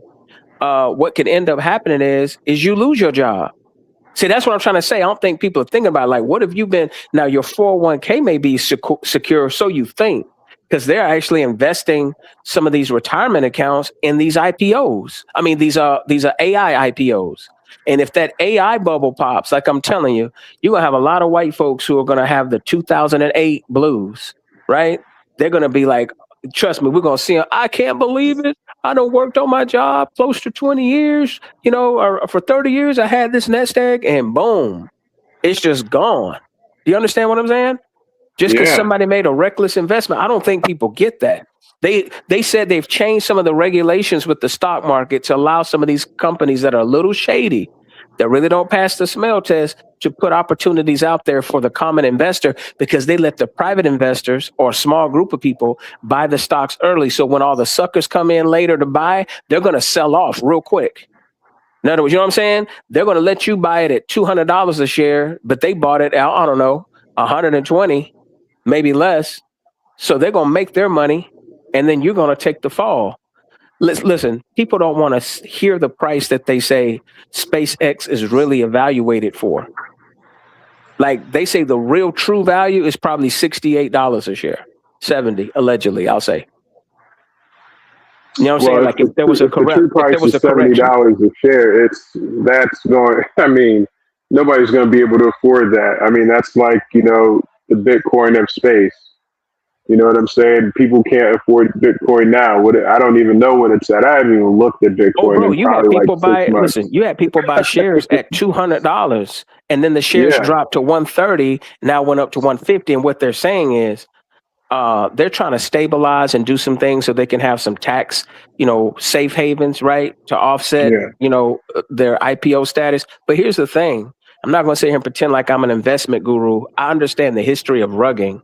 And rugging basically means you have people who will artificially inflate the value of a product, and then they sell it off really quick and leave everybody else holding the bag. You're familiar with that. And what I'm saying is, we've seen it happen before, time and time again. I don't understand why some white folks keep falling for it. It's almost like, that's why it's better to not be greedy and diversify and just put your money into like legacy companies that you don't think are going to go insolvent. Like, say something like Coca-Cola.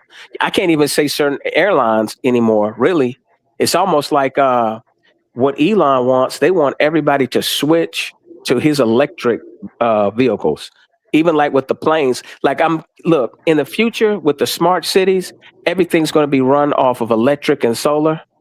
And everybody that's using gas is going to be considered ghetto and low class in the 15-minute cities. Or better yet, 15-minute cities, you don't even need a car. You could just walk. That's how it was for me. When I went to Denmark, when I went to Europe, in some places, it seemed like they wanted to have things where it's almost like a 15-minute city where you could just be in one particular part and just walk. They have emission taxes for people who drive cars. Like, they make it expensive for you. They rather you ride a bike or walk or just do ride share rather than own a vehicle. Do you know what I'm saying? No, I definitely understand that. And I mean, when you look at it, like the whole electric city thing, that probably won't happen another 50, 60, 70 years. I mean, they're gearing towards it, but I mean, when you think about it, you still need, gas cars. And the reason why you still need them is because, even with electric cars, like the charging stations, like they're mainly is an oil reserve below it. So you're still going to need oil regardless. I mean, you're going to need oil to facilitate, these tech companies that are trying to build big, tech offices, like especially in Memphis and, Texas as well. It's become a hotbed for tech. And, I really think that the bottom line is, we're going to have to adapt one way or the other. I do understand, like with, the whole Elon thing, that he is greedy, but, one of the things that he does actually is he borrows against his stocks. So, I mean, SpaceX, his stock in SpaceX is like, what, $29 a share, maybe $30 a share. He's going to borrow against that. And then what he's going to do is he's going to move to Florida and not pay any taxes on what he borrows.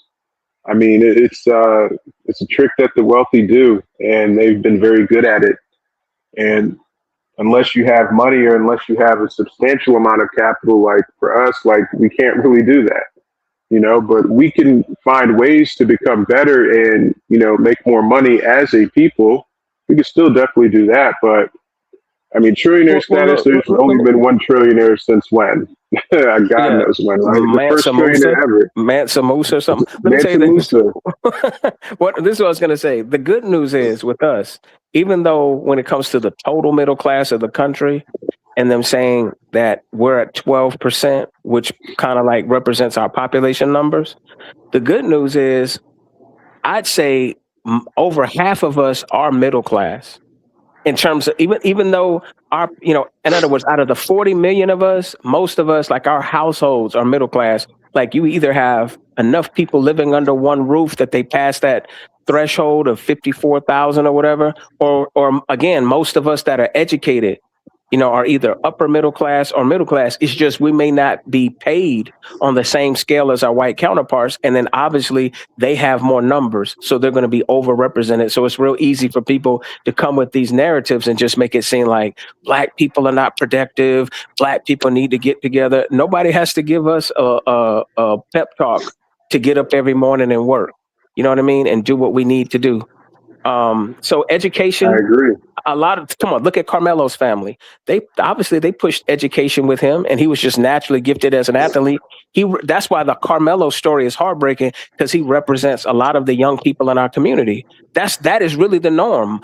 The majority of our kids are smart, they're intelligent, and they're looking forward to entering either a workforce that will give them an opportunity to earn, or hopefully somebody Black will have their own firm or something, and they'll be able to create an opportunity for someone. We don't have a defeatist attitude. If anything, the people crying about the system now are the same people who are trying to tell us to stop crying. So it's like a lot of projecting is what I see. And I'm going to call it out every time I hear it. You know what I'm saying? What do you mean Black fatigue? You don't live around Black people. What do you mean reverse racism and white genocide? Those are lies, and those are myths, and those are stereotypes. Just because you keep telling a lie doesn't make it true. It's just nonsense, to be honest with you. And these people are, to me, a lot of these people are sociopathic narcissists. That's all it is. Yeah, and I do agree with that. But, I wanted to harp on your point of like Black fatigue. And I just want to say this about it. It's been commercialized and ostracized, but I think for us as a people, we need to start calling out the bad actors that look like us. And the reason being is because representation is the best presentation, in my opinion. And, I don't want somebody that looks like me to, diminish how I am. Like, I don't care about the perception of other people of what they think about us. I just care about us in general, I don't want the bad actors that look like us to dominate and to set the narrative for, traditional Black folks like you or I, because you sound like you're pretty traditional, yourself, very well educated, you know what you're talking about. But I think we need to start doing that as a people. And you won't have this narrative of who we are, what we do, because what's happening right now is that the whole Carmelo Anthony situation is synonymous to other people dictating of who we are. Like, think about how they trashed that kid online. Like, young Black boy, 3.7 GPA over 21 scholarships, unheard of. Like, I remember I was in high school, I maybe had like 2 or 3. But this dude got like 21. I'm not mad at him. I'm actually happy for him, because we need for people to see us in that light more. not because just to see us in that light, but because just to show that, yeah, we are here, we are arriving.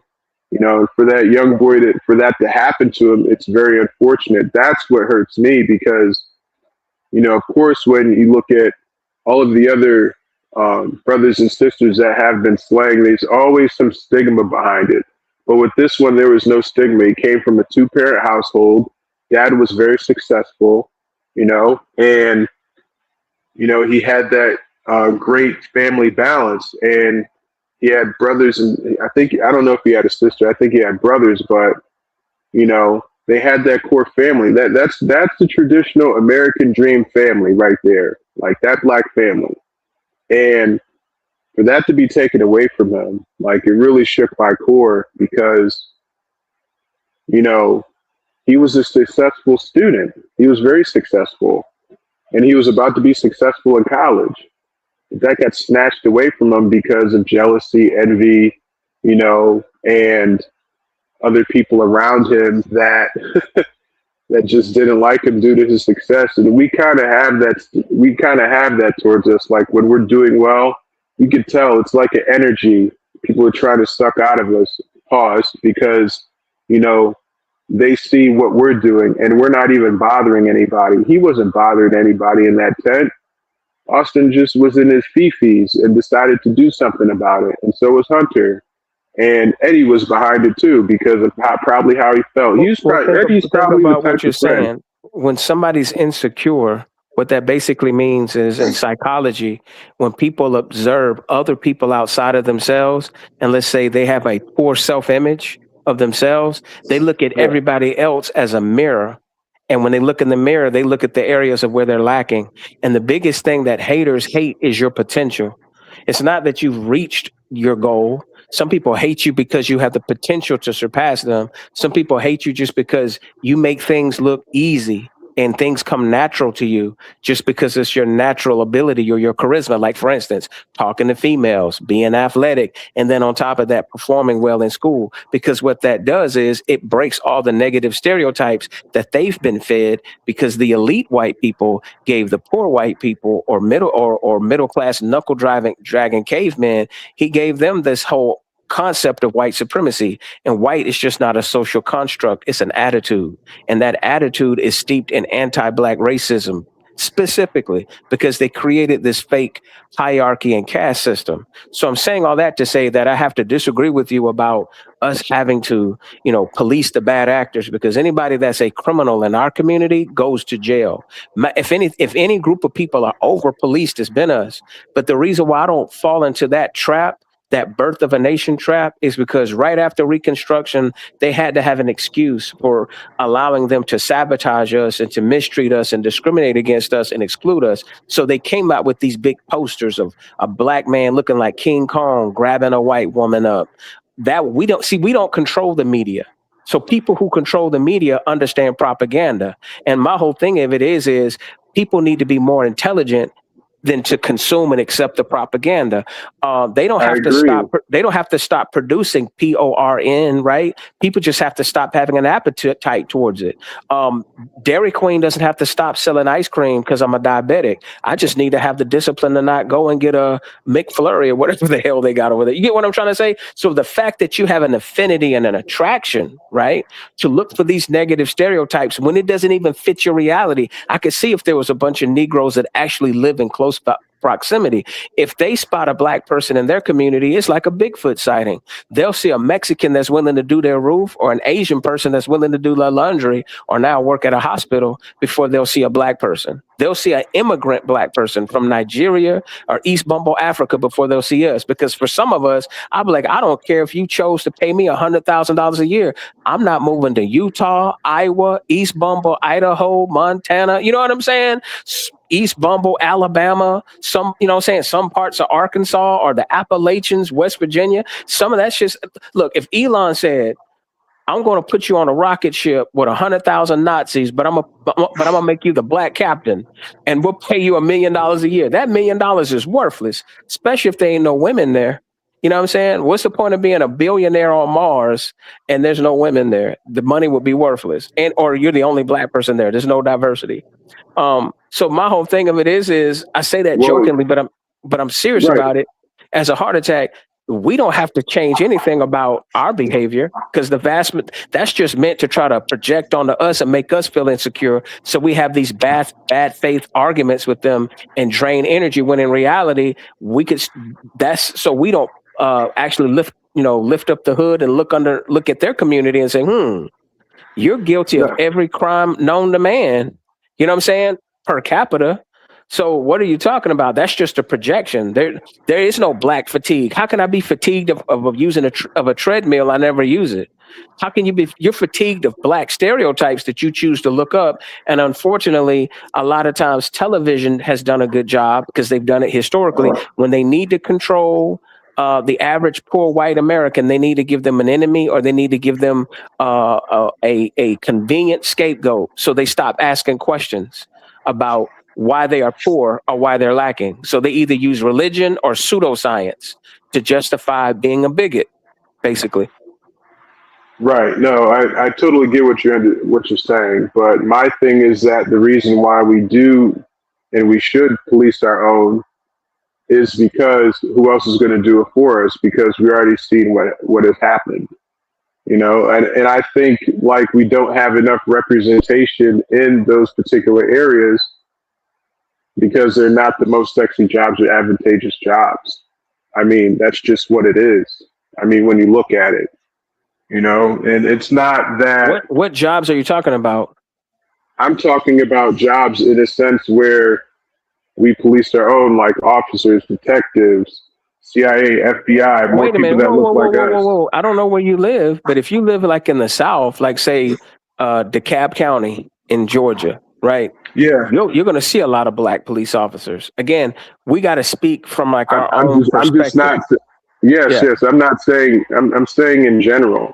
So when I mean in general, I'm not going state to state. I'm saying nationally, like in this country, that's what we need. You know, I'm using everything off of a macro level and not micro. And the reason I'm using macro. Think of it this way, brother. Think of it this way. We're a minority in this country. So what that means is when it comes to representation in terms of being police officers or being FBI agents and all of that, right? Obviously, our numbers are going to be a little bit lower than obviously the dominant society that has more numbers. But like take January 6th, for instance. You had brothers being called the N-word and they defended democracy. You had a brother who literally had to take a lethal shot to protect, you know what I'm saying, elected officials. People got that close and were willing to be degenerate. They basically regressed America down into a trailer park. So we want to talk about accountability.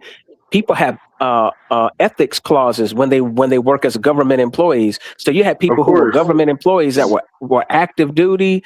Some of them were retired. Some of these people were sheriffs and police officers, and they sit there and act like a complete fool. So my whole point is, just because somebody is a white supremacist loser, am I going to get them to waste my time and my energy acting like the vast majority of us are out here committing crimes and need to do nothing? No, you need to quit looking for filth. And if you actually want to like correct something, you can correct it, but you're always going to have like no one is going to be perfect. You get what I'm trying to say? It just depends on what you're looking for. The vast majority of people that I've interacted with or that I know are not criminals. Or if they were a criminal, they were a smart criminal. I'll say that. So you know what I'm saying? Like, you know what I mean? Somebody knew when to retire and open up a barbershop, you know what I'm saying? Like, just leave it alone. So they ain't trying to be Ghost and Tommy in Power. So, you know, I just think that I just think that's what it is, man. Like, these people are using the same playbook they've always used, that when they have economic issues, it's the birth of a nation. It's all this racial propaganda. Like, these people have been relentlessly putting out racist propaganda since we ever were freed. We didn't become lazy till they had to pay us. When they were working us to death on those plantations, they didn't call us lazy. And if we were supposedly so violent, why would they have like one or two overseers over 100 Negroes? Why do you have one or two COs on a cell block if we're so violent? You can have a 5'3" white man tell 100 Negroes what to do right now in TDC. What are they talking about? So that's just bull. It's just cap, bro. It's just cap. And my whole thing of it is when people look for excuses to not see the humanity in you, they're letting you know that they don't have any humanity, that their core values have been hollowed out. So I think we got, like you say, we got bigger fish to fry. If we know that we're smart, if we know that we're intelligent, if we know that we have integrity, just keep letting your life be a light to the world for the God that you serve. But number two, just exemplify Black excellence, and you don't have to overstate it. People are just going to see it. And I just think in the end, economic downturns always soften white people's hearts. When Trump gets done bankrupting them, like he's done his casinos and all that, they're going to be, I'm so sorry. I don't know what to do. I mean, who knows? They may vote for a Black woman, a polka dot elephant. I think they'll want anything other than somebody who looks like a James Bond villain. But I think the damage will be done. It will take decades to recover potentially what they're going to do. But we're always going to be employed. We're always going to have a middle class. We're always going to find a way to survive. I just think this generation just needs to sober up a little bit and not believe the exaggerated claims by our white counterparts that they have evolved and that they're so past race and that race doesn't factor into things when they're the ones that's obsessed with it. Just go to X or just, moonlight and look at the comment sections. A lot of these people are obsessed with these with pseudoscientific beliefs about us or just straight up racist stereotypes. You know what I'm saying? And it's like, it's too exhausting to deal with that type of ignorance, because all it is they have fear of economic discomfort, or they're starting to feel economic discomfort, and their wife knows better than anyone else. White women know. Some of them will take a Passion of the Christ beat down and still stay with a joker that's racist, misogynistic, and, a little weird with young people. I'll leave it like that. Yep. All right. Go ahead. No, I was just gonna say, I mean, I partly agree with that. But I'll agree to disagree on some extent, because I still think that, one of the many things of our people is representation. I think representation is the very most important thing. And I think that, yes, we are 13.7% population of this country, but I think with more representation in those particular fields, I think we can make a significant difference. That's all I think. But I totally get your point. It's been a wonderful conversation. I mean, I'm usually in bed right now, but I'm up. I mean, my goodness, I have to get my mom up in a little bit. But oh, well, let me say this. First off, thank you, Gigi, for allowing us to speak. I don't know if she fell asleep or not. Secondly, no, I'm good. I think you guys do a great service to the community. So I am here just to service. I'm just being a bridge. That's my purpose. But go ahead. No, I was just going to say that, brother, good luck to you. And you know what? Give your mother a hug, man. When I lost my mom a couple of years ago, I thought I had more time, and I was a good son. But just know that, God is giving you this time to focus on that and to, give her, her love and her flowers while she's still here. So, yeah, give your mom a hug, man. And don't give up hope. Don't give up hope, because the race isn't given to the swift. And that's what I'm saying. At the end of the day, we're judged as individuals before the Most High, and we're judged as individuals on this planet. You have your social security number, you have your credit score, you have your resume, you have your unique life experiences. I'm never going to tell you that you're wrong, because your life experiences are valid. And when I speak, I only speak from my life experiences. And at the end of the day, I think we all want the same thing, man. And that's what I'm saying. We got to pay attention to the people that just want to be peace breakers. Like, you know what I'm saying? I say, blessed are the peacemakers, meaning not people who are just passive and lay down and let people walk on them like a rug, but just people who actually try to promote love. And at the end of the day, that's my default setting. My default setting is love, because my mom was a real Christian woman. And, my dad was the son of a pastor and an educator. So my parents didn't, instill hatred in my heart or bigotry. Me being someone who's dated interracially, you know what I'm saying? Obviously, I'm somebody who doesn't have bigotry in my heart, but I also have sobered up and lived long enough to point out hypocrisy. So that's why I have a unique perspective when I speak to certain groups of people, and then they're shocked and their jaw drops like a dentist. Like, how did he know this? I'm like, because of experience. So just because you love me doesn't mean your uncle and your brother will. Just because you're open-minded and you went to college and you moved away from your hometown doesn't mean that if I don't go back to your hometown, I may deal with an Austin Metcalf or somebody who's passive aggressive with their racism. Even if it's as simple as them being Karen and lying on me, right? And claiming I'm suspicious versus somebody who's very, very insecure and they have low impulse control and they feel like the legal system and more importantly, the police are going to back them up, like Chud the Builder. I'm so happy this guy is getting his just due karma, and I hope he doesn't get out anytime soon. Yeah, I think it's a wrap for him. He chipped out.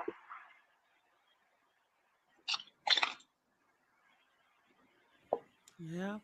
All right. Well, I just want to say thank you all, and hopefully I can hear back from you guys every single day. If you guys would give the audience or give the community that I am tired. But I do appreciate you guys. This has been very informative. It has been very inspirational. Thank you, Blue, and thank you for the guy that came and joined. Blue, any last comments? I just want to say, get your rest, and to God be the glory for anybody that's getting up right to work right now, to get your kids, ready for the day, or if somebody's driving to work. I just pray that the angels protect you and just, guard your mind and guard your heart. Don't let fear. God didn't give us a spirit of fear.